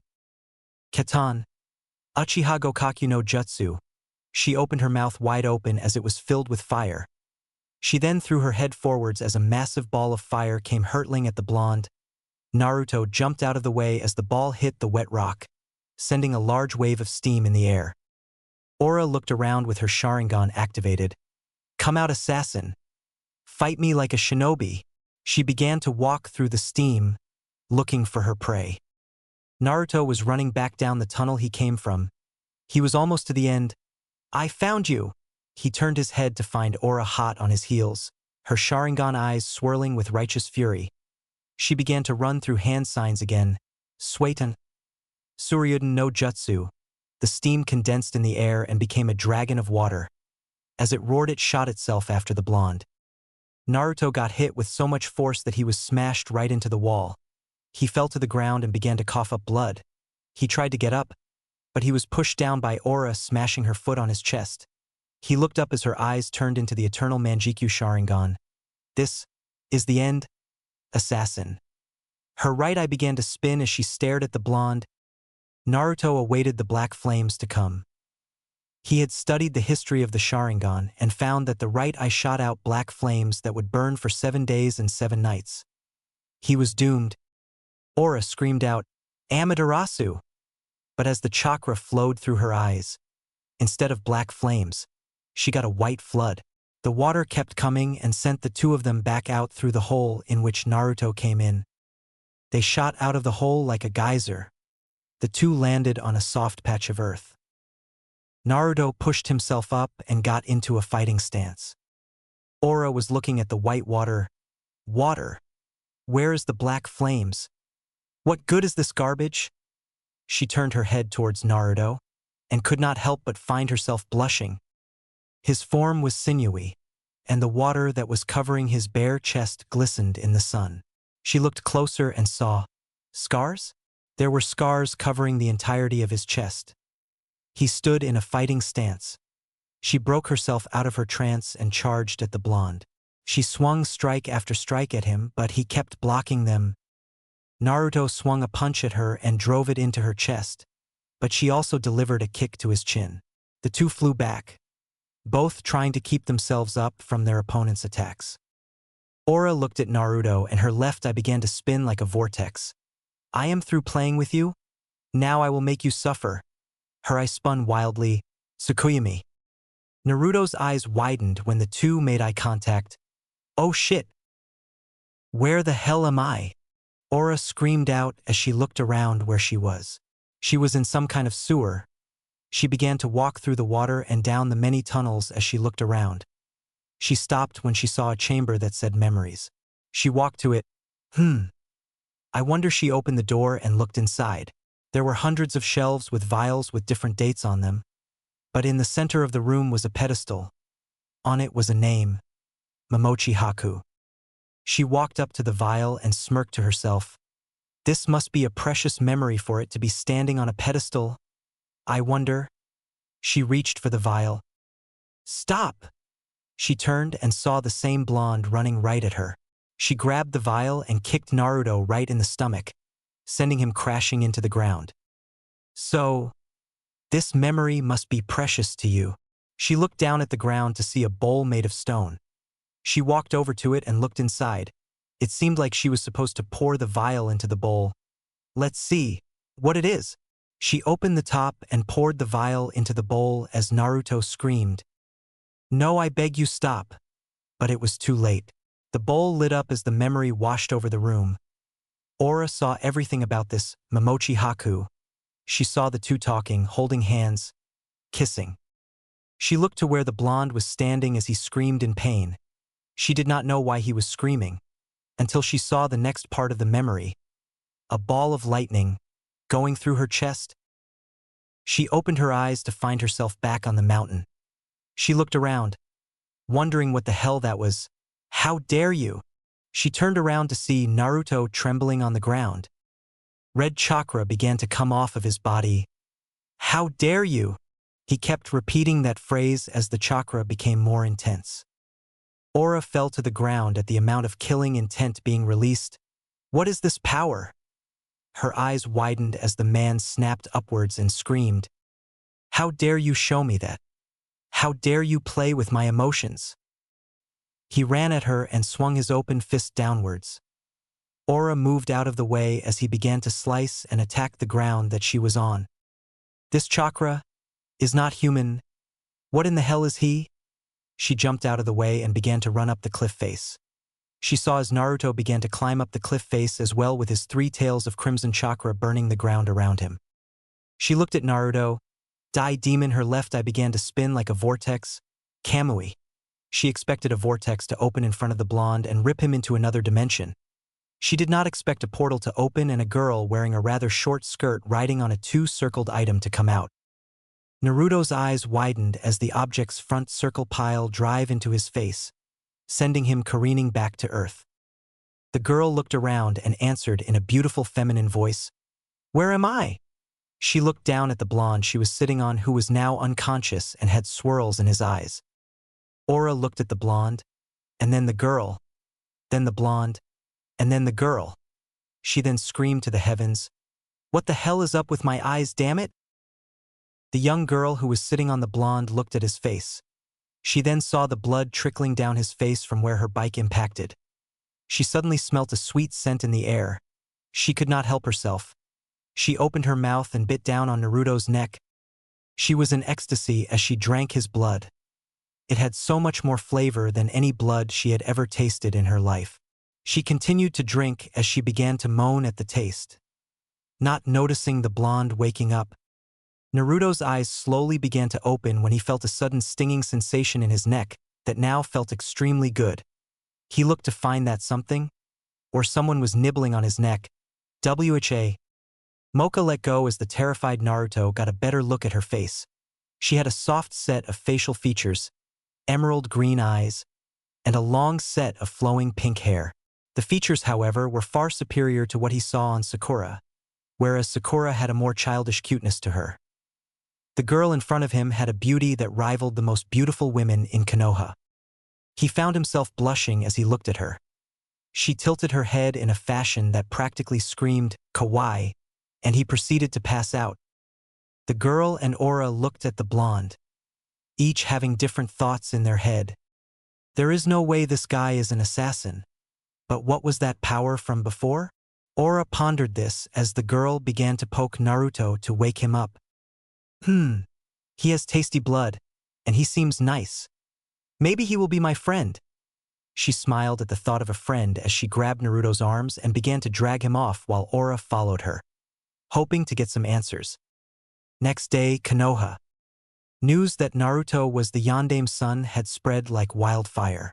The entire populace began spouting on how they shall honor the son of the beloved hero of Konoha, or, all hail the Namikaze who commands Kyubi. Well, almost the entire populace.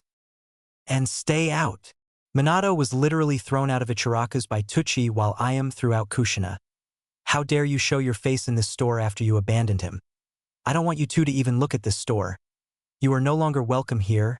After Tsuchi's proclamation, he spat on the ground in front of him, while Ayam nailed up a sign with a picture of Minato and Kushina on it that said, "Not welcome." Minato pushed himself off the ground and then brought his wife up. They turned and walked away from Ichiraku's, knowing they had been evicted from their favorite restaurant for good. They began walking down the streets, getting appraising looks from the civilians, or at least most of them, and intense glares from a good portion of the shinobi. Meanwhile, Kakashi, Rin, and Yugao were drinking their asses off in a nearby bar. Kakashi had been whining and crying how not only did he forsake his sensei's son, but his sensei had also forsook his own son, when he had practically burned it into their brains that Obito was right in that those who abandon their comrades are worse than trash. Rin was sobbing to herself on how the only man she ever admired was nothing but a hypocrite who forsook his own son, and how his son had been tortured and tormented for something he could not control. Yugao was cursing so much she would have made Haiden and Tayuya blush. She had been saying she would shove certain spiky objects up a certain red-haired child abandoning fuck's pussy and ass. Meanwhile, Guy, Hayate, Asuma, and Kurenai were watching the group to make sure they did not go too far off the deep end. They had been drinking since they came into the bar the night before. Wait, where was Anko?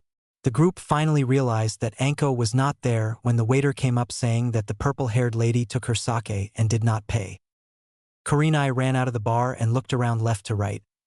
She then ran to the closest place she thought Anko would be, the perch where Anko would spy on Irika. Meanwhile, with Anko was sitting on her perch looking into Irika's window. She was drinking a new bottle of sake and was trying to get a good look at Irika. She had been in love with Irika after he had saved Naruto and her from a mob when Naruto was 6 and she was 18. That was over 6 years ago. Irika had gotten a scar from a kunai that was about to be driven into her chest. After that, she began to follow him and saw that he did not hate Naruto for his burden. In fact, quite the opposite. He actually thought the blonde was a great influence. She began to stalk him so much that she began to fall for him. In her eyes, why wouldn't someone like him? He was kind, well-skilled, had a good paycheck, and he was willing to risk his life for others. She had planned to confess her feelings to him after the Chunin Exams. But now that she found out her heritage, she began to doubt herself.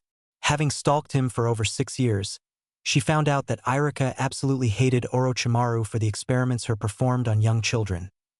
There was no way he would ever accept the love of that monster's daughter. Anko curled into a ball on the roof as she began to cry. Why won't you love me? Why does my life have to be so horrible? She was so wrapped up in her own self-pity that she never noticed Kurenai walk up behind her until she was wrapped up in a warm hug from the red-eyed brunette. Shoo, hey. It is all right, Anko. It is all right. She held Anko, who was crying to herself. Meanwhile, inside Irika's home, thwack, Irika was throwing darts at a dartboard with the yandame's face on it. You asshole? I hate you. Because of you, Naruto had to live a life he should not have lived. He threw a kunai right in the middle of the yandame's eye. Thwack. He threw a 6-point shuriken into his forehead. Thwack. And finally he pulled out a long throwing knife and threw it right in the center of the target. Irika collapsed on the couch as he looked at a picture with him, Naruto, and the Ichirakus. Naruto was about 10 years old. He had not eaten in over 5 days and his stomach grumbles could be heard around the entire class. He was the only teacher that paid any attention to it. The other teachers did not care even when the other students had said something. He sat down and looked at another picture. It was of him, Naruto, and an ANBU wearing a snake mask with purple hair. He had saved her life when a mob had ganged up and attacked her and Naruto. Thus he got his trademark scar across the bridge of his nose. He subconsciously began to trace the scar as he looked at the picture. He knew who the woman was, but he just could not place his finger on it. What was going on in the village varied. But one thing was certain: Minato made a mistake. And now he was paying for it. Back with Naruto. Ora was looking over the blonde, wondering who the hell he was. She had spent the last few hours checking him over, tracing his scars. He can't be more than 3, maybe 14 years old, maybe even younger. Where did he get these scars? She began to trace a scar that ran down past his waistline. She slowly began to lift his pants. Hello! Ora jumped in the air as the girl from before came up behind her with a... Was that a tree she was dragging? Listen, She looked at the girl questionably, not having asked for her name. Moka, Achiha Moka. It is so nice to meet you. She went to shake Ora's and... When Naruto suddenly began to mumble in his sleep. Haku-chan, Haku-chan, I love you. He rolled over in his sleep as a single tear fell from his eye. Moka looked at the blonde, but when she got a little too close to Naruto's neck, Ora snatched her long pink hair. Whoa there, girl. I don't know what your problem is, but I don't think the kid will take kindly to someone drinking his blood in his sleep. By the way, why did you drink his blood in the first place? Moka looked down as she answered. I am a vampire.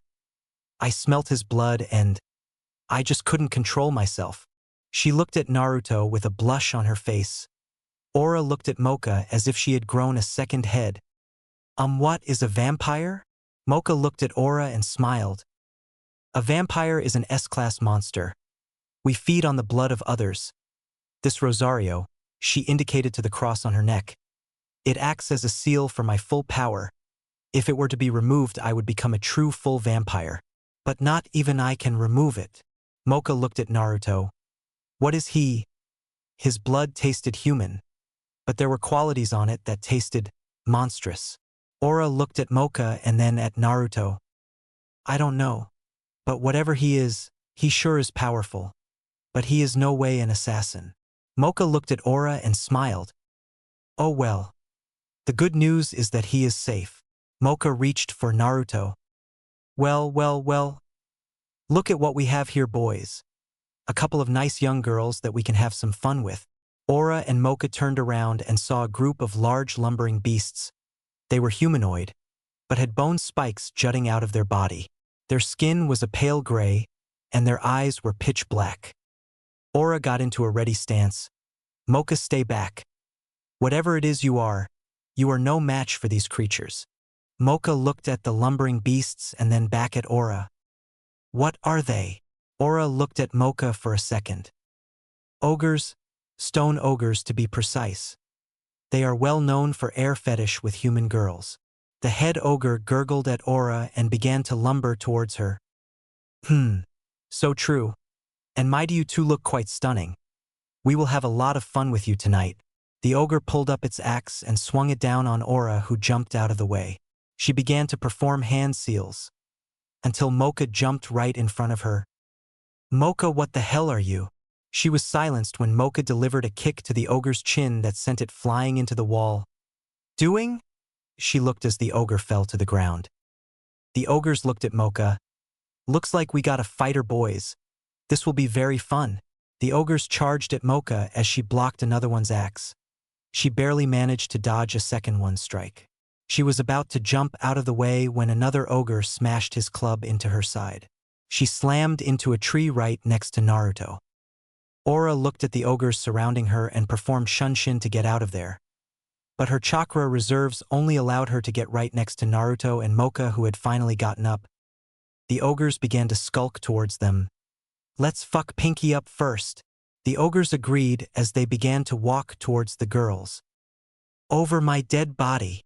The ogres looked to where the voice came from to see Naruto pulling himself off the ground as two tails of chakra began to form behind him. He threw his arm out and grabbed a nearby ogre and then threw him off the nearby cliff. Naruto grabbed another ogre and pulled him straight towards him while he threw another arm of chakra right at him. The resulting strike crushed the ogre's face. Naruto dropped the ogre to the ground as he collapsed, the red chakra dissipating from his body. He looked up to see that 3 ogres were still left standing. "Damn. I am still weak from when Kyuubi took over. Damn. This wasn't how I was supposed to die." He tried to push himself up but only managed to fall into Moka's arms. The ogres began to walk towards them again. "All right. First I will kill the runt. Then I will bring the 2 of you back to my cave for some fun." Naruto tried to move and accidentally grabbed onto the Rosario. He did not have enough energy to get up and fell to the ground. "Damn it! Why am I so weak?" As he fell, he pulled the Rosario off of the chain around Moka's neck. Moka saw this and her eyes widened. "He removed my Rosario?" Suddenly, a large flash of crimson light engulfed the area. The skies darkened as a massive demonic aura became present. The ogres watched as a swarm of bats descended from the skies and began to swirl around Moka. Her body was engulfed by the bats as changes began to take place. Only Ora was able to see it, though. Her hair went from the light pink color it was to stunning silver. Her already impressive bust grew a bit. Her hips became more accentuated, and her eyes went from emerald green to scarlet red. The bats suddenly landed on her body. They then began to fly off, revealing her form to the ogres. The ogre leader was still trembling from the demonic aura from before. "What is she? She isn't human. She is..." The ogre's thought was cut off when Moka suddenly appeared in front of him with her foot raised in the air. "Remember your place, vermin." She kicked him in the face with such force that while his body was sent through the air, his head was torn from his shoulders. The other 2 ogres were about to run when Moka grabbed the 2 by their hair and then threw them off the cliff. The ogres' screams continued until they finally died when they slammed into the ground, 500 feet below. Moka looked towards the frightened Ora. "Don't worry. I will not hurt you, as it would make my other half very sad." She walked up to Naruto and kneeled right next to him, grabbing her Rosario from his hands. "Such a strong boy. He will prove useful in the future. I wonder." She clipped the Rosario onto her neck as Naruto slowly began to wake up. As she fell, she expertly landed so that Naruto's face was right in between her breasts. The jinchuriki jumped down the cliff and slid down to where Naruto was now suffocating by Moka's impressive bust. The male jinchuriki looked jealous while the females were mumbling to themselves about perverted men. Ora saw the 9 other jinchuriki looking at Naruto and she sighed to herself. "Somehow, I know this is going to get hectic, and soon." Konoha, the room of Hyuga Hinata. Hayashi Hyuga had arrived at the hospital room of his daughter. Each second he looked at her, he felt more and more ashamed. Many people knew Hayashi as a cold bastard who cared nothing for his daughters. They were wrong. The reason he was so cold to Hinata was because she looked so much like her mother, but she had his eyes. The truth was, Hayashi loved his daughters more than anything, and the person he was ashamed of was not Hinata. It was himself. Why was he ashamed of himself? He was ashamed because of why his daughter was in this condition, and what he could have done to prevent it. Had he only paid attention to what the elders were doing. Flashback. Hayashi sat outside of the emergency room. He had been called here a few minutes after the preliminaries were finished. He had been told that his daughter was in critical condition. He was awaiting for the light over the door to shut off. He sighed as he awaited for the doctors. What happened this time? Suddenly the light turned off. He sighed as he got up and walked to the door, the head doctor walking out with a few tears on her face, which Hayashi did not notice. So, what has my firstborn encountered this visit? The nurse turned to him, smack, and slapped him right across the face. You bastard. How dare you put those seals on your daughter? Hayashi's eyes widened. What seals? What are you talking about, nurse? The doctor snarled at him as she grabbed him by the front of his shirt. I am talking about the submission seal on her forehead, the static seal on top of her primary chakra gates, the pain intensity seal on her spine, and the poorly crafted bloodline seal on the back of her head. Do any of those ring a bell? The doctor threw him to the ground and walked off. Go look at her and see your handiwork. The doctor stood up and walked away in a rage. Hayashi stood up and walked into the emergency room. He looked inside to see his daughter hooked up to several machines, and he saw a few of the seals applied to her body. He walked up and was shocked at the seals. Impossible. These seals were Hyuga made, but the only ones in the clan who know seals are members of the Elder Council, and, oh Kami. They didn't realization struck Hayashi on what he had been doing for years.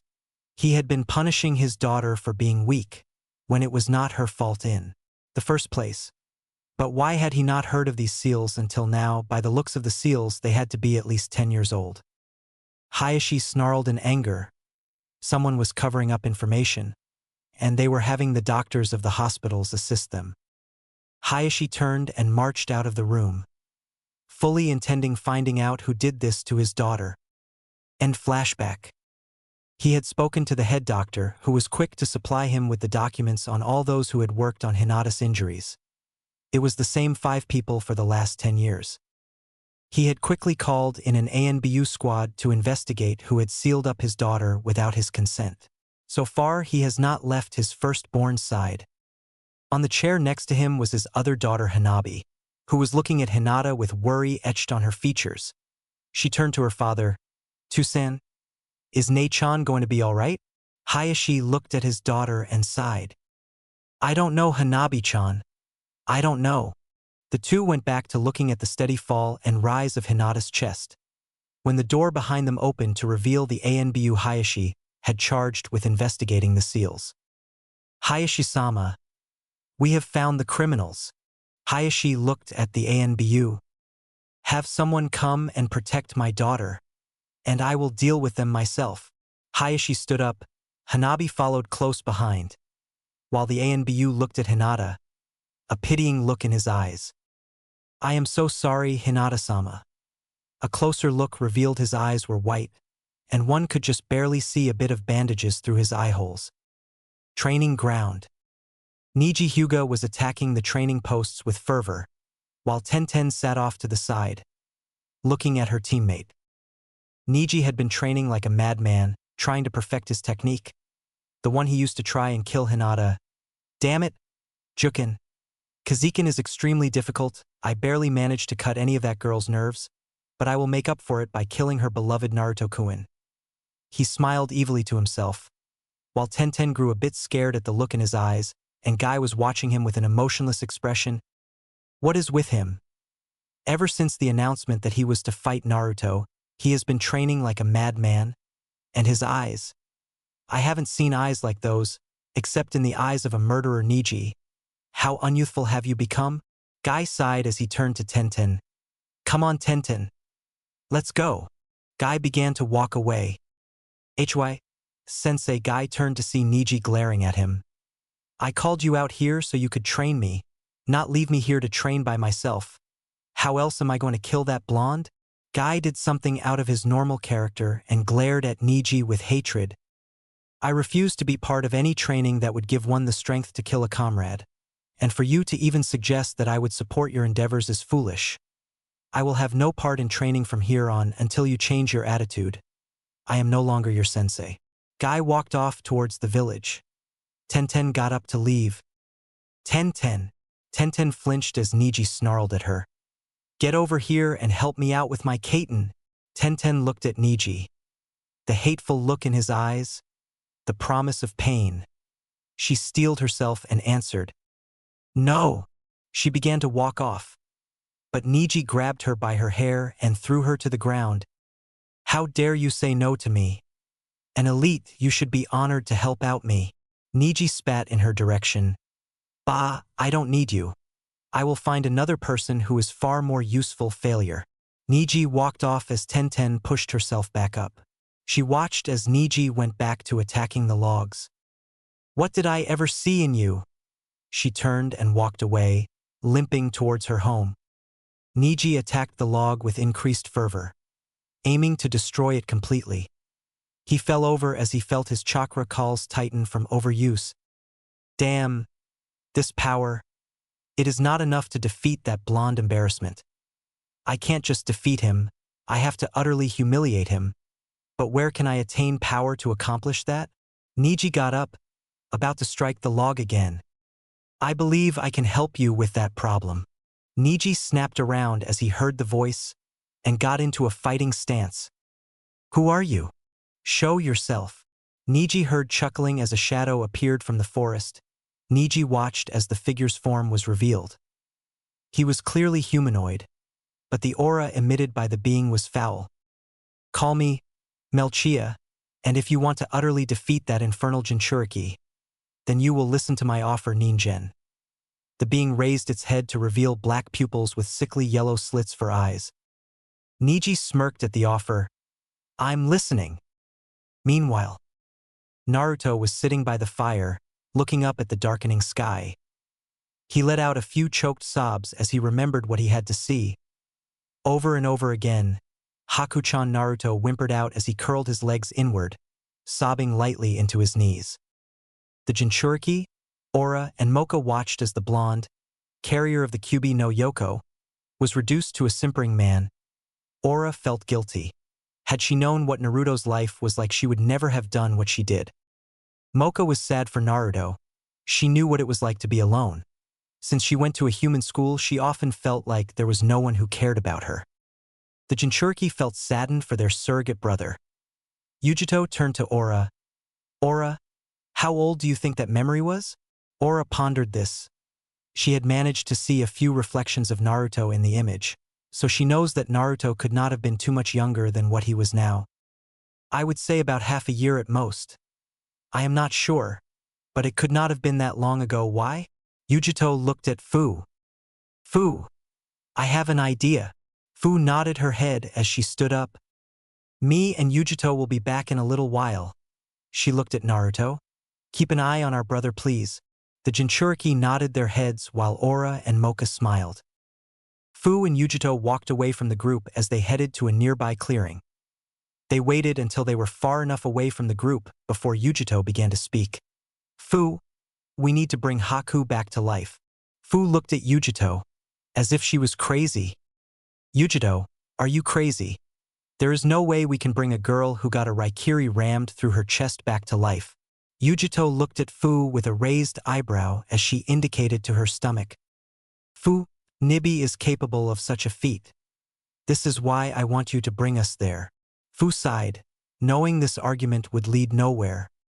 All right, but what if she doesn't want to come back to life? Yujito got a steeled look in her eyes. Then we will have to get Naruto to move on. Fu nodded her head as she began the hand seals. Yuki Bunshin, the two were engulfed in a bright light, and they were gone, along with a chunk of the earth where they stood.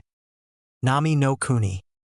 In a field in the borders of Wave Country, a great pressure was felt that sent many small animals scurrying before the field was bathed in a golden light. When the light dissipated, it revealed Fu and Yujito standing on a piece of earth that quickly cracked in half. The two jumped off of the pieces of earth as they landed in ready stances. Fu stood up and looked around. So, this is Nami no Kuni. I must say it is quite beautiful. Yeah, Now, where are those grave sites? The two began to walk towards the forest, hoping they could find some sort of marker. They found themselves on a street that led to a village. They followed the street to find a vibrant city, but what surprised them was the number of children dressed up in Naruto's outfit and a number of girls wearing shirts with pictures of Naruto on it. Yujito and Fu sweat dropped as the thought, Naruto has a fan club? The children ran up to them as they began to speak. Hey, who are you? Did you come to see the village our hero saved? The two jinchuriki quirked their eyebrows. Naruto saved this village? The kids' eyes widened. Why you met Naruto-sama? The two jinchuriki girls nodded. Cool. What is he like? Can you get his autograph for us? Tell us. These questions and more came from the group of children, attracting the attention of the groups of girls wearing t-shirts and such that had Naruto's face on it. Hey kids, what are you all doing? A young girl about 16 years old asked the kids. One of them turned around with a smile on his face. These girls know Naruto-sama. Say what? The girls yelled before they flocked up to Yujito and Fu, asking questions about him. Three girls were having a conversation off to the side. Oh my god. I cannot believe it. I wonder how cute Naruto-kun has gotten in the last few months. The girls grinned lecherously. Oh man. I would love to ride him until we pass out from exhaustion. She shivered as a perverted grin graced her features as a blush spread across her face. Fu and Yujito stepped away from the perverted women. Hey, you two. Fu and Yujito turned around to see an old man carrying around a bottle of sake. Just what the hell are you doing here? And what is your connection to Naruto? The man looked at them as Fu walked forward. We came here because Naruto, our surrogate brother, is in severe emotional pain, and we think we might be able to fix it. The old man looked at them before he spoke. All right then, come with me. He began to walk off as the two girls followed him. So, how might I ask is the little squirt? I haven't seen him since he saved my life a few months ago when Momochi Zabuza tried to kill me. Fu and Yujito looked at each other before Yujito spoke. Well, Naruto has been in better shape. The man sighed as he rubbed his forehead. I should have known. One day I brought him in after he had passed out from training and he had been mumbling in his sleep about no more pain and such. It was kind of shocking to see. But besides that, what could you possibly do to heal Naruto's emotional pain? Yujito and Fu were silent. They both took deep breaths as Yujito looked at the man before them. We believe we may be able to bring the woman he loved back to life. Crash! The man dropped his sake bottle as he snapped his head towards the two. Bring someone back to life? Are you insane? There is no possible way to bring anyone back to life unless the man was cut off. Unless someone used the power of a demon, and the body was no more than 10 months old. The man looked at her. I have the power of the Nibi no Bakaniko, and the body of Naruto's love is less than half a year old. We can bring her back. The man looked at her, thinking she was crazy, but he sighed. If it was to help Naruto, he would risk it. Sigh. All right, but who was the girl Naruto loved? Fu walked towards the man and bent down to whisper into his ear. Momochi Haku. The man's eyes widened. He then stood up and spoke. Very well, follow me. The man walked towards the nearby forest. Fu and Yujito ran after him. Fu chose to speak up. By the way, what is your name? The man smiled as he answered. I am the super bridge builder, Tazuna. Back in Konoha. Neji fell over in pain as a set of canine-like fangs removed themselves from his back. The shadow of the canine head went back to Melchia, who was snickering. So, how do you like my gift? Neji slowly stood up, clenching his fists, and then threw a strike at a post, hitting it hard enough to shatter it, and sending the splinters soaring at the trees, and impaling the trees with such force that they were halfway in. Neji looked as his arm grew fur when he punched, and then it reverted back to his usual pale complexion. He smirked as a dark look came across his face. Ha ha ha ha, ha ha ha ha ha, ha ha ha ha ha. Oh perfect. It's magnificent. With this power I can crush that blonde shit stain, and the main house too. Neji chuckled darkly as his pupils turned black briefly, and then reverted to his natural colorless white pupils. Melchia chuckled. Now remember, this power will give you the strength to crush that blonde brat, but make sure you kill him before he kills you.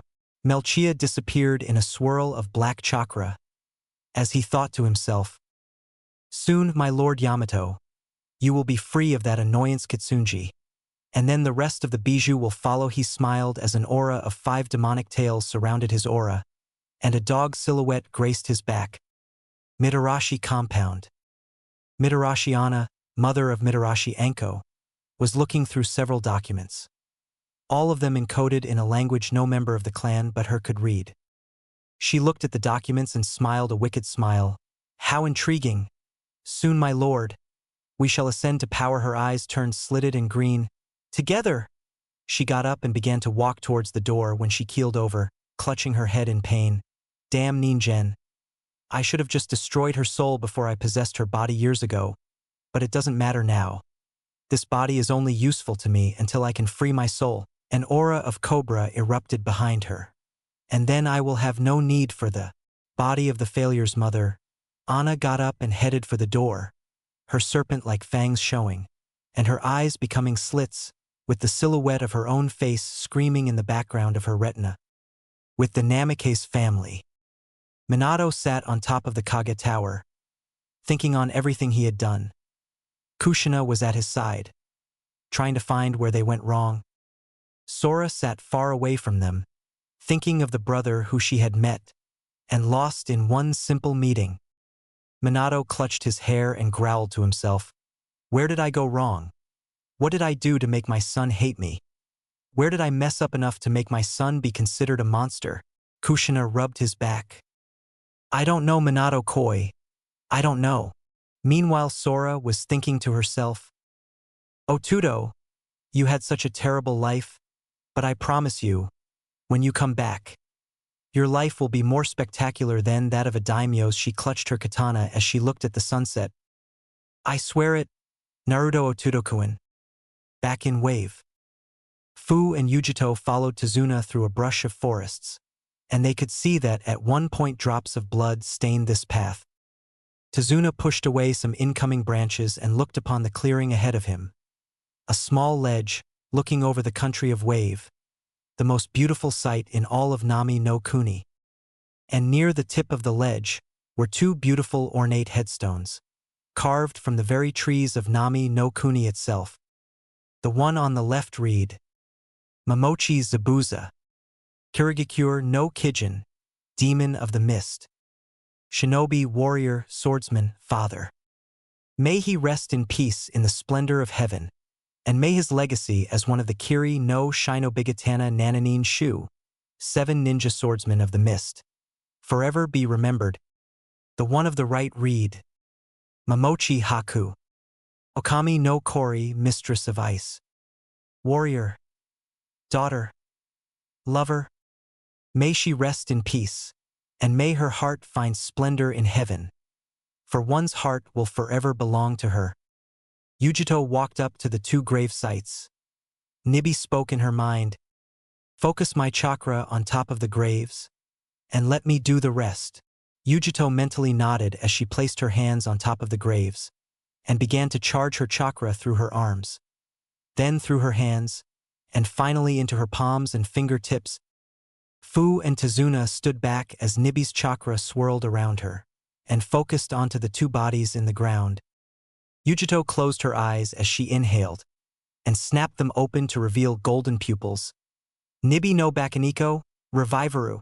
Her chakra seeped into the ground and wrapped around the bodies of the 2 fallen warriors. The ground split apart as the 2 were brought to the surface, as their flesh and bone and blood were reformed. They all felt an ominous presence, but only Yujito/Nibi could see it. A demonic arm, wrapped in prayer beads, waved its hand. 2 balls of energy flowing from it, and into the bodies of the 2 deceased. The ominous feeling disappeared, and the eyes of the 2 warriors shot open, as they breathed the breath of life once more. Next day. Naruto was sitting on the side of the mountain, looking at the vast expanse of nature. He sighed to himself as he let a few more tears fall from his eyes. Haku-chan, I wish you were here. He looked over the landscape, and suddenly a cold chill ran up his spine. Your wish. He heard a voice that made his eyes widen, and his skin pale. Is granted. Naruto swallowed, and slowly turned his head around, and his eyes widened even further, for standing in front of him was Momochi Haku, and Momochi Zabuza